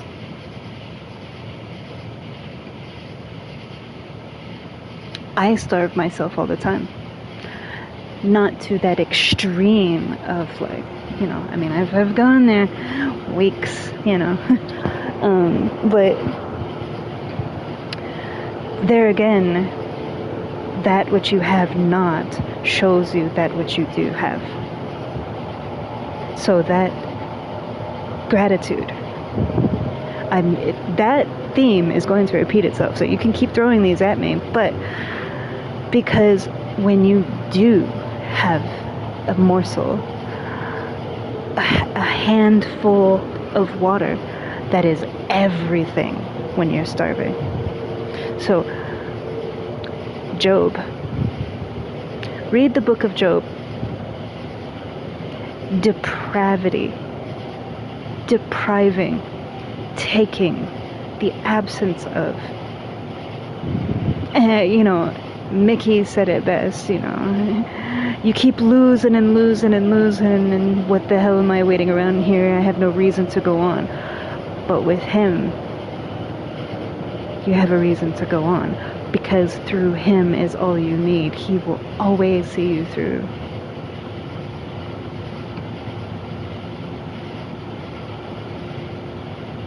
That's why there's so many poignant. There's so many. Wait, what is that? What is that? What? Oh, okay. There was something. Yeah. Oh, you're getting enjoyment out of it. Okay. Well, okay. Challenge accepted. Challenge accepted. I don't care. I'm just sitting here. I'm sure the people watching this probably like tuned off like an hour ago, if not more.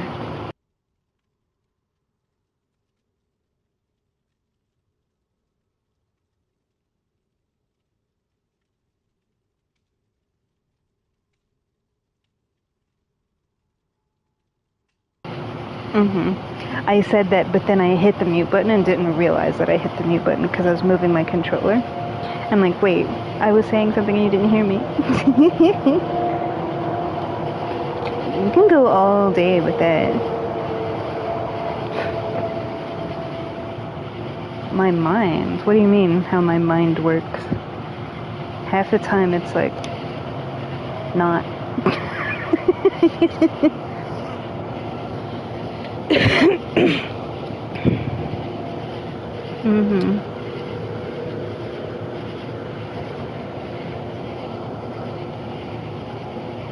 Poverty,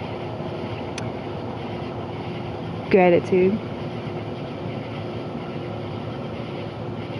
I myself live a survivalist, minimalistic to the point of self-deprivation through my eating disorder and through my minimalism. I call it minimalism, but essentially what it is survival mode.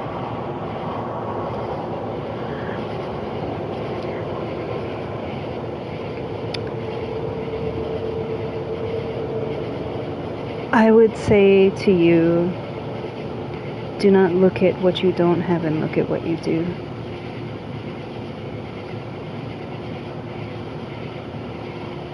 Because even in nothing, there is wondrous bounty set before you, if you only know how to see it.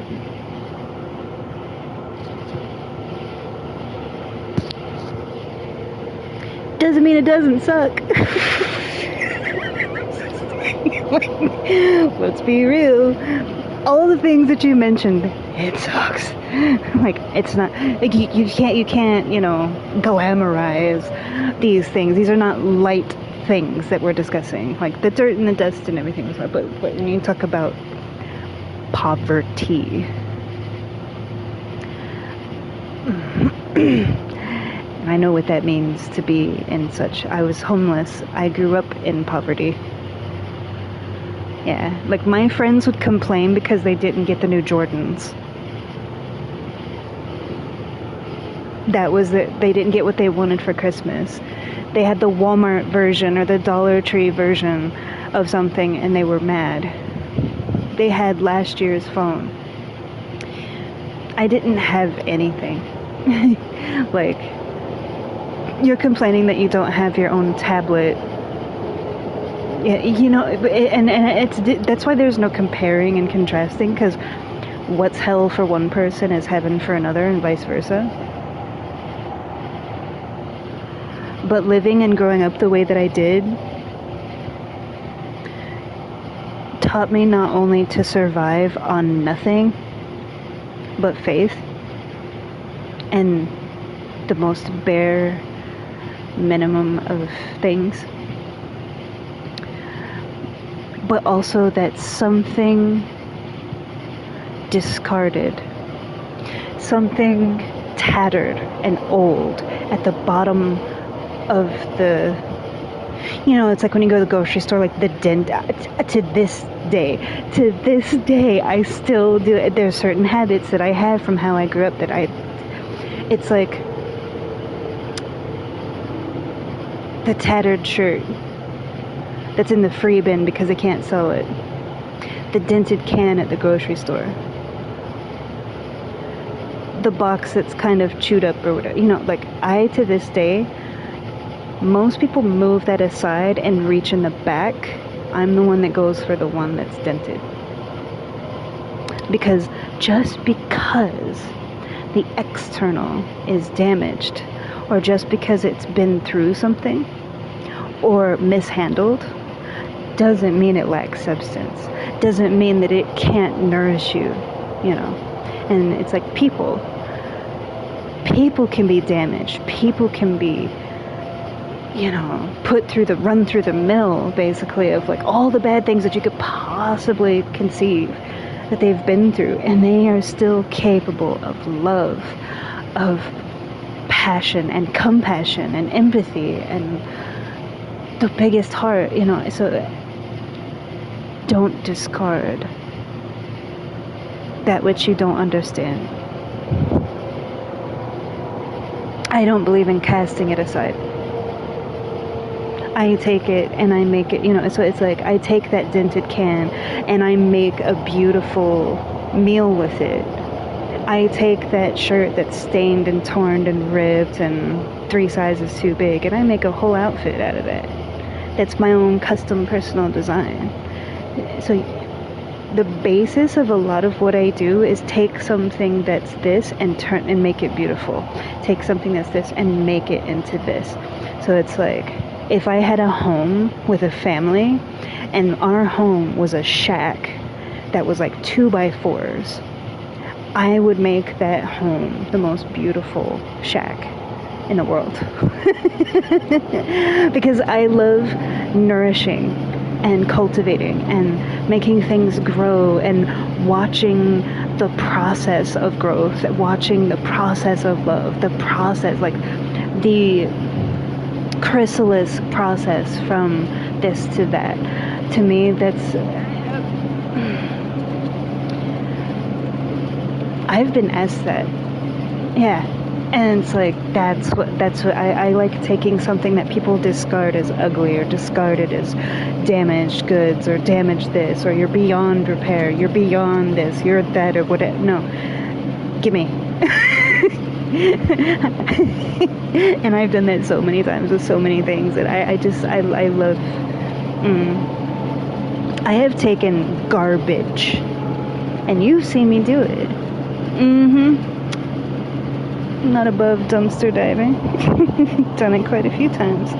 I take literal garbage and make it into something beautiful and useful, and literally have had people come over not knowing that it was garbage, and they're like, oh wow, like that's really cool that you made that. Like, I have artwork, because a lot of my artwork is like watercolor, but 95% of my artwork I don't show online. And a lot of my artwork is literally taking like trash, and I burn it, I melt it, I do things to it, I manipulate the material. Same thing with clothing.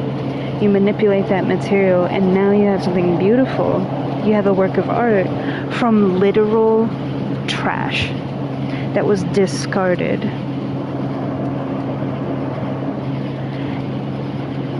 The simplest way that I can put it is the way that my eyes look around at the world is everything is beautiful. Even that which we decide to not be beautiful is still beautiful and can still be made even more so beautiful.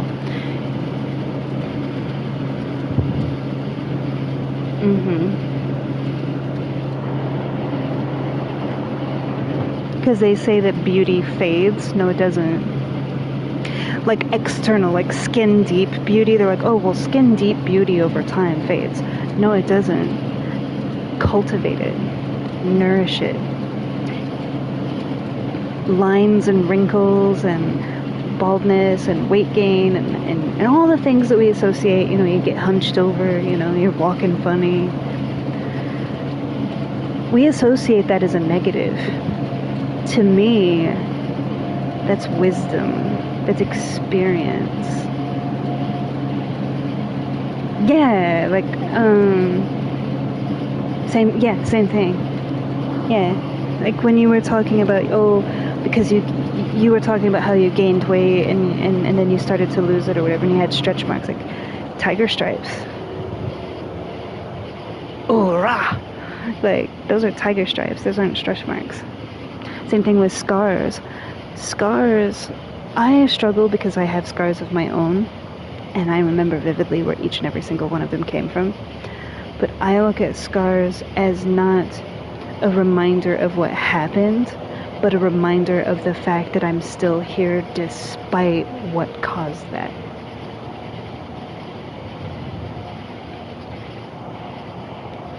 Like, what that scar was should have killed me. What that scar was, I shouldn't be here right now. But here I am. Same thing with, like, stretch marks. I don't know, I think everything is beautiful. It just is. And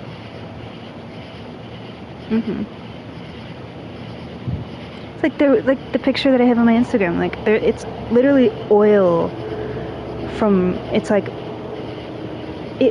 there was oil on the sidewalk, but it also rained. But there's still a rainbow within it.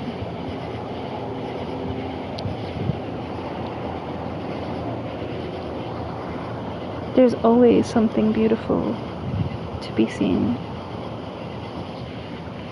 Why? My favorite question. Why? Why is everything beautiful? That's a simple answer. I can give you the simple answer. I can give you the answer that will keep us here until 3 o'clock in the morning. Which one do you want?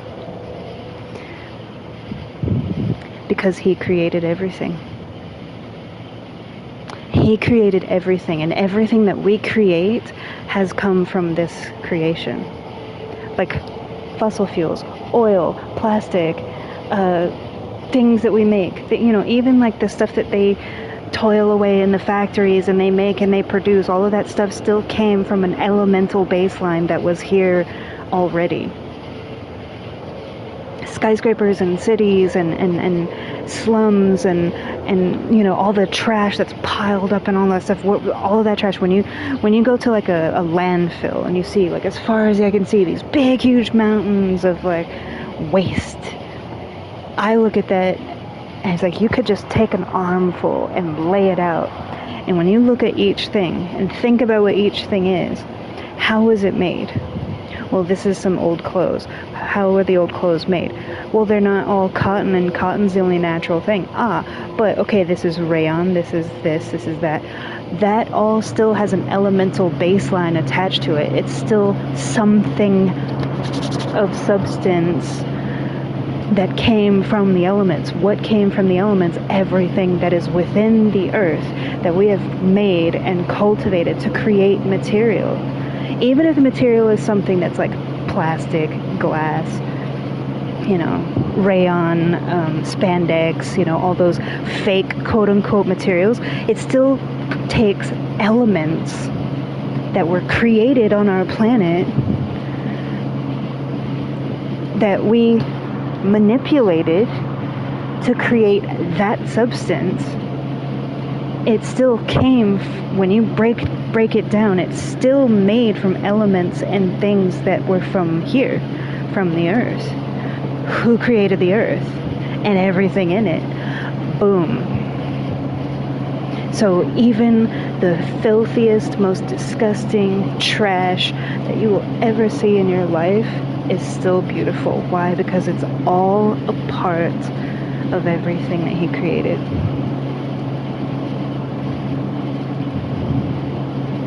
That's the short answer. Because it's not just about the flowers and the garden and the beautiful islands and the brooks and the oasis and all this stuff. Balance. With light there is dark. With day there is night. He created the heavens and the earth. He created the star, the blackness. Everything was in darkness in the beginning, remember? Everything was in darkness. Only when he illuminated the darkness do you see the darkness. And vice versa. Only through the shadow can you see the light. And that applies to life. You can't appreciate the illumination of the stars if it wasn't for the blackness of the sky. Do we see the stars during the daytime? No. Why? Because the sun lights up the sky.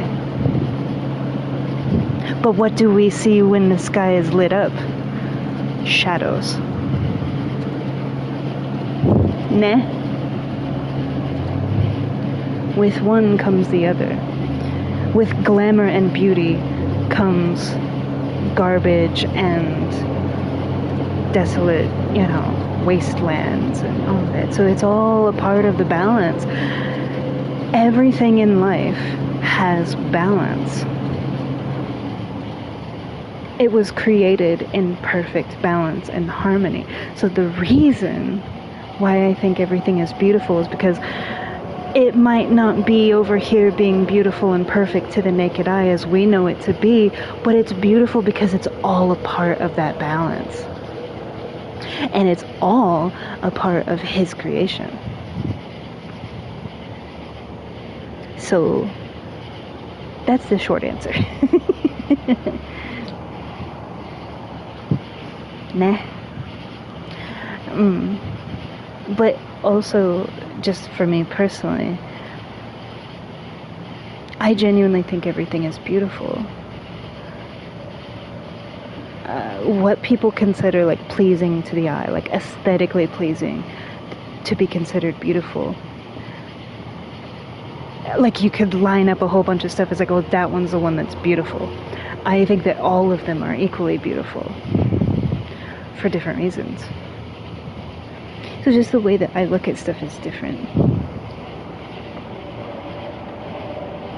It's like what defines beauty? What defines,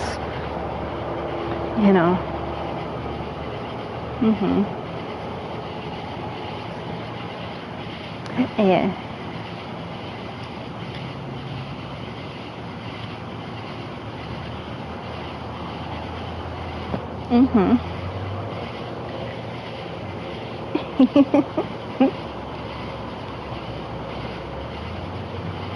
I am not. Bite me.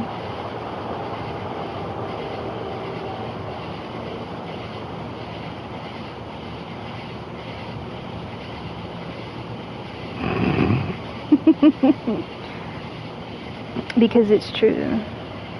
At least to me. I mean, I'm not saying any of this for people to agree with me. You just asked me how I feel. And that's all.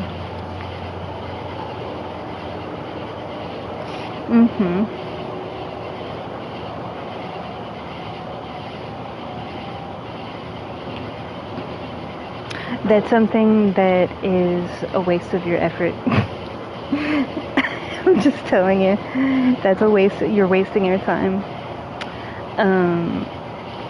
No one ever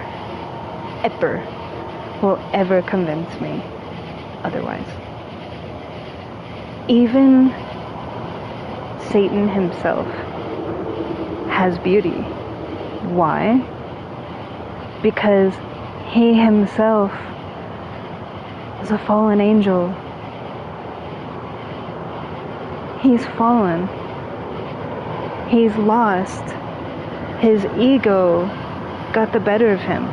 He was like the wild card that stood in adversity to God, saying, you can't, basically he was like the rebel saying like, you can't tell me what to do, I'm not going to abide in you, etc., right? I'm going to do things my way. And even though he's done what he has done, there's still beauty in his heart. Because he was still one of his angels. He paid the price for his pride. Pride is supposedly, as they say, it's the biggest sin. Why? Because the devil himself, that was what caused him to be cast down. Because he smote God, you know. Yeah. Does it mean I agree with him or like him? No. But even he himself, when I talk about balance, there is still beauty to be found there. Not because I agree with it, or because I'm going to the dark side, or because I will let him beguile me. Like, no, you still are not going to beguile me. You still are not going to have that grip on me. However, I understand.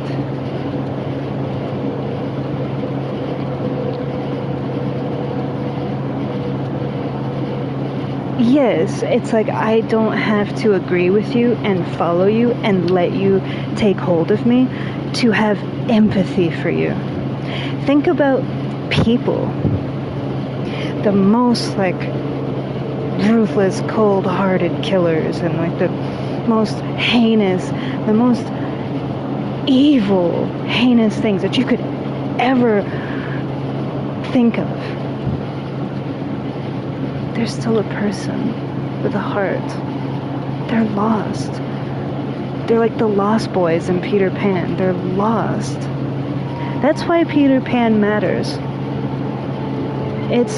They say, oh, he's a pedophile. It's like, it has nothing to do with pedophilia. Peter Pan, to me, when I saw Peter Pan, and I always look at things in this way, just so you know, like every time I see something, I see God in it first.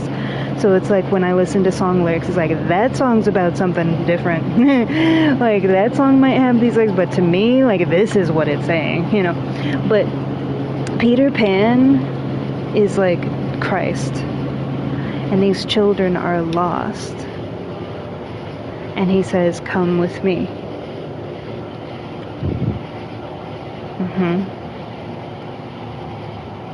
But the devil himself, whatever you want to call him, Satan, the devil, whatever, he's lost. And it has extended to such a degree, you know what I mean? So it's like, it shows you like how deep it goes, you know. And it's like people, it's like us. You know, one thing that they do unleashes like this precipice of just cruelty, hatred, evil, whatever you want to call it. But I'm always, and I always have been this way. And people think it's like, oh, because you like the bad guys. No, I empathize. I listen. And, you know, it's like I hear the story of like why, where it comes from, what is the source, what is the root system that began all of that. And most of the time, in my experience, I have come across some of the most evil people, and I sit with them and listen, and it's like all I see when I look at them is a child crying out this wailing of like pure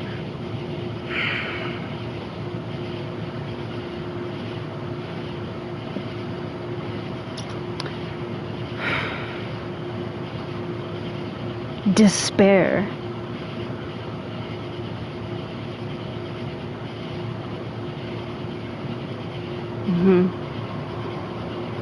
What they're doing is wrong, yes, but that is not for me to judge. He will have his day of judgment. That is, it's not our place to judge. But I can see through into that, and I can still empathize.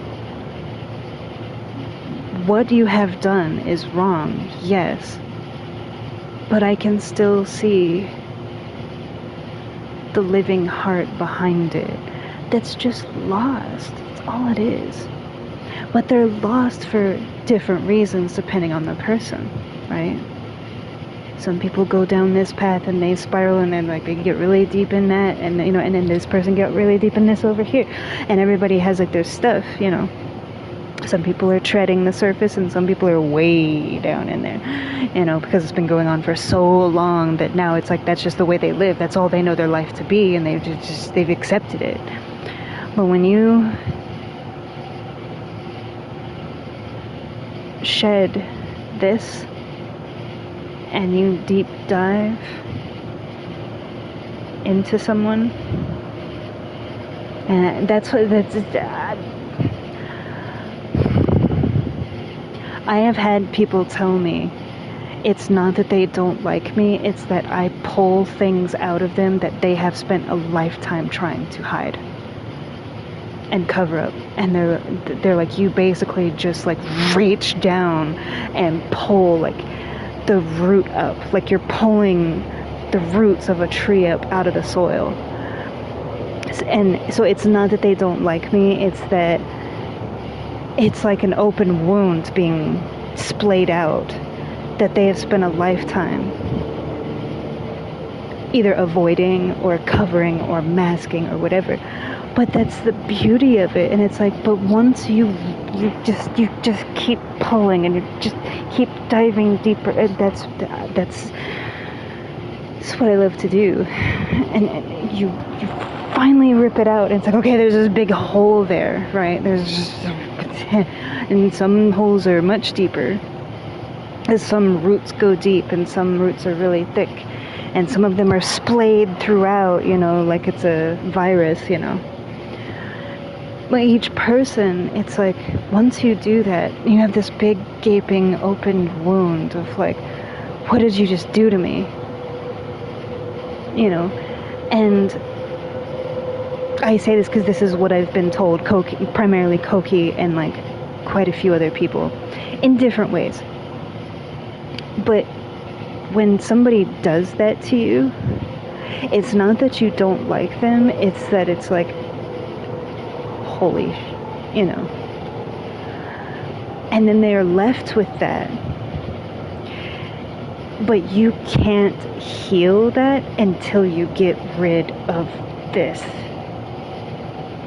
This has to come out. Whether it's a little bit at a time, or you just grab that bitch and you just, with both hands. That way is harder, and it leaves you just, you feel like you've been flayed, like just, okay, I'm just a pile of stuff now,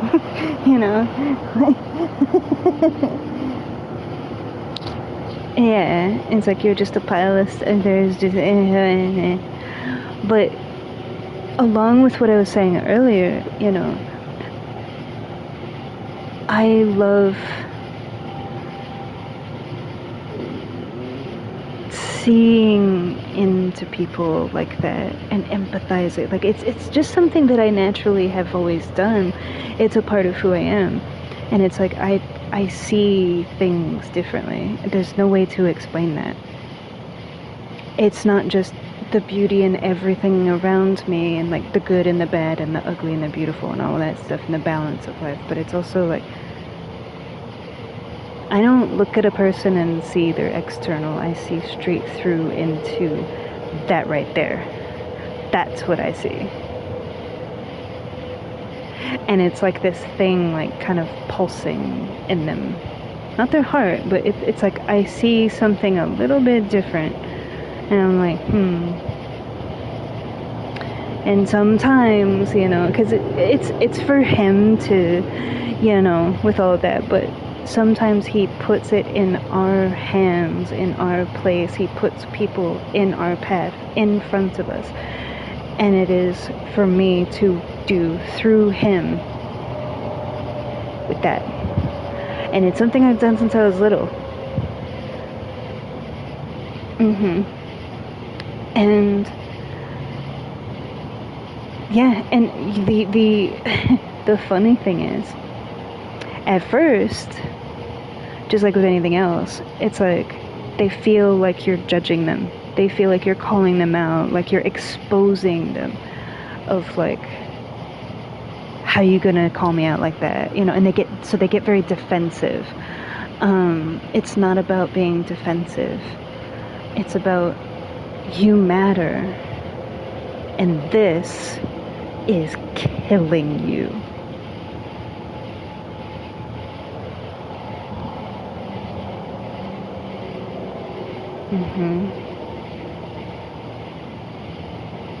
And yeah, and it's like, just like with anything else, it's like you have to rip that out, rid the toxin, and then you have to clean it and cleanse it, and then, only then, can it repair itself, figuratively and physically.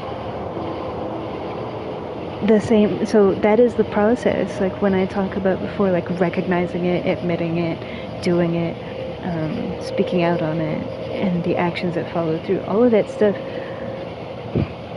The hard part is the beginning,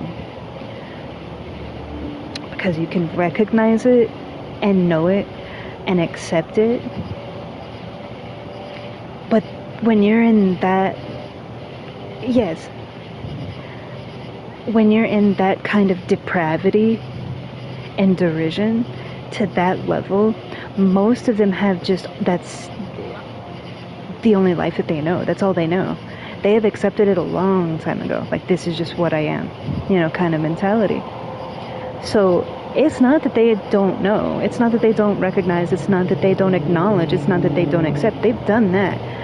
The hard part is reaching in deep and pulling it out.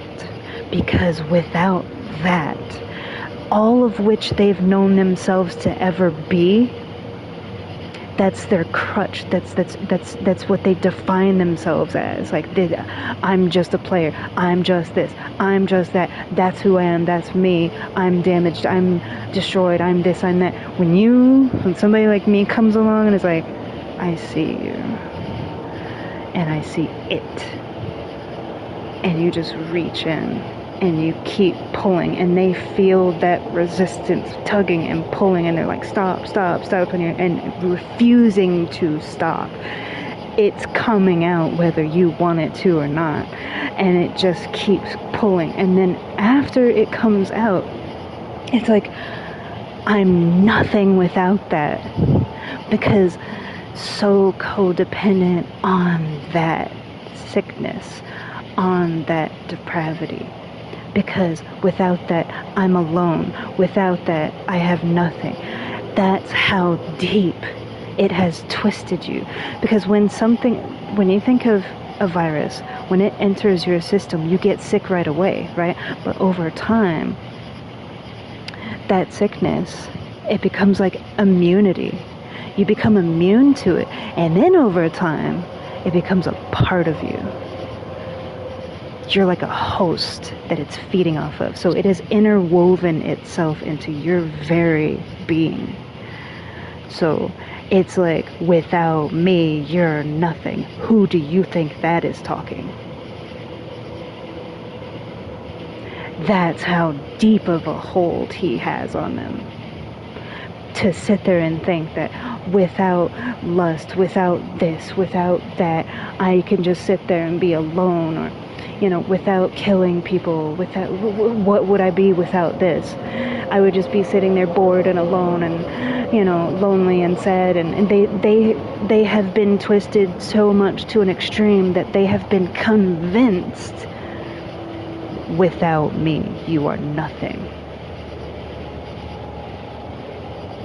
So that thing that has such a hold on them has such a hold that it has convinced them that their very existence is dependent upon that they cannot be happy, that they cannot be satisfied, that they cannot have joy in life without that. They have no purpose outside of that.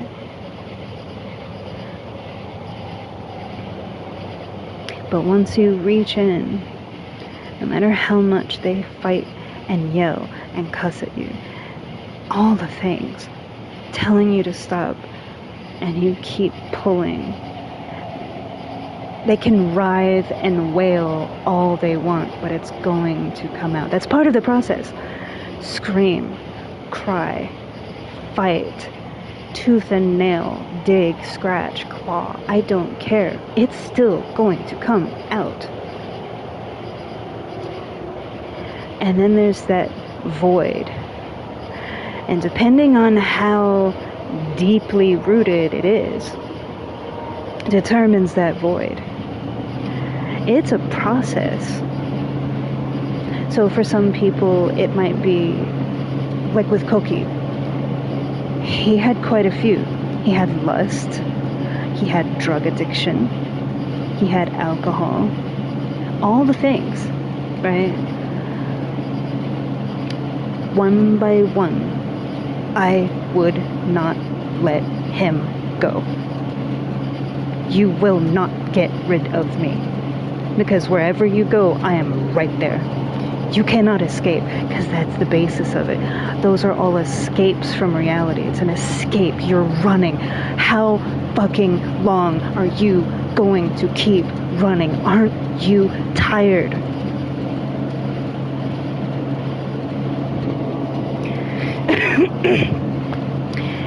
And he struggled with like anxiety. Like he does this thing when nobody's watching.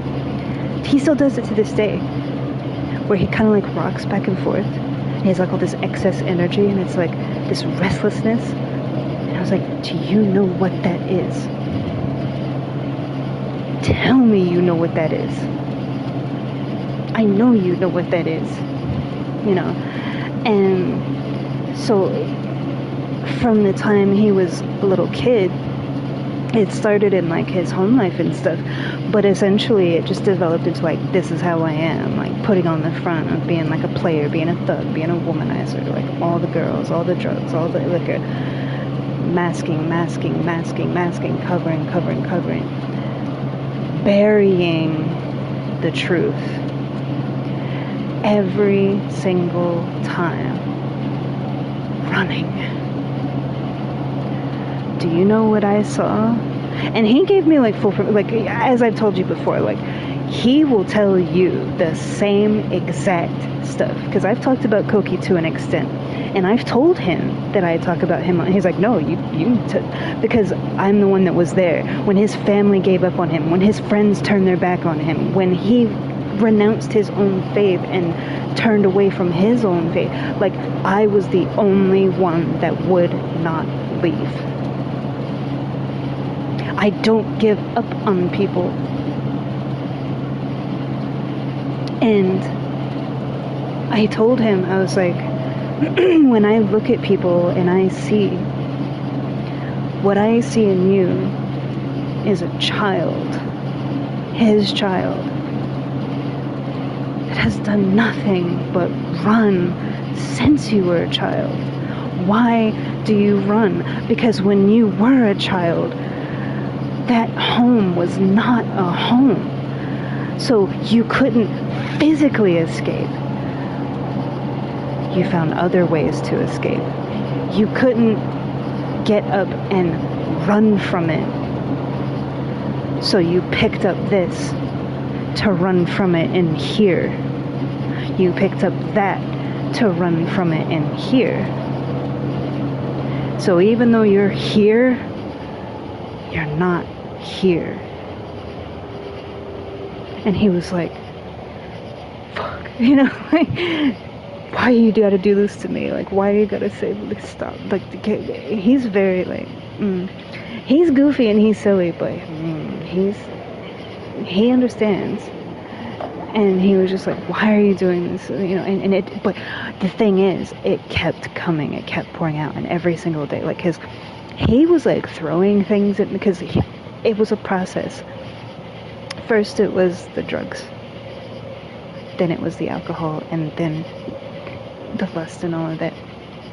It's like, if you want to live in a lustless life, you have to get rid of the things in which you seek. All that temptation that, on social media, adding the profiles on your phone, like all the people that you're texting, all the numbers from like a decade ago that you're still keeping hanging around. Like, until you rid yourself of choosing to surround yourself with it, it's like you're subconsciously putting it in front of you and not realizing it.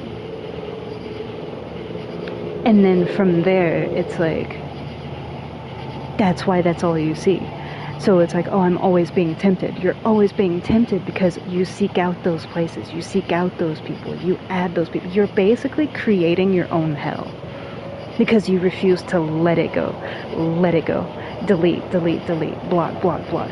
Rid yourself of it. He did that. Hasn't struggled with it since. He found someone that he's happy with, and he's living his life with her, and he's completely happy. Not a single dating app, has no interest in it, is so in love, like head over heels. They're planning on having a family. They're trying to have a family now. That was like the final piece of the puzzle, was like the lust that he struggled with. But the first piece was the drugs, and then the second piece was the alcohol. I took time off work and would not leave his apartment. He was throwing like glass jars at me, remotes, game controllers, like things that actually can hurt you. He threw a knife at me at one point. He had me like pinned up against the wall at one point. He punched so many holes in his walls because it was like he wanted to hit me because I wouldn't let him have what he wanted. So it was like he would hit the wall like right beside my head, or like right beside, like, that you can do all that you want. That's the child inside finally, like, because all of those things silence that wrath, silence that crying, that pain, that hurt.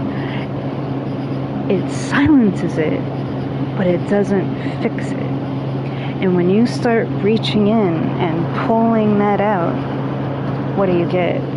Just like a child. You get screaming, you get temper tantrums, you get stomping, you get rage, you get running away, trying to run away. There were times where I sat in front of his front door and would not let him leave, because I knew the second he left, he would get in his car and he would go get the thing. It's like, you're not running anymore. He spent a lifetime running because his home was not a home for a child. My home was not a home for a child. It takes one to know one. It might come in a different recipe, but it takes one to know one. You see it, you know it. And we had been friends for years, like most of my life, so it's like, we know the ins and outs and ups and downs. We know all the things about each other. We're like blood brothers. We knew all of that about each other. And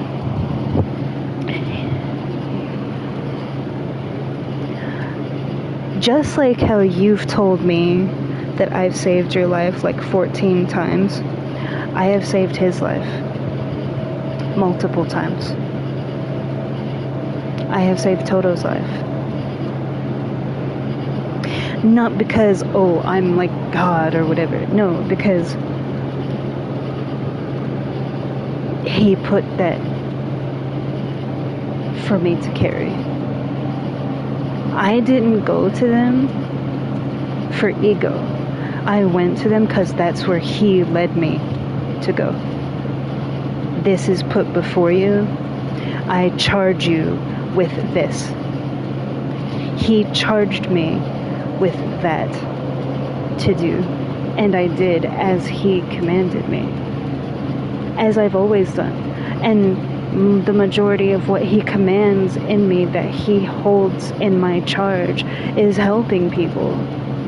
is kindness, is empathy, is understanding, is listening, taking something that is destroyed, that is written off as nothing, less than nothing, useless, worthless, pointless, without purpose, and taking it and just wrapping it up and okay, come with me, I got you. And just day by day,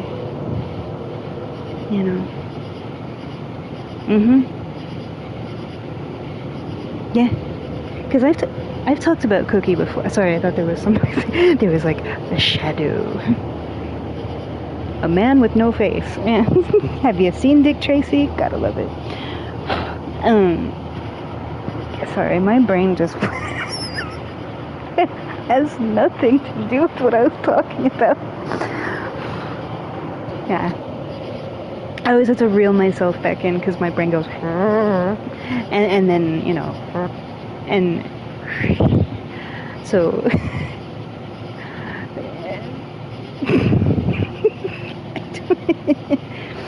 but yeah, he will tell you. I'm not gonna get into like the itemized list because I've talked about it many times before of how I helped him and all that stuff, but it's not everybody. It's not like I walk around like, it's not something, it's not magic and, squeezing the goat's testicles and voodoo and, ooh, this over here and that over there. No, it has nothing to do with that. It's just the way that I'm made, and it's just the way that I see things. It's the way that I see people. I have the ability to see with such empathy to the point of seeing into the child inside of people, even myself. That isn't just projected out onto everybody else. You have to be able to take that same scope, that same lens that you are looking at everything else in the world, and project it right back onto yourself. So trust and believe. It's not just everybody else. But that's the whole point, is like, it's with everything, not just this or this or this. And I feel like the reason that he gave me that gift is to help people. But I will tell you, every single person that I have helped in one way, form, or another has come back full circle to me and was wanting to share with me how much their life has changed since then. The things that started to grow, the things that started to change, the basically like the positivity that came out of it. And like thanking me, and I was like, don't thank me, thank him. Because I'm just a catalyst. Like, I am just like, you know what I mean?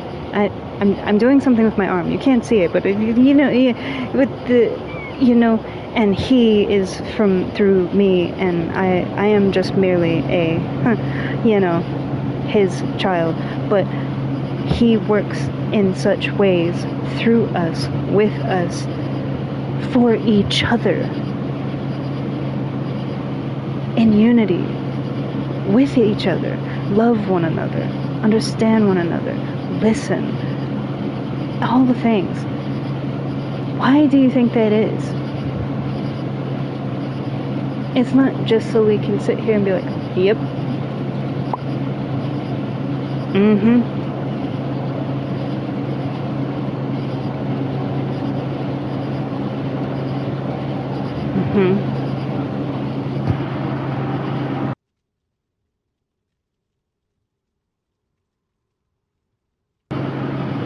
Oh yeah.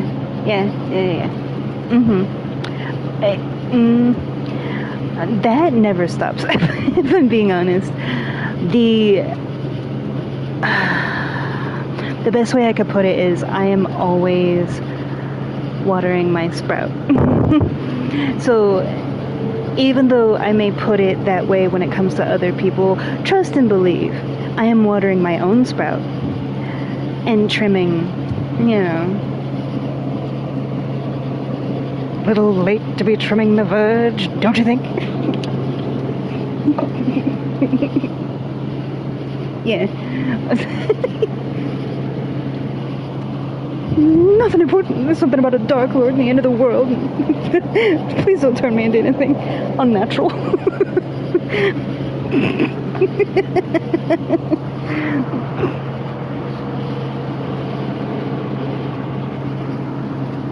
I don't know. Yeah.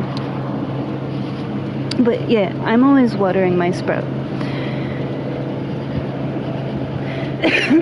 Because it doesn't just, it's kind of like a big value that I have, is you can look at things in the world through a certain lens, but if you don't apply that same lens to yourself, you're still blind. As a matter of fact, you're blind in one eye and can't see out of the other. Because if you're not willing to turn that lens to yourself and hold yourself accountable to that same caliber, to those same things, for the lack of a better word, you know?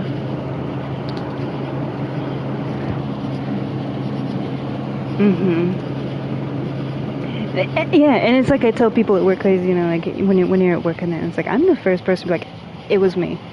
I messed up, so I'm always the first person to be like, it was me. Accountability, because I look at it like, how can I fix it if I don't know it's broken? How can I know how to fix it if you don't tell me? And how can I start to fix it if I don't acknowledge that it's broken? It's all breaking and fixing. But yeah, it's accountability. Like, yes, I am imperfect. We all are. And so, yeah, I'm always watering my own sprout. I water other sprouts, but I also,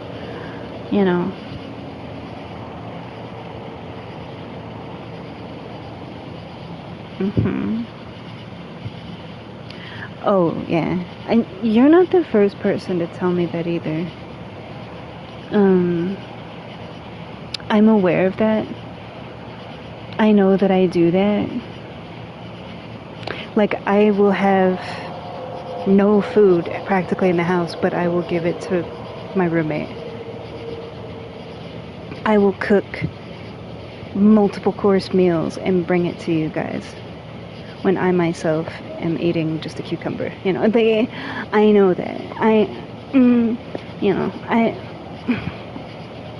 I'm aware of that. Yeah. Well, you've seen my apartment,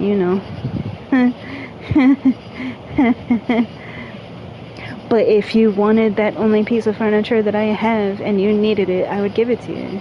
Because I've had less than that. And I was perfectly happy. I still had joy. I still have joy. Like,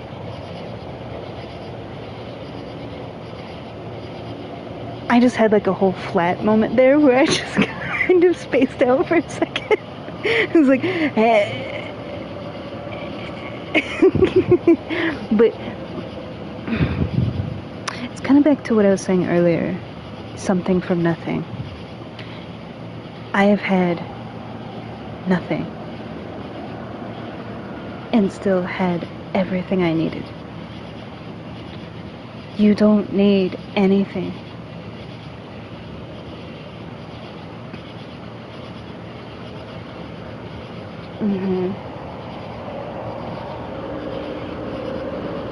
To be kind to yourself and allow yourself, yes, because I'm not a cave troll. like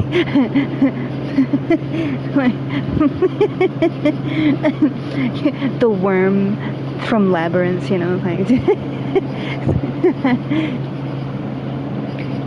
it's like the 3 billy goat scruff, you gotta pay the troll toll. No, just me. Oh, okay.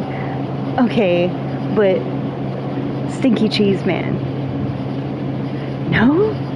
Okay. Rainbow fish. What? This isn't even my generation. These were just the cheap free books that they had at the library that I read because I was poor. Like, it's the old stuff. Well, I mean, it's not really old, but it's like, 2 generations before me, but that's beside the point. But, so I don't know. Sideways stories from Wayside School.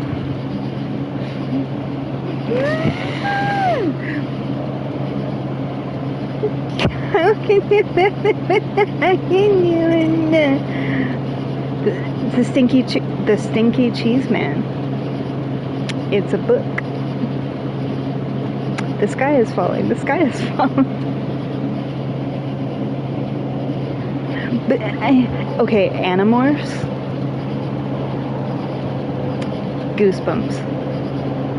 Thank you, Lord Jesus, all that is precious and holy. We have life. Okay, because then we're gonna get into some like Pokemon and Ninja Turtles and go down the path of Sailor Moon, and don't get me started on the Misfits. Okay, like, in a world full of Gem and the Holograms, always be a misfit.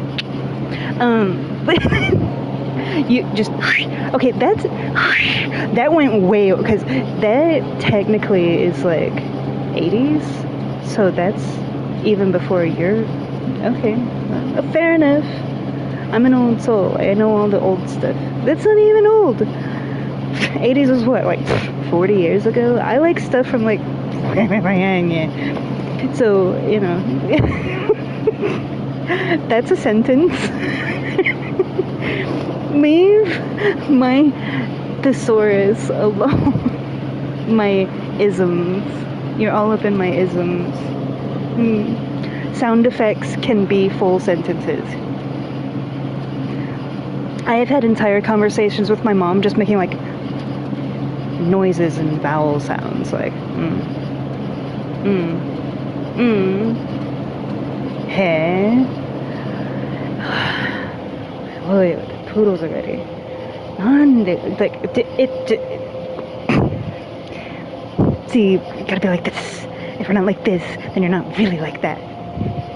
You're not on the. You're not catching the wave. Just.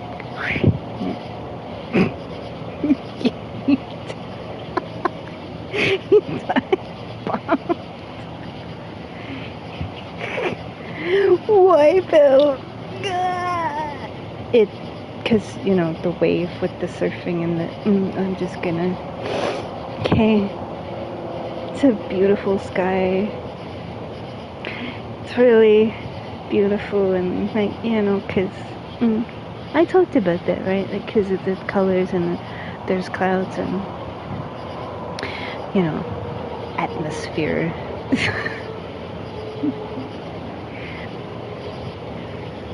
How can you not know about Goosebumps?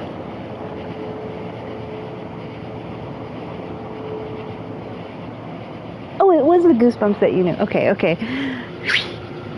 So, okay, but how can you not know about Rainbow Fish? Rainbow Fish was like the Finding Nemo of people that actually used to read.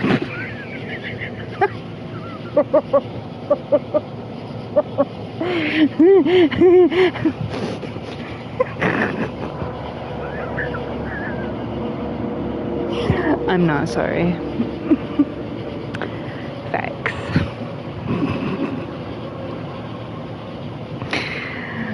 Come at me. Yeah, my generation. Talking about my generation. My generation. Cause we don't give up, and we won't ever give up until you give up about me and my generation. But yeah, it's us. But I am just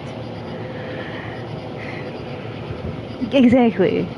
It's like, yes, I am from 2008, but there's all this stuff over here. Yeah.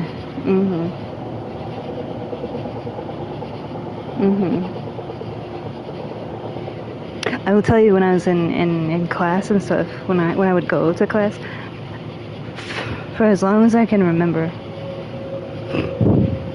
as far back as I can remember, I always wanted to be, no.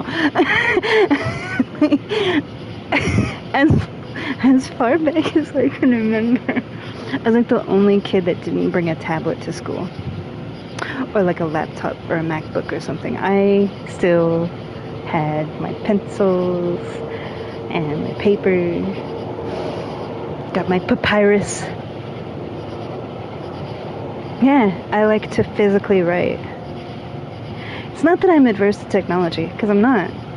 But I prefer substance, something, you know, that you can, like, touch. Oh, you're such a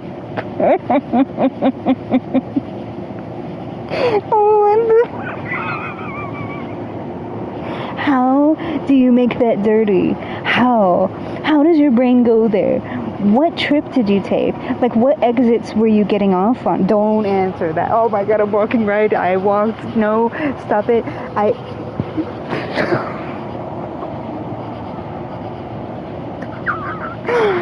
I don't know what it was called, but it was... Why do I do this to myself? I know what you're gonna say. It's like I'm saying, like, you know, it's like in like anime, like in cartoons, you can see it physically coming out of your mouth as it's coming out, and you know what's happening, but the words come out anyway. Like, it's like you're watching the words leave your mouth, and you know what's gonna happen, but it's too late. It's too late, baby. Now it's too late. Yeah, it just. You're such a perv. I want to smack you. I kick you in the shin. Yes.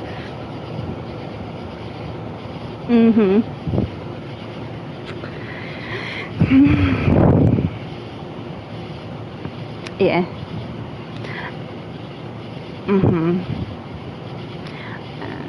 I have an old soul and the heart of a child and the personality of a middle-aged something or other. I don't know. But it's all together now.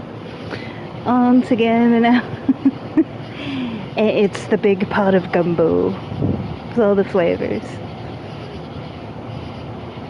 Not all the flavors are necessarily, you know, spicy. Some of them are kind of, you know. What? Oh, yeah.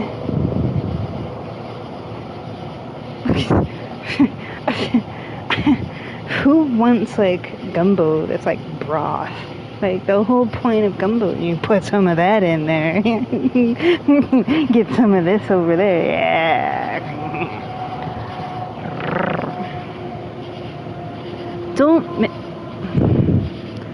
Fine. Only because you asked me to.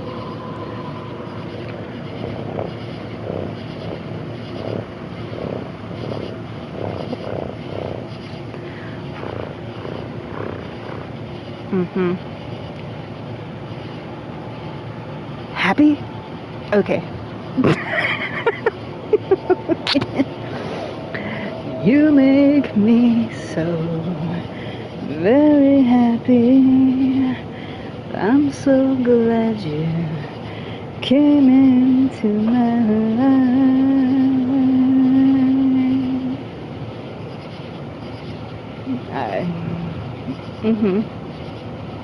Okay. No, it's not that I don't have a tablet, you know, like, I have a tablet, but it's just like when I go to school, I prefer, like, I was one of the few that, yes, while I did have, like, the outline and, like, the synopsis of everything that we were going to do for the semester, like, they send it to you in an email, and you take the exams digitally, like, pretty much everything is on the computer. You're only physically there because you have to be physically there sometimes. Most of my classes were online, and I never stepped foot inside a classroom. The labs were the only thing that I had to physically go to, because you can take the exam digitally, but you still have to physically show mixing the compounds and, like, doing the thing. Or like when you put it under the microscope, you have to like show that you know what you're, because the thing. So there's the physicality of the whatnot and stuff like that there. But classes that it was pretty much like read this. There are many pictures, and then you take the exam, and yeah. So it's essentially like, here's a video, the teacher's talking, here's the assignment, exams in a week. Lather, rinse, repeat, heat, lather, rinse, repeat, heat, as needed. That's it. So online schooling was easy because I don't take notes and I don't study. I never took notes and I never studied all through my school. And I could just sit there and listen. So I'm sitting there and I'm like drawing and doodling in my composition notebook. Just sketching, just doing whatever. Just listening. And then they would ask questions, like, okay, da-da-da-da-da. So yeah, essentially like me in school was sitting and doing my thing while listening to them talk. And then they would say, like 15 minutes before the end of class, they would say like what the homework assignment was. I would just do the homework and hand it in before I leave. Because usually like the first half is teaching the lesson and the second half is like they assign the homework. And then like the daily assignment, it's like I would finish the assignment and then ask what the homework assignment was. They would tell me that and then I would hand that in as well. So I never took books home. I never studied. I never took notes. I am very much, when I say I'm an audiophile, I'm an audiophile to an extreme. I notice every little slight thing and I absorb it like a sponge. Yes. But I love it. As much as like my eyes dart to like every minutia, I am a straight, like, I would rather be blind than deaf. The age-old question, like, deaf or blind. 100%, I could be blind the rest of my life. As long as I can hear nature and hear music, I'm okay. I'm okay. I'll read it in Braille. Or audiobook. You will not keep me from his word. I don't care. You don't have to be able to see how many people they don't see and they still with the that don't even enter into it. So please. I will learn. My fingers will be sliding along on the pages. I won't know what it says, but I will slowly but surely learn. Audiobooks.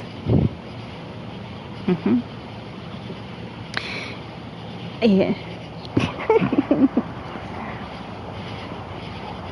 But yeah, I've always been that way.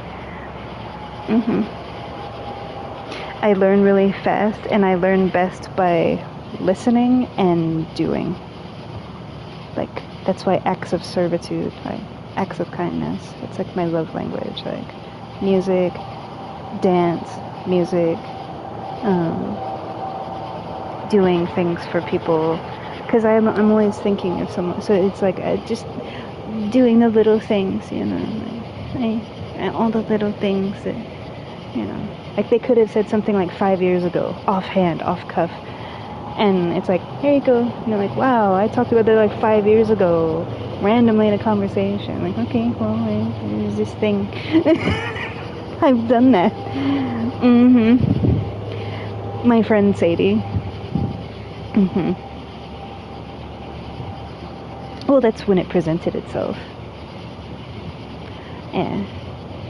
But I like to do stuff for people. To make them feel good. It's like, I want to make you feel good. I want to make you feel loved. I want to show you love and affection and like make you,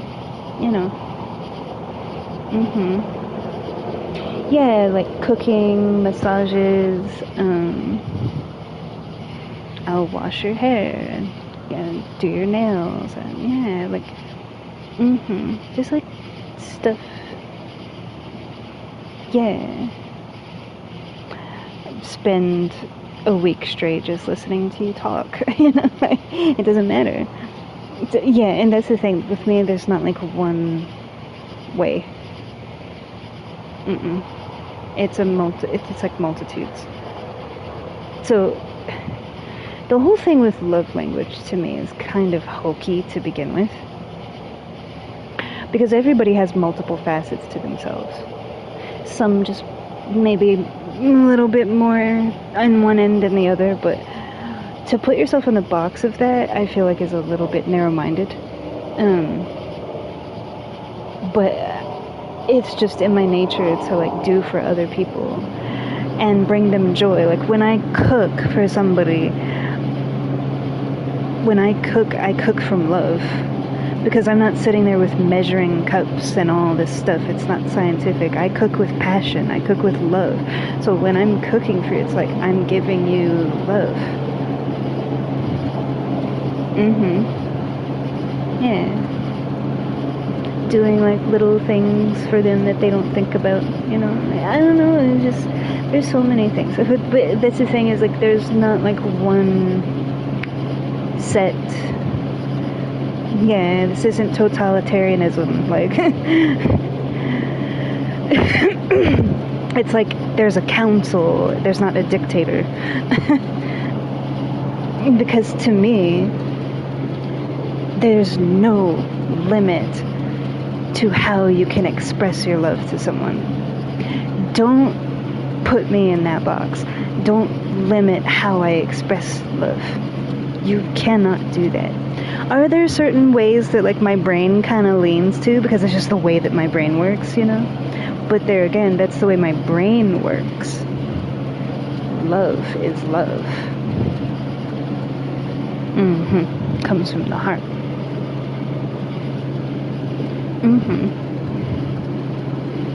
Yeah. Don't put me in a corner. No. I'm not good. Yeah, like audio, like listening, hearing, like sounds and audio. Like, yes, I love.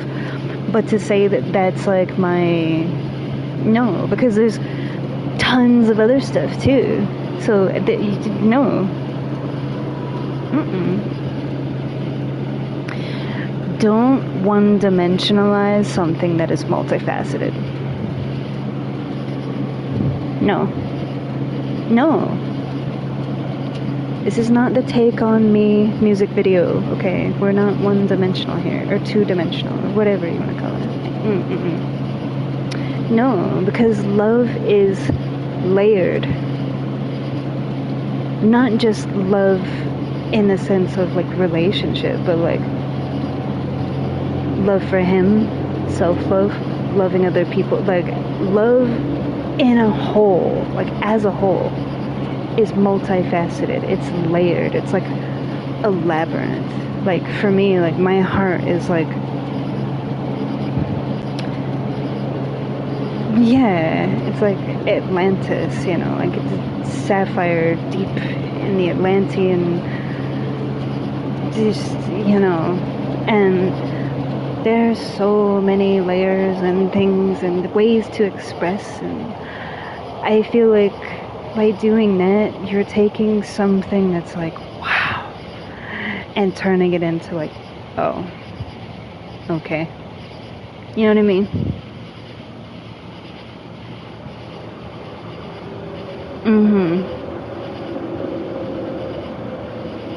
Yeah. You ever poke the souffle before it's done? It's like that. It's all like beautiful and oh, things are happening. Science is sciencing, you know, and it's and then you're like, and then it's like, and it just, and it gets flat. That's what it's like to try to put love language into a box of like how I love, or like how you love someone. No. True love knows no limitation. It's not about love languages at all. Erase that from your mind completely. Yeah, because it's like on trend, and it's like, oh, my love language, your love language. It's like, how about just love, man? can we I'm gonna go back. My name is. Can we do away with that? Can we do away with like the, oh, there's the cupcake phase and there's this phase and love languages, and it's like, stop trying to analyze something with which cannot be analyzed. Love is just love. It's not meant to be put in categories. It's not meant to be broken down and severed and analyzed and, oh, you're looking at it with that lens there, and you're like, oh, times 100, look at that there. And like, no, it's not a specimen. And it's coming from me. Like I said earlier, when I was talking earlier about like, people see that like, oh, I'm a lab rat, and my whole thing is science, and it's like, yes, that's one aspect, but I'm also a dancer, I'm also an artist. There's many, many, many facets, just because that's what I do for a living. And when you think about it, science and nature, biology itself, is the study of life. What is life? All that he created. So essentially, I am helping people by analyzing life itself that he created. So my knowledge of said life that he created is what allows me to help other people. So this whole idea that like, oh, because I'm a lab rat, like, oh, you must believe in the Big Bang Theory, you must be atheist, you must be a Scientologist, like, I need to be a millionaire, first of all, if that's what you're gonna do, because, the great gig in the sky and the spaghetti monster and all that weirdness, like, no, just because I am a scientist at my job, don't think for 1 minute that God is not in that science. Because, let me put it to you this way. Scientists study science, right? They theorize, and they analyze, and they criticize. What is science? The study of life.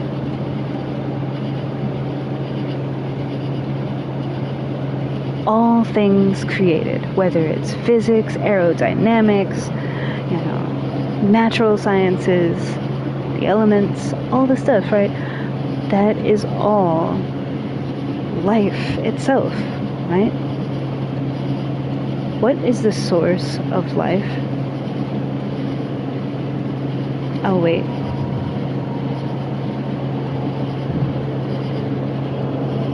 My response to people that assume that just because I'm a lab rat that I should be atheist, how can you spend a lifetime studying all life,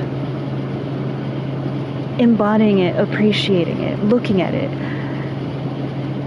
studying it, and not acknowledge the creator of life? It's like looking at a painting and, like,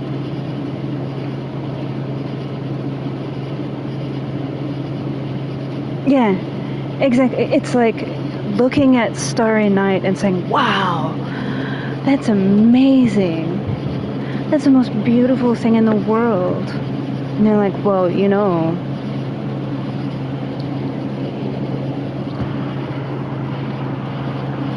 and just saying, oh, well, that painting, it just came into existence.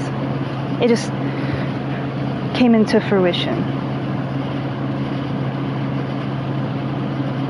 Yes, the Big Bang did happen, but the Big Bang, what we know it to be, is defining the beginning of existence.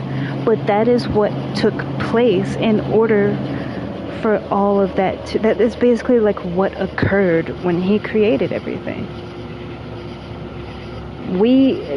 Not we, because I am not a part of that train. they know it to be like, that is what happened in order to create everything. And it's like, no, that was what happened when he created everything. Like, you just got it a little bit, just a little bit, and then but it's like looking at Starry Night and saying, wow, that's a masterpiece.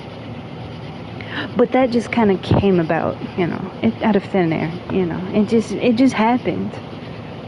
No, every masterpiece, everything that we know to be on this earth is created, right? Paintings don't just happen, they're painted. Songs aren't just sung, they're written. Babies aren't just born, they are created. Everything in this world and in the universe has a source of creation. Therefore, it's like looking at Starry Night, but refusing to acknowledge that Vincent van Gogh created it, that he painted it.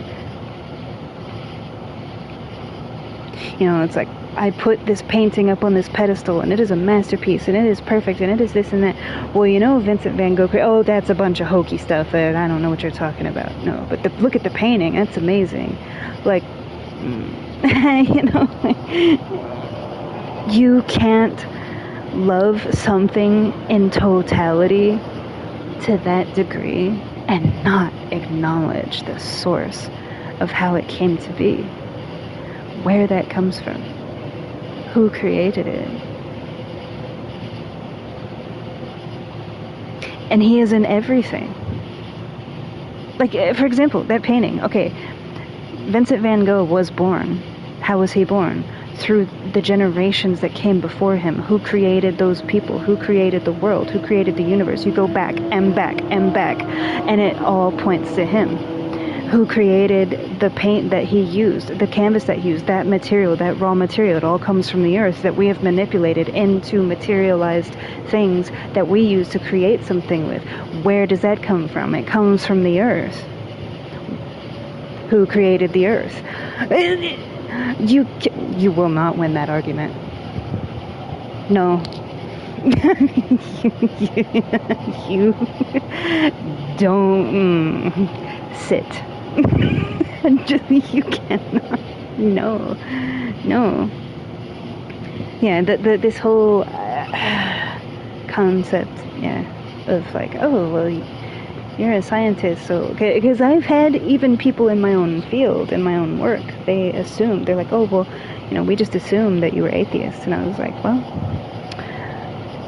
that's incorrect. And they're like, how can you work in science and believe in God? And I was like, because all science is nothing but that which he created.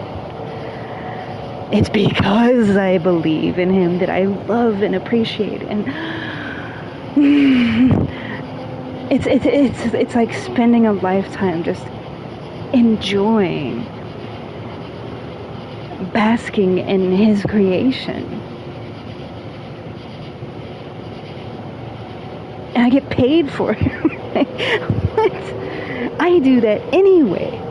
Essentially, I'm just getting paid to do what I do anyway, any other time. Because when I'm not at work, that's exactly what I'm doing. It's beautiful. And same thing, like, and that's the other thing, is like, the lab rat in me is not the only facet to me. I'm a dancer, first and foremost. Am I his child, first and foremost? Yes, but if you were to put a gun to my head right now, I'm like, are you a lab rat or are you a dancer? I'm a dancer. That has poured forth through me, not from books, not from education, not from learning, not from schooling. That has poured forth through me since I was an infant. It's naturally in me. So there's a difference between learned skill and God-given talent, God-given gift that you are naturally bestowed with, that just flows, no effort, no nothing, it just pours out of you. Dance. Hmm. Yeah. And all dances to me is the physicality of expressing the emotions, expressing physically your heart, which all leads back to Him. Because we were given those emotions. We were given this breath of life. We were given this body of flesh to express with. It still all points to Him.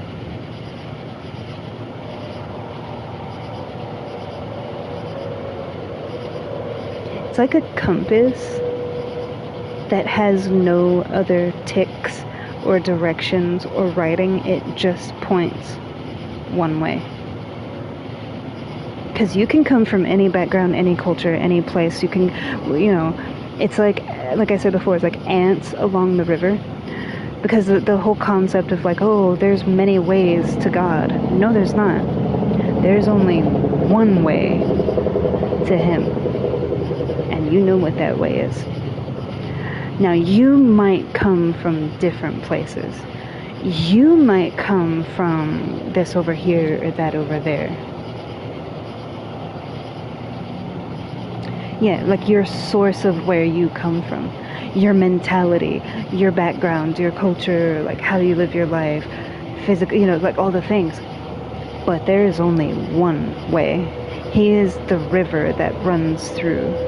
And that current only goes one way. Now the ants can come from all directions, but they all come to the same source. That flow.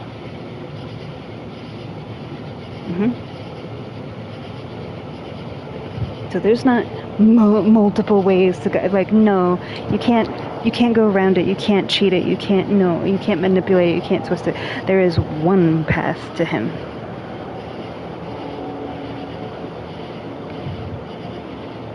Simple. And usually the simplest things are the most precious. That's why I'm not ashamed of who I am. Yes, I'm soft and subtle and simple, but I believe that there's much beauty in simplicity, in grace, in softness. And don't mistake softness for weakness. Because the soft and the teachable and the meek endure. There is nothing stronger than that. That's why I talked about like the mighty oak and the willow tree. The mighty oak stands firm and it's in your face and it's but it can crack under pressure. The willow tree is all over the place when the wind blows, like there's no foundation, there's no substance, there's no to keep it from just so it's like a roller coaster, it's all over the place. But the bamboo has a strong root system that's very unique, actually. And it's technically grass. Technically, bamboo is a type of grass. Some consider it a weed, actually. So ironically,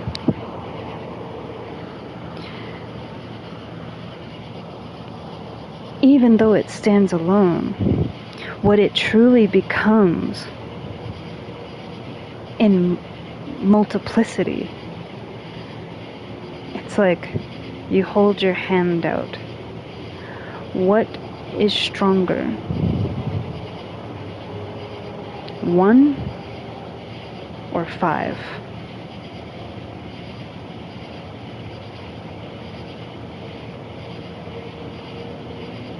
You think five.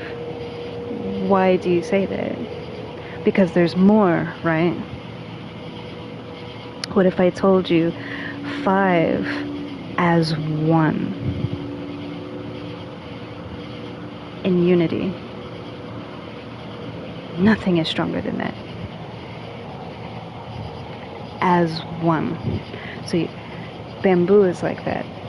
Because it's not just one tree. It grows like grass, so there's multiple all over the place. Right? But when they're all grown up together and all that stuff, they are as one. And now you have like a fence of safety. And they're strong. Their roots go deep.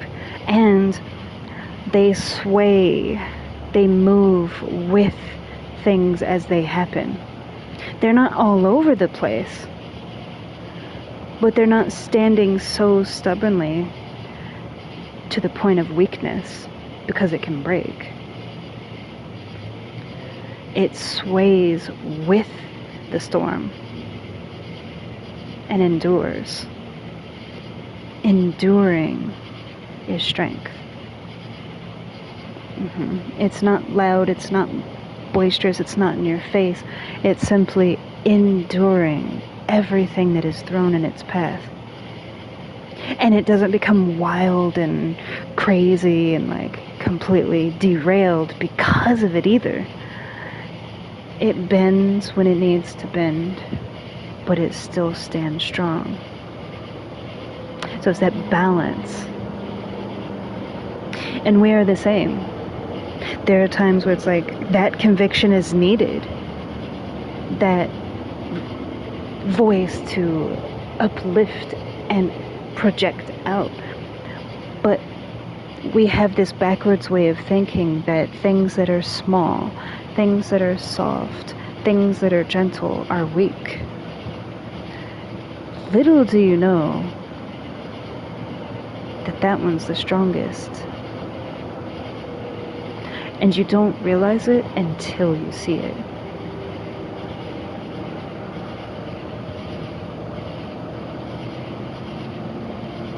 Endurance. Endurance isn't just,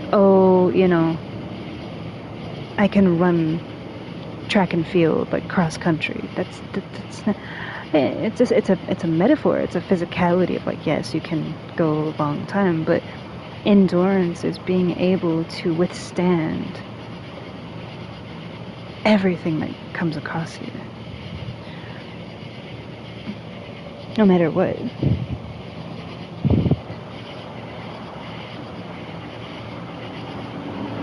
And you don't need all of that to do it.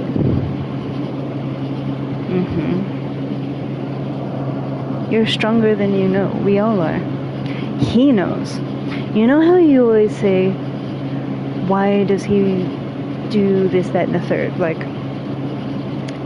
why does he let people suffer? Why does he put us through all of this and that and everything? I don't look at it like he's putting us through things. I look at it like he doesn't give you any challenges that he doesn't already know that you can't overcome. He wants you to show him. Because you are being cultivated for something much more.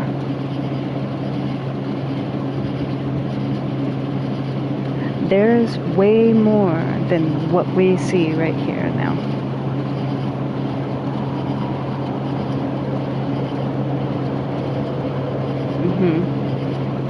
But it's also our nature to like really see what's right in front of you, and you're like, why am I going through? Why is he doing? It's like I said before, like last year. It's easy to have like the why me mentality of like why me. I don't look at things as like why me. I look at things as like, what can I learn from this? This is an opportunity to show yet again, I will not falter. I will not break. I might bend. I might lose, A, B, and C along the way. But here I still stand.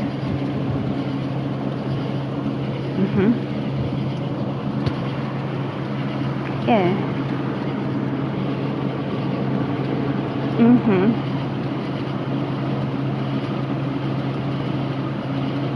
Hi.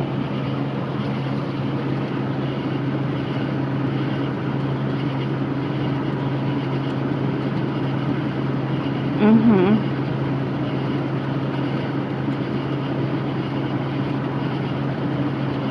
Crazy.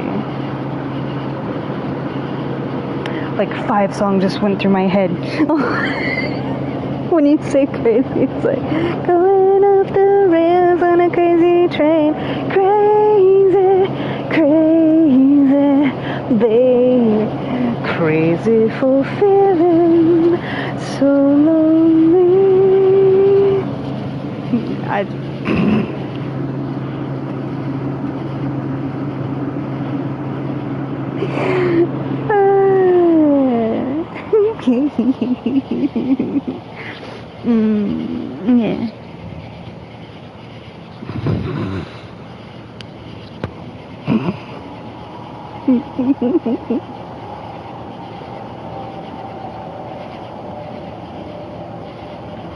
Yeah.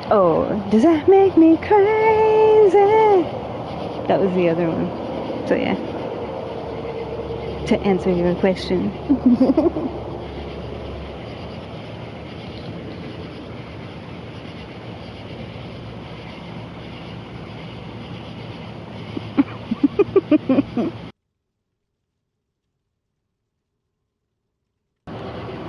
Of course. All the time. Mhm. All the time. Yeah.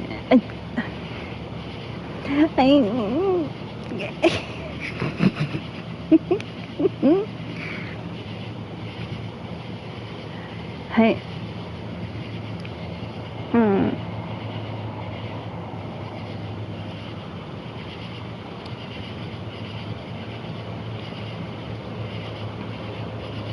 It ain't no joke. I'd like to buy the world a token, teach the world to sing in perfect harmony, and teach the world to snuff the fires and the liars. Hey, I know it's just a song, but despise for the recipe. This is a love attack, and nothing nobody's back. It's just like any fat. It retracts before impact, and just like fashion, it's a passion for the winds and hip. If you have the goods, they'll come and buy it just to stay in the click. So don't delay. And now supplies are running out.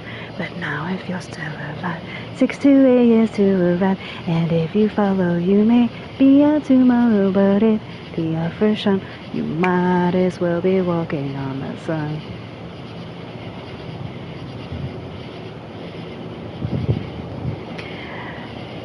Like I said, every song has a different meaning for me.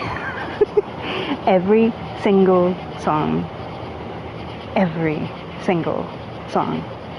No matter what it is.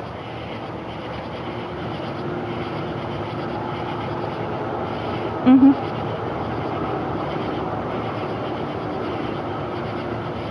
25 years ago they spoke out and they broke out upwards of an oppression, and together they took and they folked out with guitars around the bonfire, just singing and clapping. And what the hell happened is some were spelled that some were held by some they fell down, and some got back up and fought back at some Milton, and their kids were hippie chicks, all hypocrites, because fashion is smashing the true meaning of it.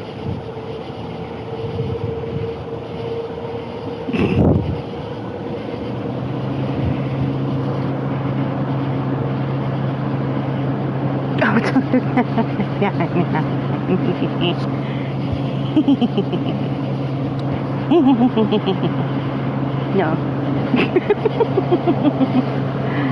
No. Yes.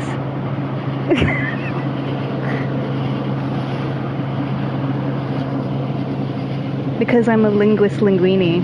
That's why. Because it's like the tongue action knows no limitation.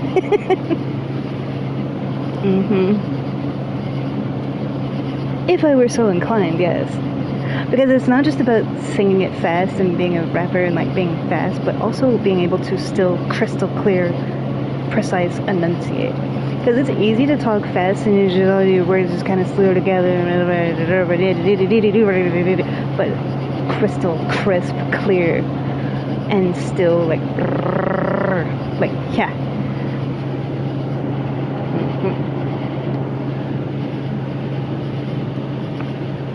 Pretty sure that would be Busta Rhymes and Eminem. Because my brain processes faster. Yeah. I have like an octo processor. It's like octo. Yeah. I'm not running on 4. If you know, you know. I have an octo processor.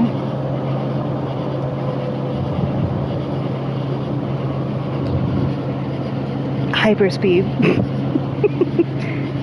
No? Okay. Star Wars, man. The Wars of Stars.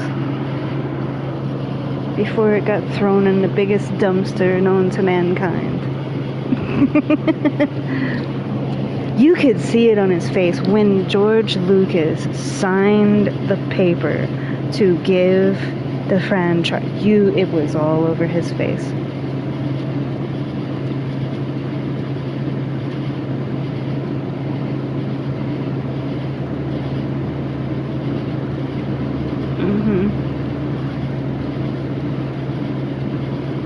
I feel like when you compare things, it distorts things.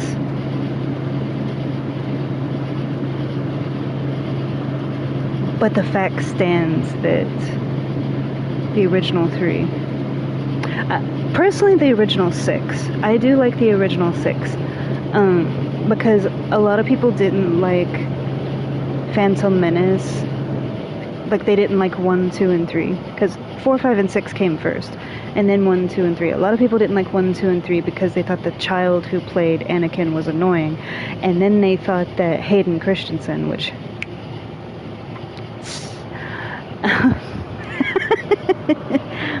ironically, only as Anakin. Does that say something about me? Does that say something about me? Only as Anakin. Like, it wasn't so much him, it was the character. Because there again, when it comes to the villains, it's like, I see something else. But a lot of people didn't like his performance. You know, it's funny. For like 2 decades, people criticized Hayden Christensen for his performance as Anakin Skywalker. But then, those same people, and I know this because they had like a whole conference about it. You know, like 20 years later, like, oh, because he went away and he had a life and he became like a farmer and did all this stuff. And he went away from the limelight because they criticized him so much, to the point that he lost contracts and he just kind of disappeared.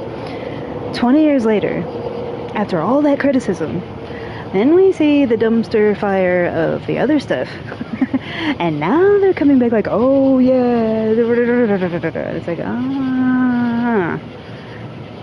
you had to go around your asshole to get to your elbow. And only then, if you saw like how bad it could be, were you able to appreciate what he really did. I think that's funny. It's the same thing like back in the day.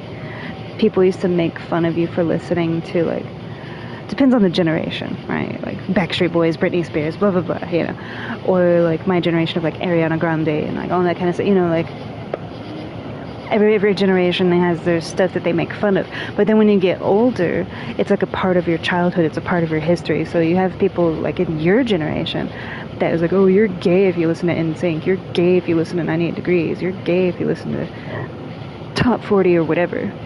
But then when you get older, it's like, oh yeah, I remember that. And it's like you connect your past to that, so you have like a newfound appreciation for it. Because even though you may have criticized it then, it's still a part of your history. And then when you see what's now, you're like, at least then they were A, B, and C, you know? Like, so, yeah, like, at least then they actually danced. They learned, like, choreography. They may not have written the songs, because Max Martin wrote the songs, but they did the choreography and they still like created like all of these like, you know. So whereas now everything's just digital, and AI can make paintings, AI can make art, AI can write songs. It is destroying everything. Everything that can be created, it's destroying it. It's taking the human element out of creativity. That's why I don't like it. There are certain things that I appreciate, but like ChatGPT and AI can take a flying leap. Go fly a kite, you know, like, what are you looking at? Get back in your house, you know. Bronx, no? Okay. Well, you're from Brooklyn, you know, so, you know, well, technically you're from Long Island, which, but, you know, you live in Brooklyn, so I guess you wouldn't relate to. I'm just giving you shit. Making sure you're still awake. Is it killing you? Okay. No.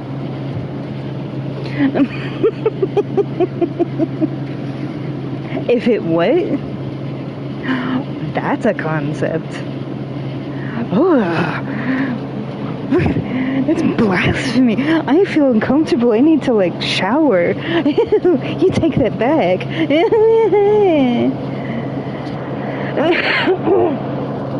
Remaking the Goodfellas and making it in Los Angeles. That is heinous. And you should be ashamed of yourself. Godfather 2? No, you can... No. You just lack the substance and attention span to appreciate great art. That's all that is. Yeah, that's... Does that make you like all hipster and cool? Because, oh, I don't like The Godfather. You just lack the depth and attention span to fully grasp it. And, you know, the sad thing is, it's not like it's some great mystery to be solved. Like, it's not like, oh, it's so deep and meaningful. It's a story about a family. That's all it is. It's this, you're bringing it out and you're bringing it out. Like, what are you doing to me? What is it? Okay, but get out of it. No, you started it. You take it back. Put the thing back where it came from, or so help me.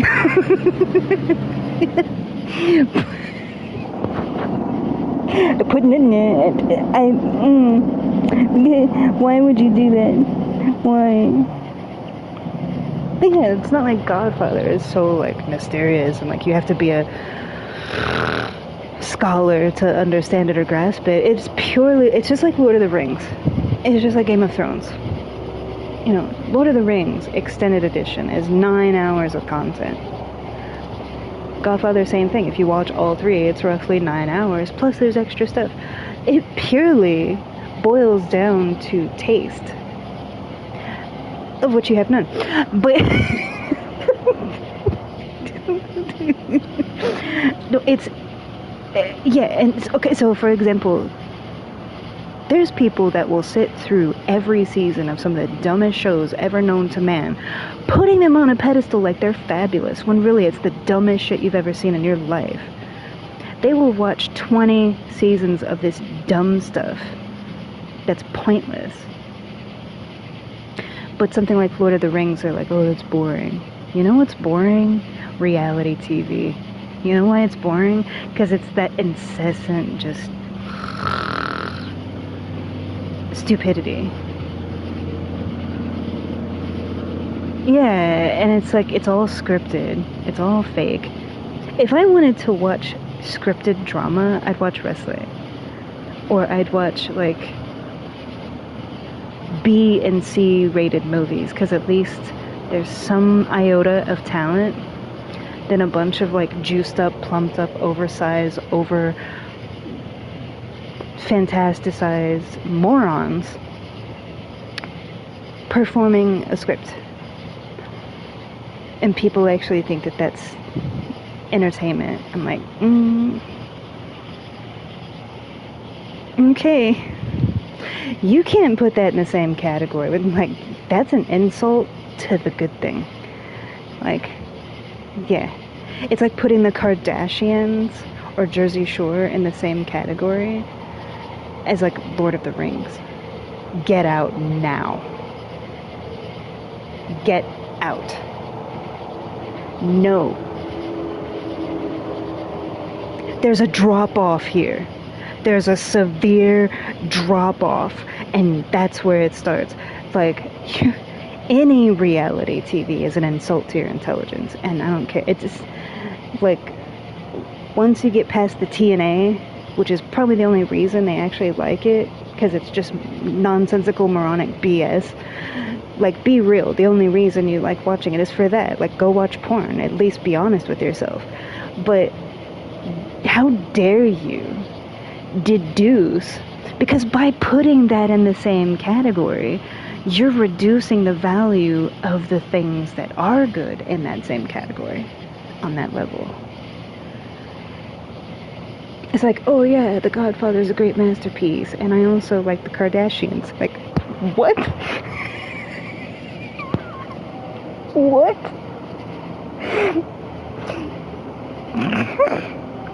Just by association alone of being put in the same top 5 list, you have reduced a masterpiece to that.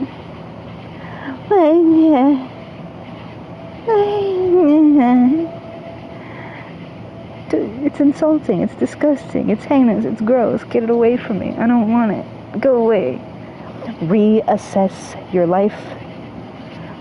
Either that, or purely just lack of exposure to true, like, real substance. Like, if that's... Sit down. Come sit next to me. Come here. Come. I'm gonna... Yeah, let's educate you. Yeah. Yeah, exactly. It's like if that's all you've ever seen and ever known, and it's like, oh, that's okay. Because there's dumb shit that I like too. Yeah, like I watch Friday the 13th. It is D-rated. Like, after the first 2, it's comical.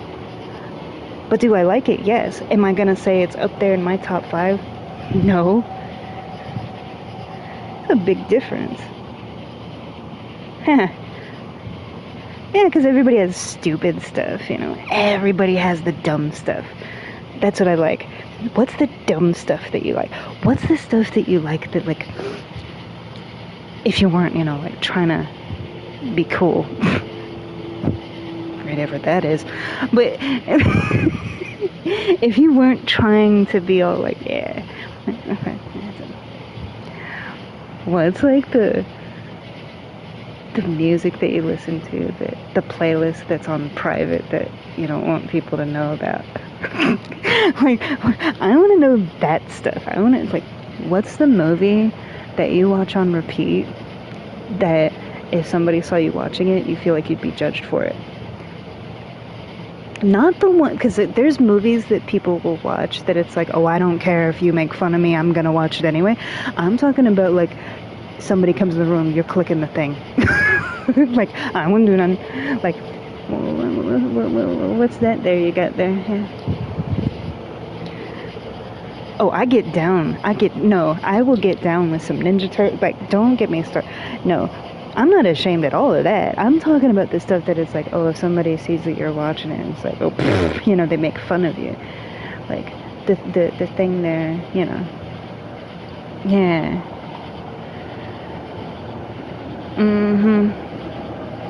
I like stuff like that.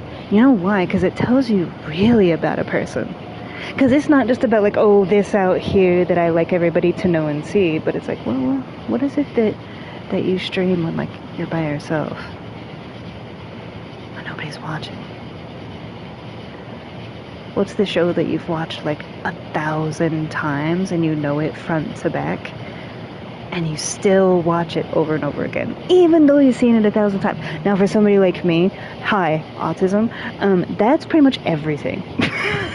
Because I did with the, I have movies that I've seen like 1,000,000 times and I still watch them. I have songs that I've listened to 1,000,000 times and I still watch them. So for me, like, it's not about, because most people it's like, oh, I've read that book, I've seen that movie, I don't need to watch it again. Maybe every once in a while, but like for me, it's like I could watch it over and over and over and over and over and over and over and over and over and over. And it's like that with everything that I like anyway. But it's like I like to know that stuff. What's like your guilty pleasure food that you know is bad for you, but you eat it anyway, and you're like, yeah. When you go to the grocery store, what's like that one thing that you're like, your whole basket is all healthy, but then you got this like one little thing over here. And it's like, but that's my thing, and life's about balance, right? So, you know, there's this thing. You know what's funny? And I know that I'm just, it made me think of him, so leave me alone. It made me think of him. He has been streaming before,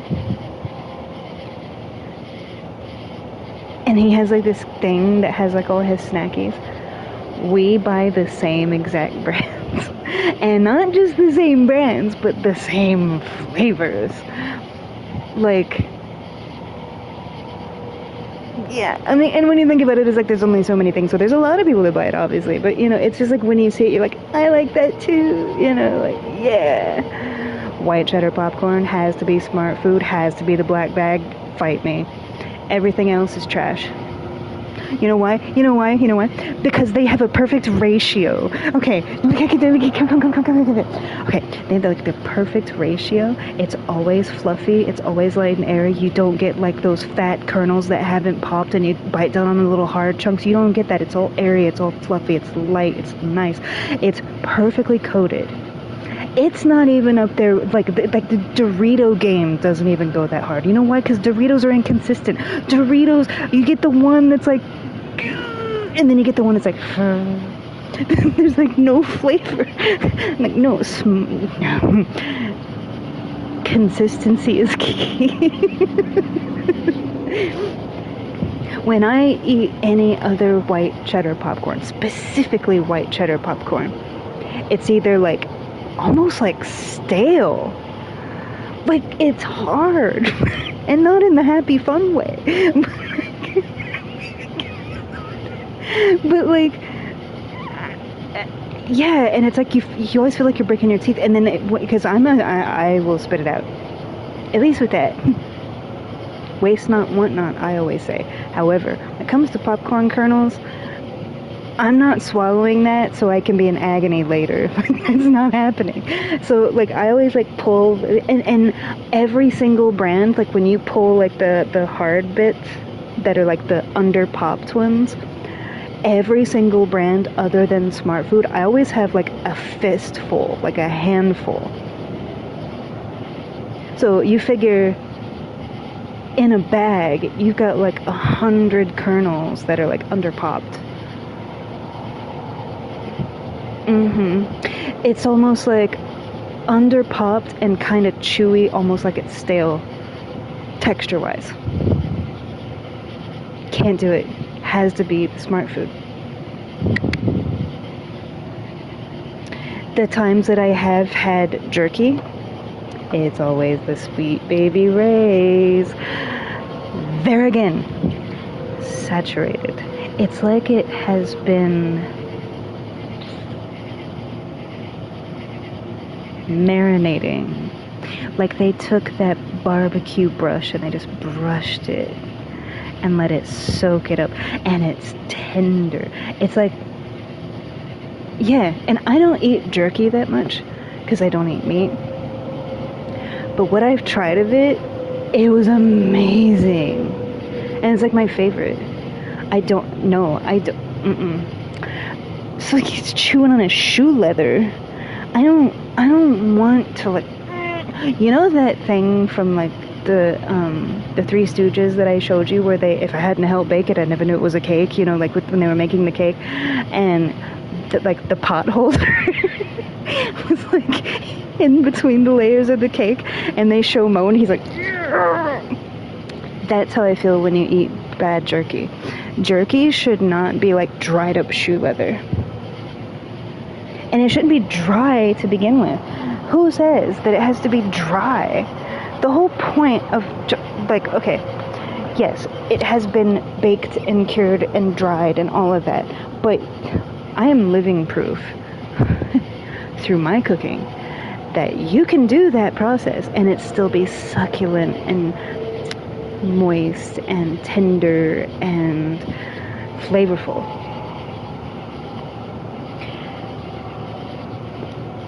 And don't get me started on the Quaker rice cakes. Ironically, as much as I like white cheddar, the white cheddar ones are not my favorite, the apple cinnamon.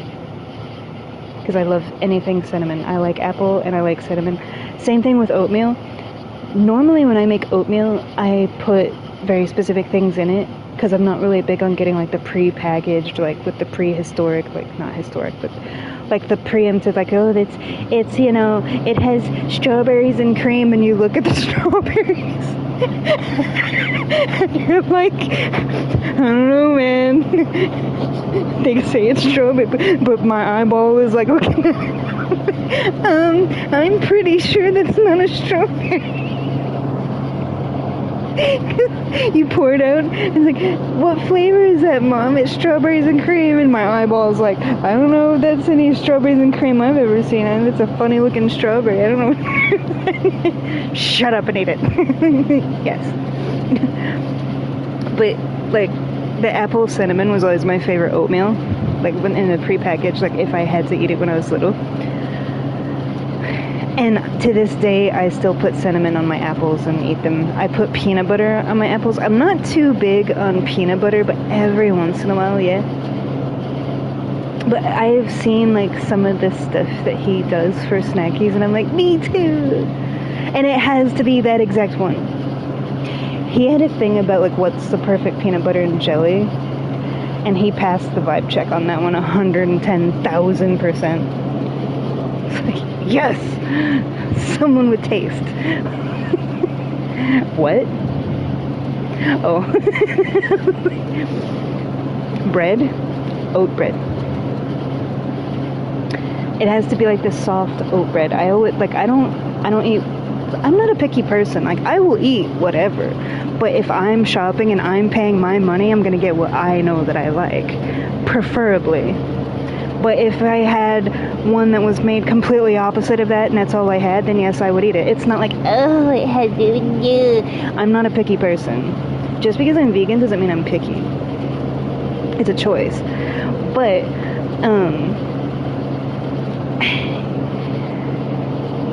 when you're talking, like, if you're gonna go to the store and you're gonna spend your money, you're gonna buy what you know you like because you're spending your money. So thereby, you can deduce that it's not that you're against the other peanut butter and jellies of the world. It's not. If somebody made it for you, you'd probably eat it, right? So, but that's not the question. The question is, how would you make it? What do you like? We like the same exact sandwich.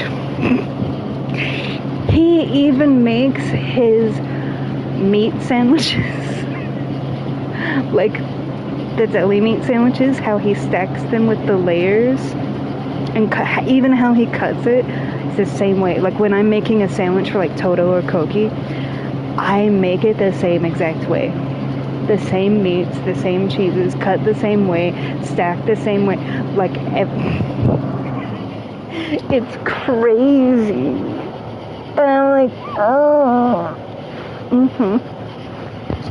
Yeah.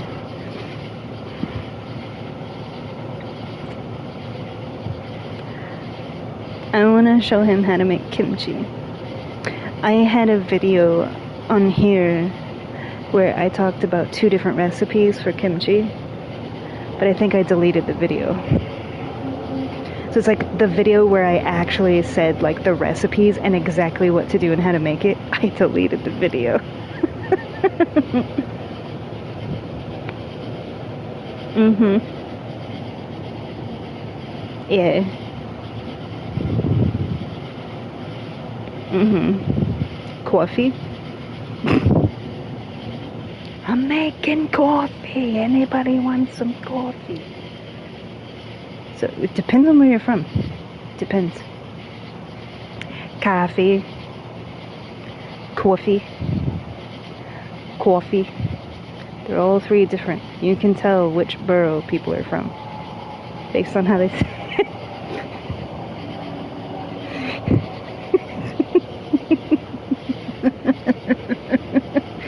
Well, one was an outlier. It was Boston. Yeah.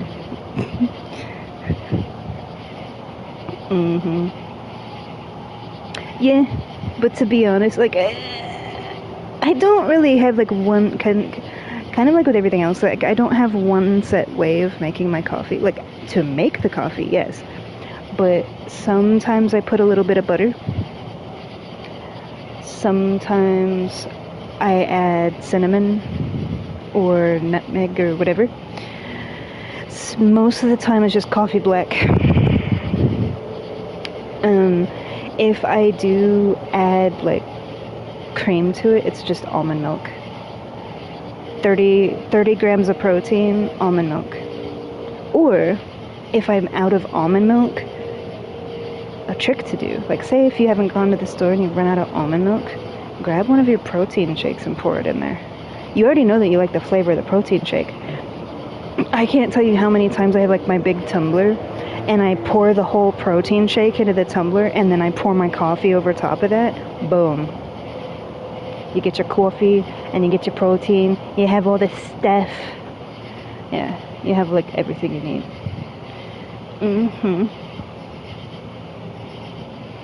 Yeah. But most of the time, coffee black.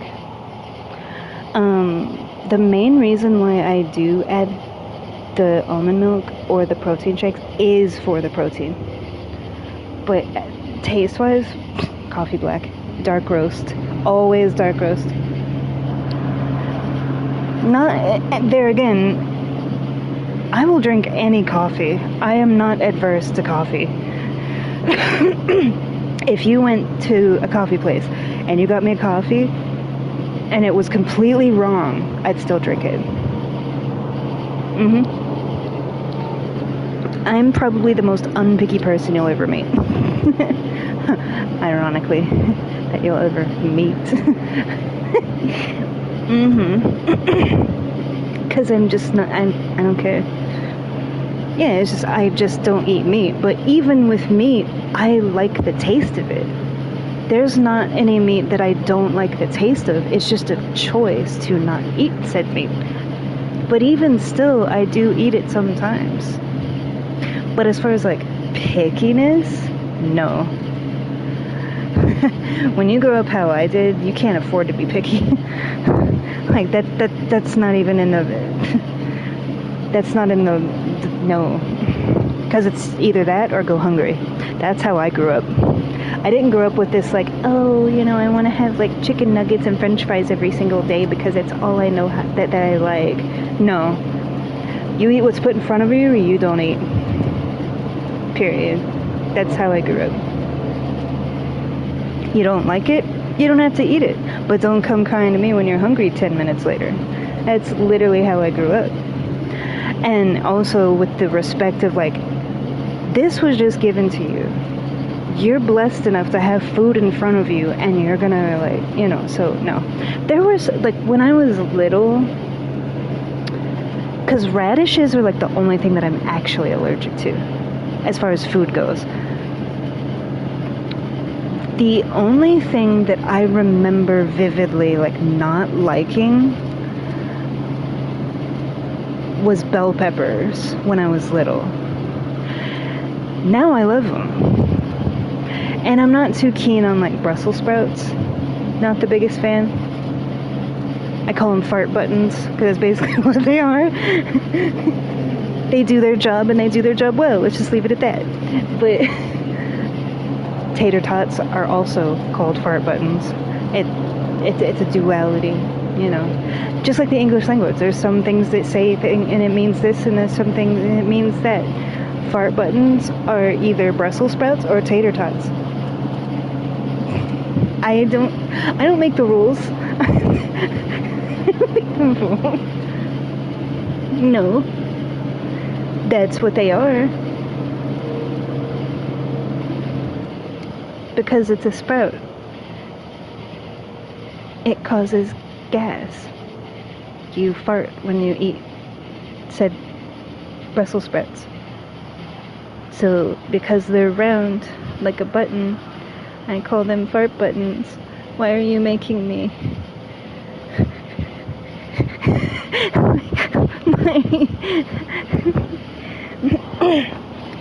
Doing like a Y incision.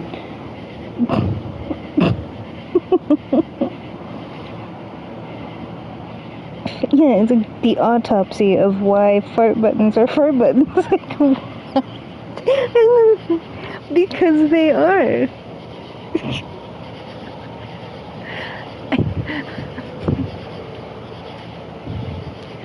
Wheat germ.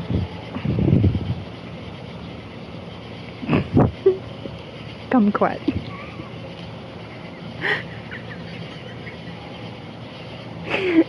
Garbanzo beans.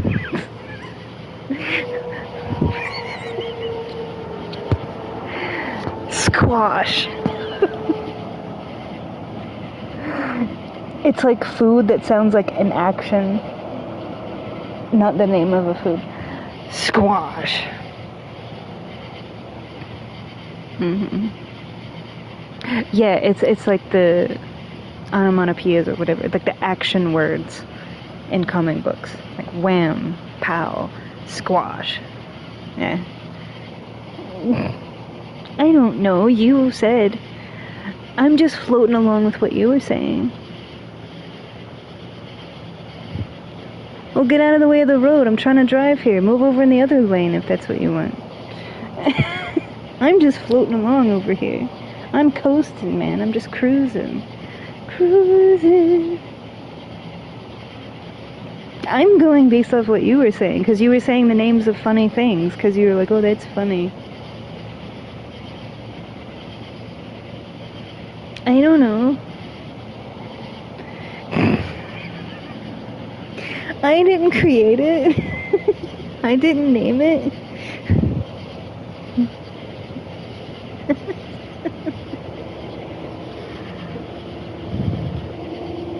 Okay.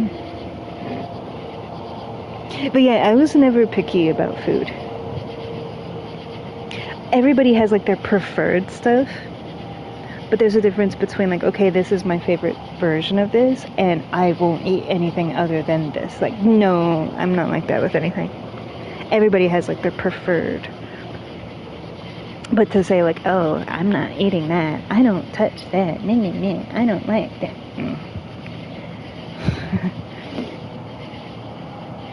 Yeah, exactly.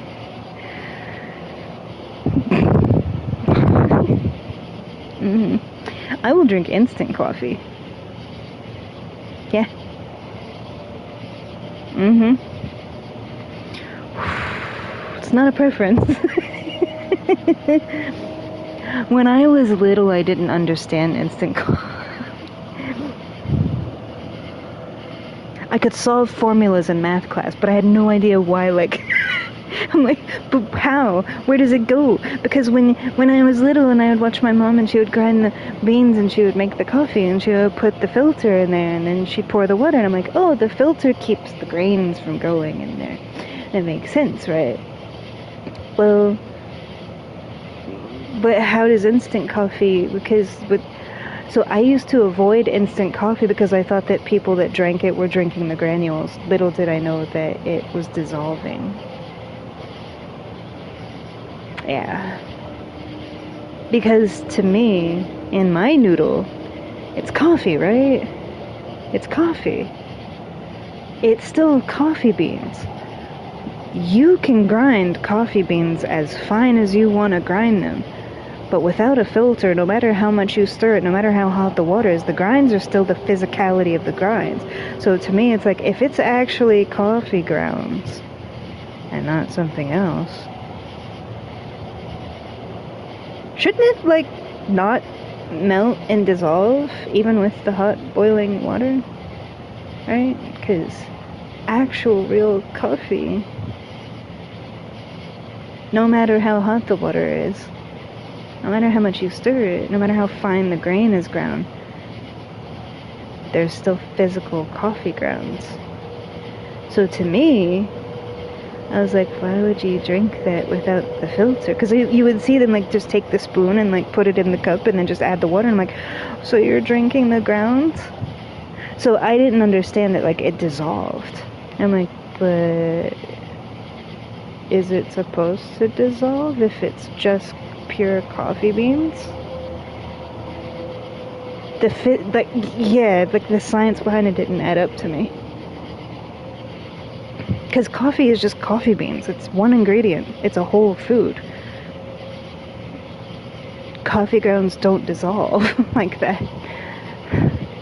You can boil it, and yeah, it's gonna reduce a little bit, but at the end of the day, like, you still scrape the spoon across it, you have coffee grounds. So I'm like, how are they just boiling water and it's dissolving? That's not coffee. That's like some space food. That's space coffee. So instant coffee is like space coffee. I don't know what that is, but it's not coffee. It's in the same category as American slices. The word cheese is not even on the packaging. They will call it everything except cheese. Why? Because it's not actually cheese. You know, as it says, American singles, cheddar slices, because legally they cannot put the word cheese on it if it's not cheese, because there is no cheese in that product.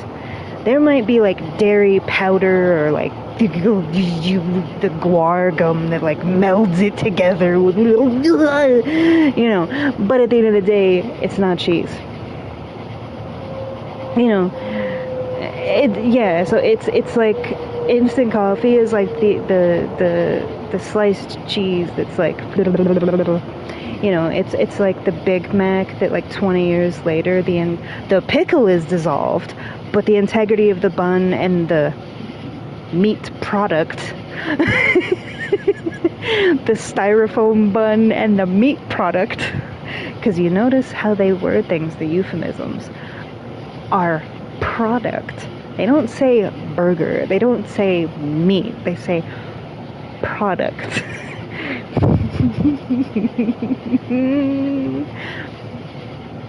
It's the same that it was like 20 years ago. It doesn't disintegrate. It's hilarious.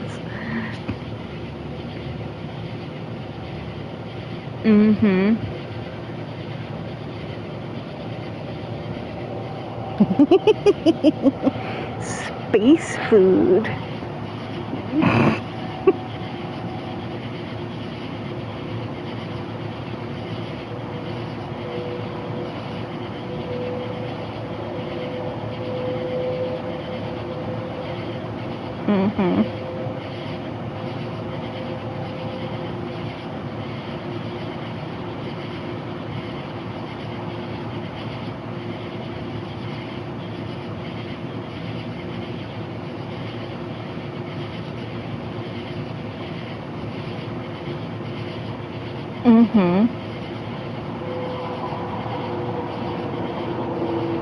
Yeah, and it's like, we don't need formaldehyde to be injected into us after we have the autopsy. After you've drained all the fluids and removed all the stuff and you know, and everything. We don't need formaldehyde. We have enough processed crap in our bodies to sustain it. And think about the fact that, like, mummification processes.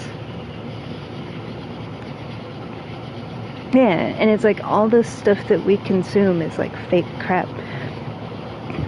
To the point that it's like the chemical compounds and all the chemical junk that human beings consume. You don't even need to put the formaldehyde in it to conserve the body after they die. They've already got it. Because when you think about it, all that stuff, it's fake stuff, and it doesn't disintegrate. It's just still there. It's like it never... So those things are in your body. So essentially, like, you have spent a lifetime consuming your own formaldehyde. You don't even really need it. You're fine. Just throw it in there. It's okay.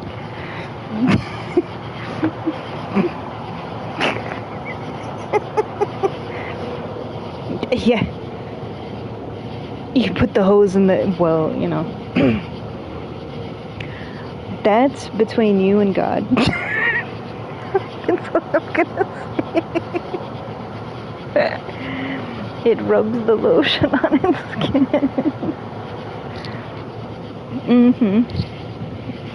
Yeah. No.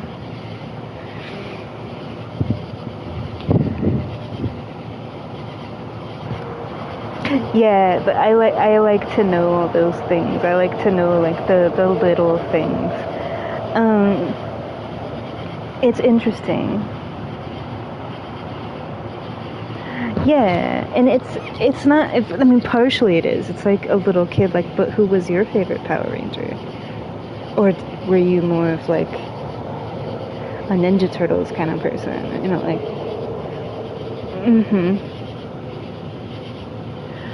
Little stuff like that. Yeah, and do you reach for the one in the back? Like when you open a loaf of bread, do you wander your fingers like to the middle of the loaf so as to conserve yourself and let the other people eat the exposed bread? You know, like, are you the one that leaves like an inch of milk in the container? Like, when you make a peanut butter jelly sandwich, do you put the jelly on first or the peanut butter? And do you lick it in between? Does your toilet paper roll go above or below?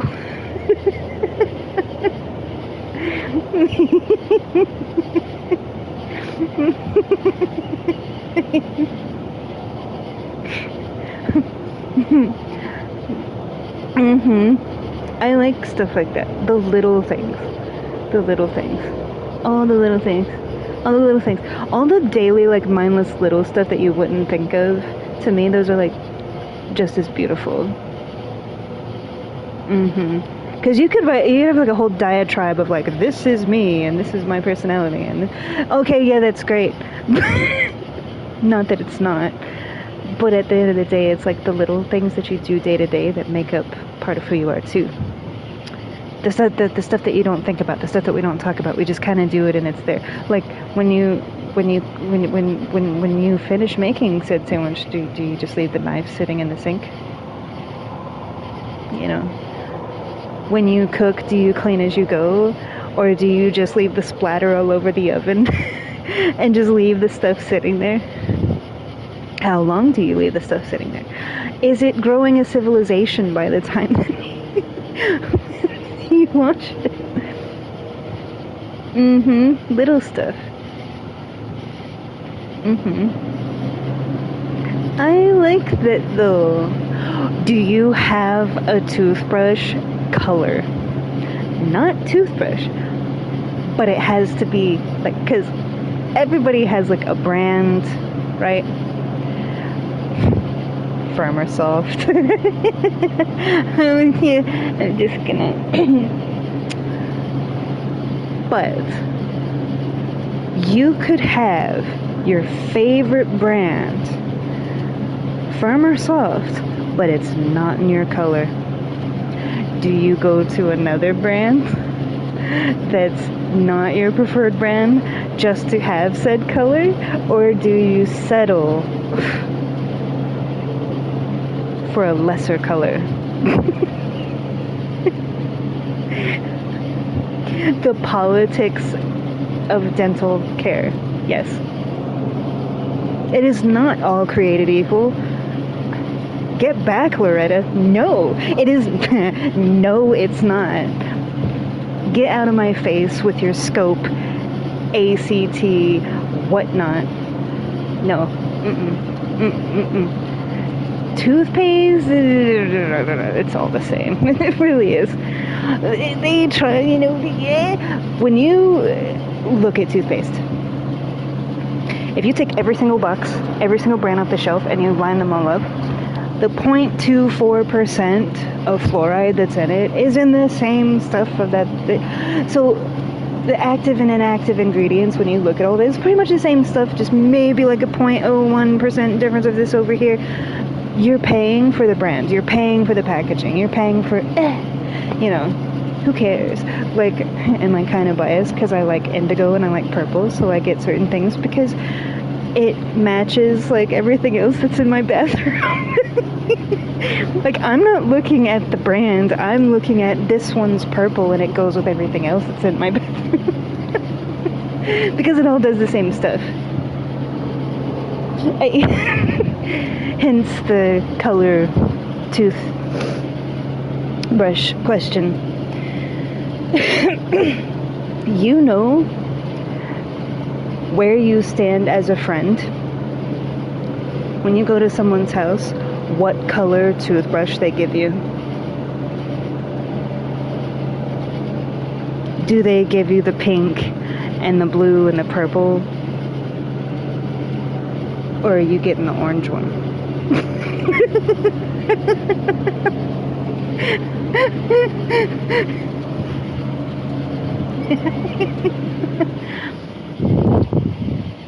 The same can be said for like lollies, popsicles.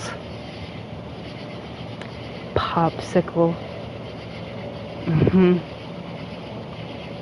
You know, the ones that you break, and then there's also like the ones on a stick. Okay, I'm talking about the ones that were like actual popsicle. Like, they don't even have a name. You don't call them by like, you call them by their color. Like red flavor, green flavor. Okay, what is your hierarchy of popsicle flavors? Yes, because there is. And I need to know if you pass the checkpoint. Lay it on me. Okay. Best to worst, yes. Yep. You know the secret code. Oh my god. You know the secret code. You know the secret code. We had to do the secret handshake. You know the secret code. Wow, I have never come across anybody that knew the secret code. I'm so excited. Tell me more, tell me more.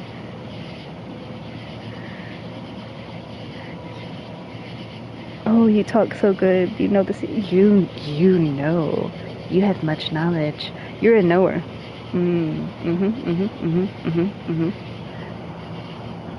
Always. Always. The same logic applies to Kool-Aid flavors. Because it's practically the same thing, really. All it is. It's processed flavorings. So, typically, like, what you like in popsicle form, you also like in Kool-Aid form, because essentially it's the same flavored crystals. It's all just like flavoring is all it is. I'm gonna blow your mind with something. You ready for it? Fruit Loops are all the same flavor, despite the different colors.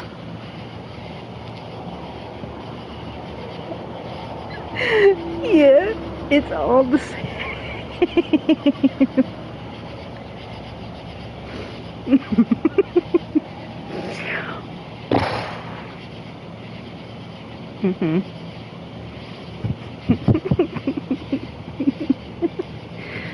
I don't know, I never really much cared for the Fruit Loops. I was always more of a chocolate person myself.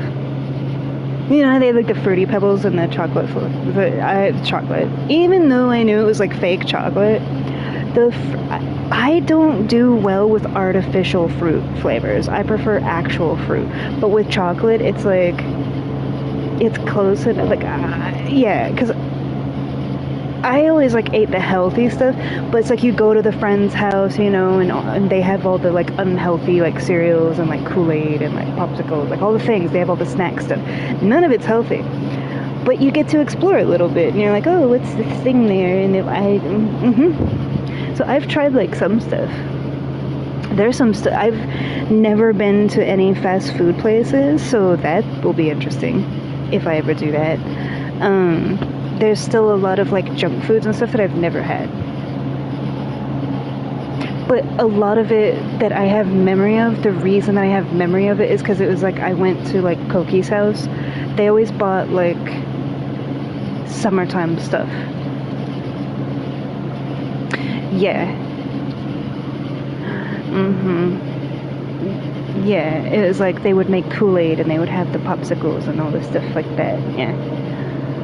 Like the Tostitos bites and things. So there's like a few things that I've had, but it's like trying it, tasting it kind of thing. But I would say like 97% of most like fast food and or junk food I have never had. Yeah. So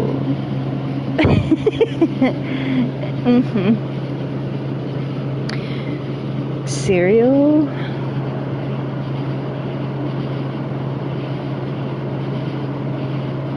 I'm not a big cereal person. Because I was talking about the Fruit Loops and then the... Okay, I see where you're going.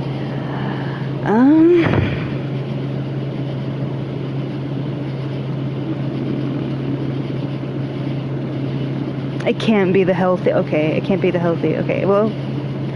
If you're eliminating the healthy cereals, there's only one. There can only be one. Cinnamon Toast Crunch.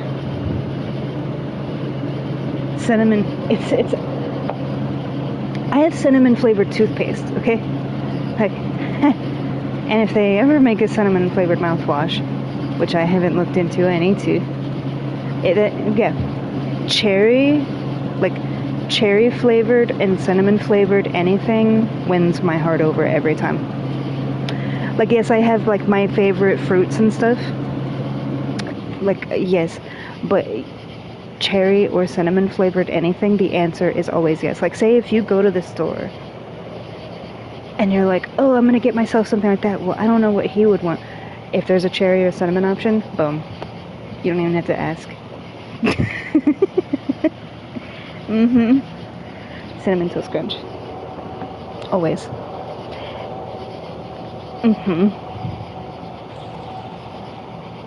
See, I actually like Raisin Bran. I know it's like you eat rope and you yank it through. I get that. You know, I get it. You know, you gotta keep regulated. But I actually like Raisin Bran because I like raisins. Yeah.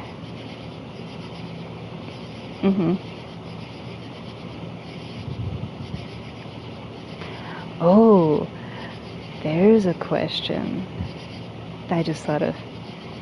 Do you... Okay, wait. There's a multitude to it.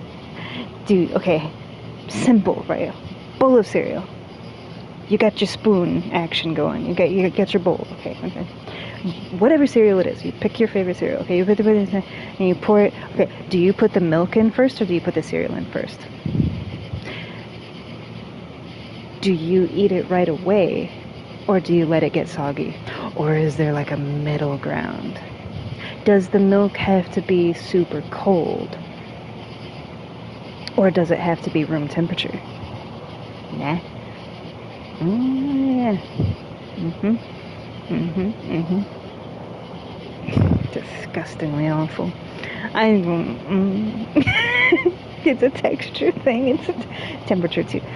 Cold milk. Always. Milk should always be cold unless it's going in your coffee.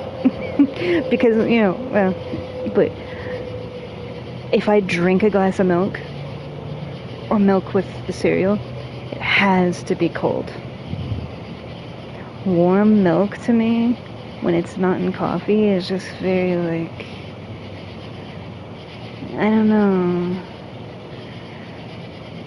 I'll drink it, but it's kind of like,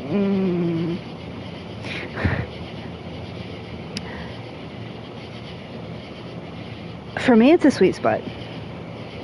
You want it to be in it, it's kind of like you want it to be in there to get like kind of softened a little bit, but not mushy.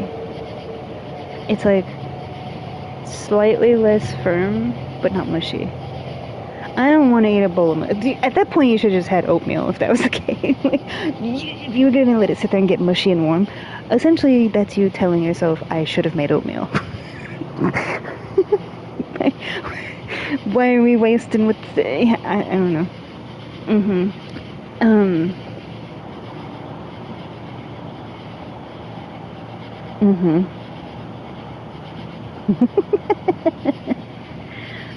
Apple juice or orange juice?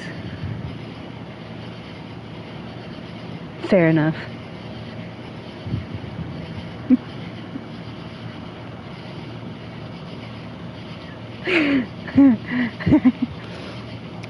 Would you rather burn to death or freeze to death?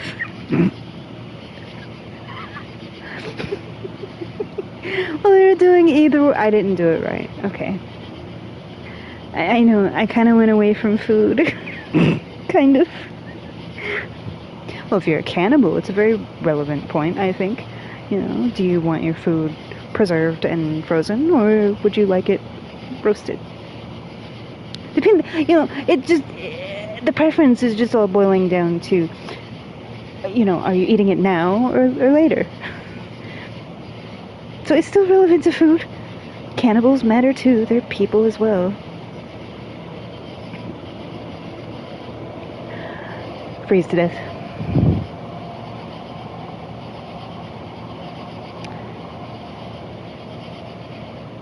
I prefer the cold.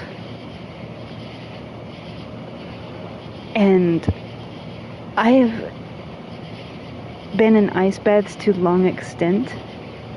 Burning to death is pure agony. And they say, oh, well, if you burn to death, it'll go quicker. Not so. Not so. It's not faster. Technically, it's faster. But it's still a long, agonizing, experience. It's not like, oh, you're gonna die in 2 seconds. No, you're still going to suffer. There comes a point where you're your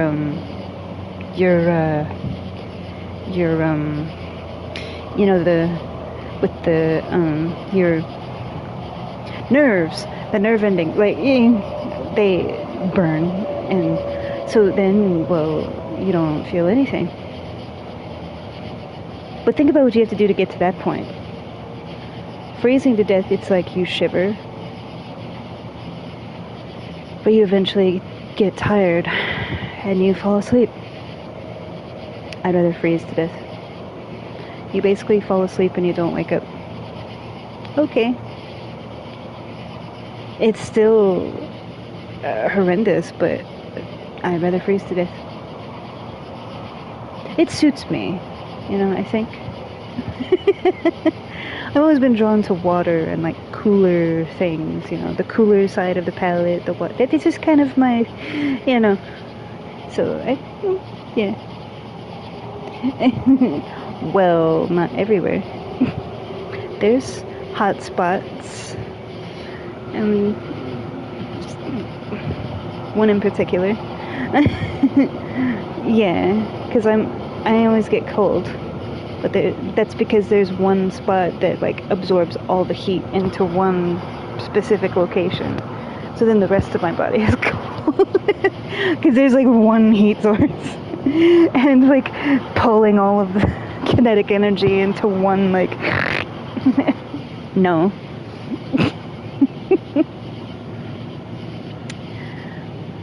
Yeah.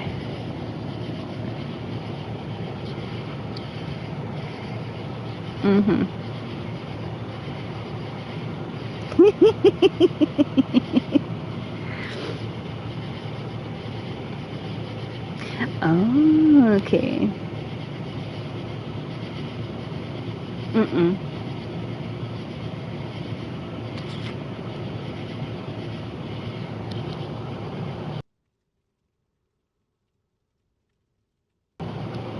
You can. Mm. Oh. Hmm. Dark chocolate. I'm not. I have had white chocolate and I've had milk chocolate. They're just too sweet.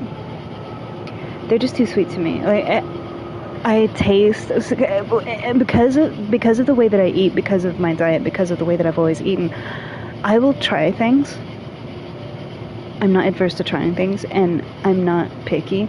But I always taste the chemicals. I always taste the processing itself. So for me, it's like I can't get beyond like the fake sugar flavor, the texture, the processing, like the you. I. Mm. And even some dark chocolates like that too. Not all is created equally. So, but yeah, if I had to choose, like dark chocolate, yeah. Mhm. Yeah. Oh. That I do all the time. Dark cherries and dark chocolate. Like actual dark chocolate, like from the chocolate bar, and you break them. You break off pieces, like nibs, with the dark cherries.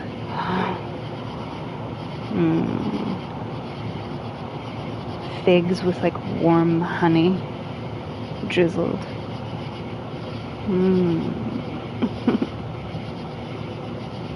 Blueberries and cream, strawberries and cream.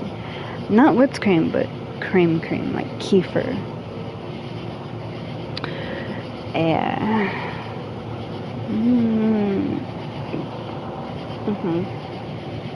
I told you before.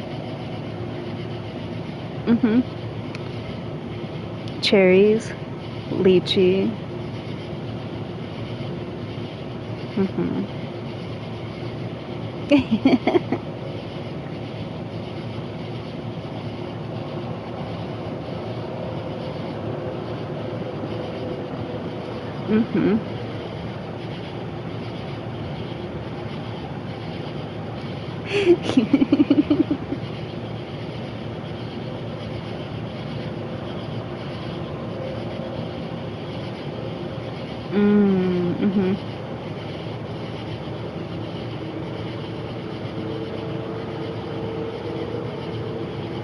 Mango, all berries.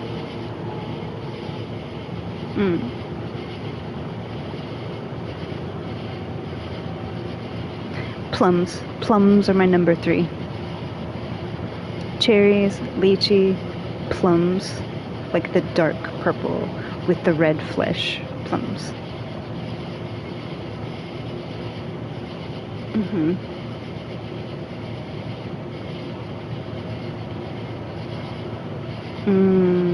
I love plums. So good.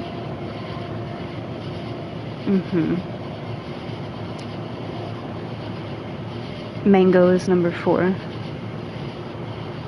And all berries are number 5.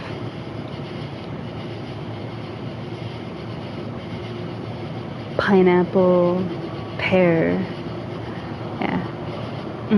On down the line, but yeah. Yeah.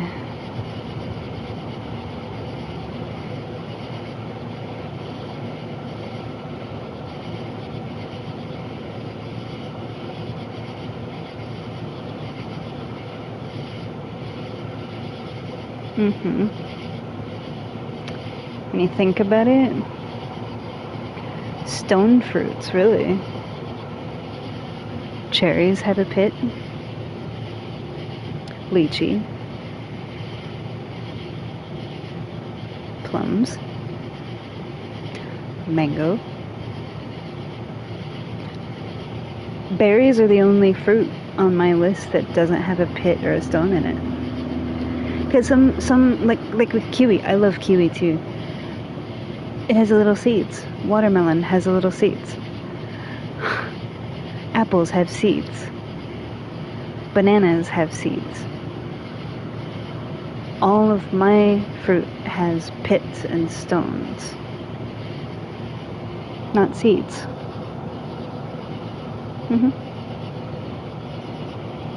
I mean, essentially, it's one really big seed. That's what it is. Avocado, same thing. I love avocado. I can put avocado on anything.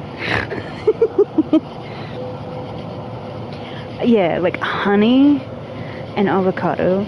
You could put it on anything. I don't really use condiments. I don't buy like ketchup, mustard, relish, mayonnaise. I don't buy condiments. I don't buy salad dressings or anything like that. I create like my own. Yeah, it's like olive oil, lemon juice, some different, you make your own, like, yeah. I make my own marinades, I make my own sauces, I make my own glazes, I make my own, yeah, so, I don't buy all that stuff. So for me, like, honey is probably the condiment that I would say. I can put honey on anything. Yeah.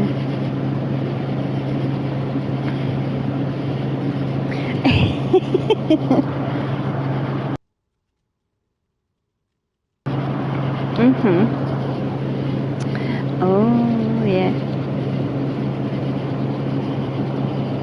Fair enough. It's respectable. Not everybody's crazy like me. I get it. That's just me, though. And that's the whole thing. Like, that's me. That's my way of doing stuff.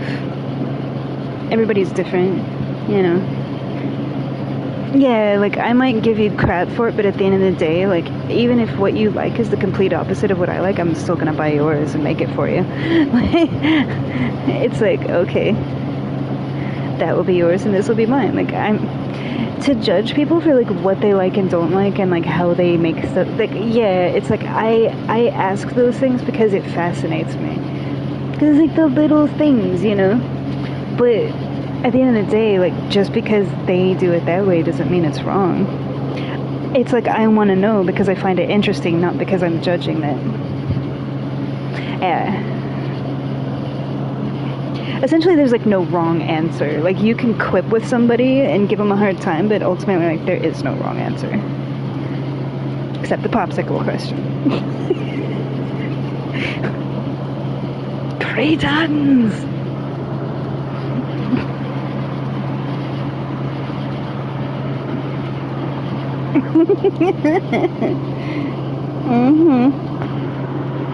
Hi.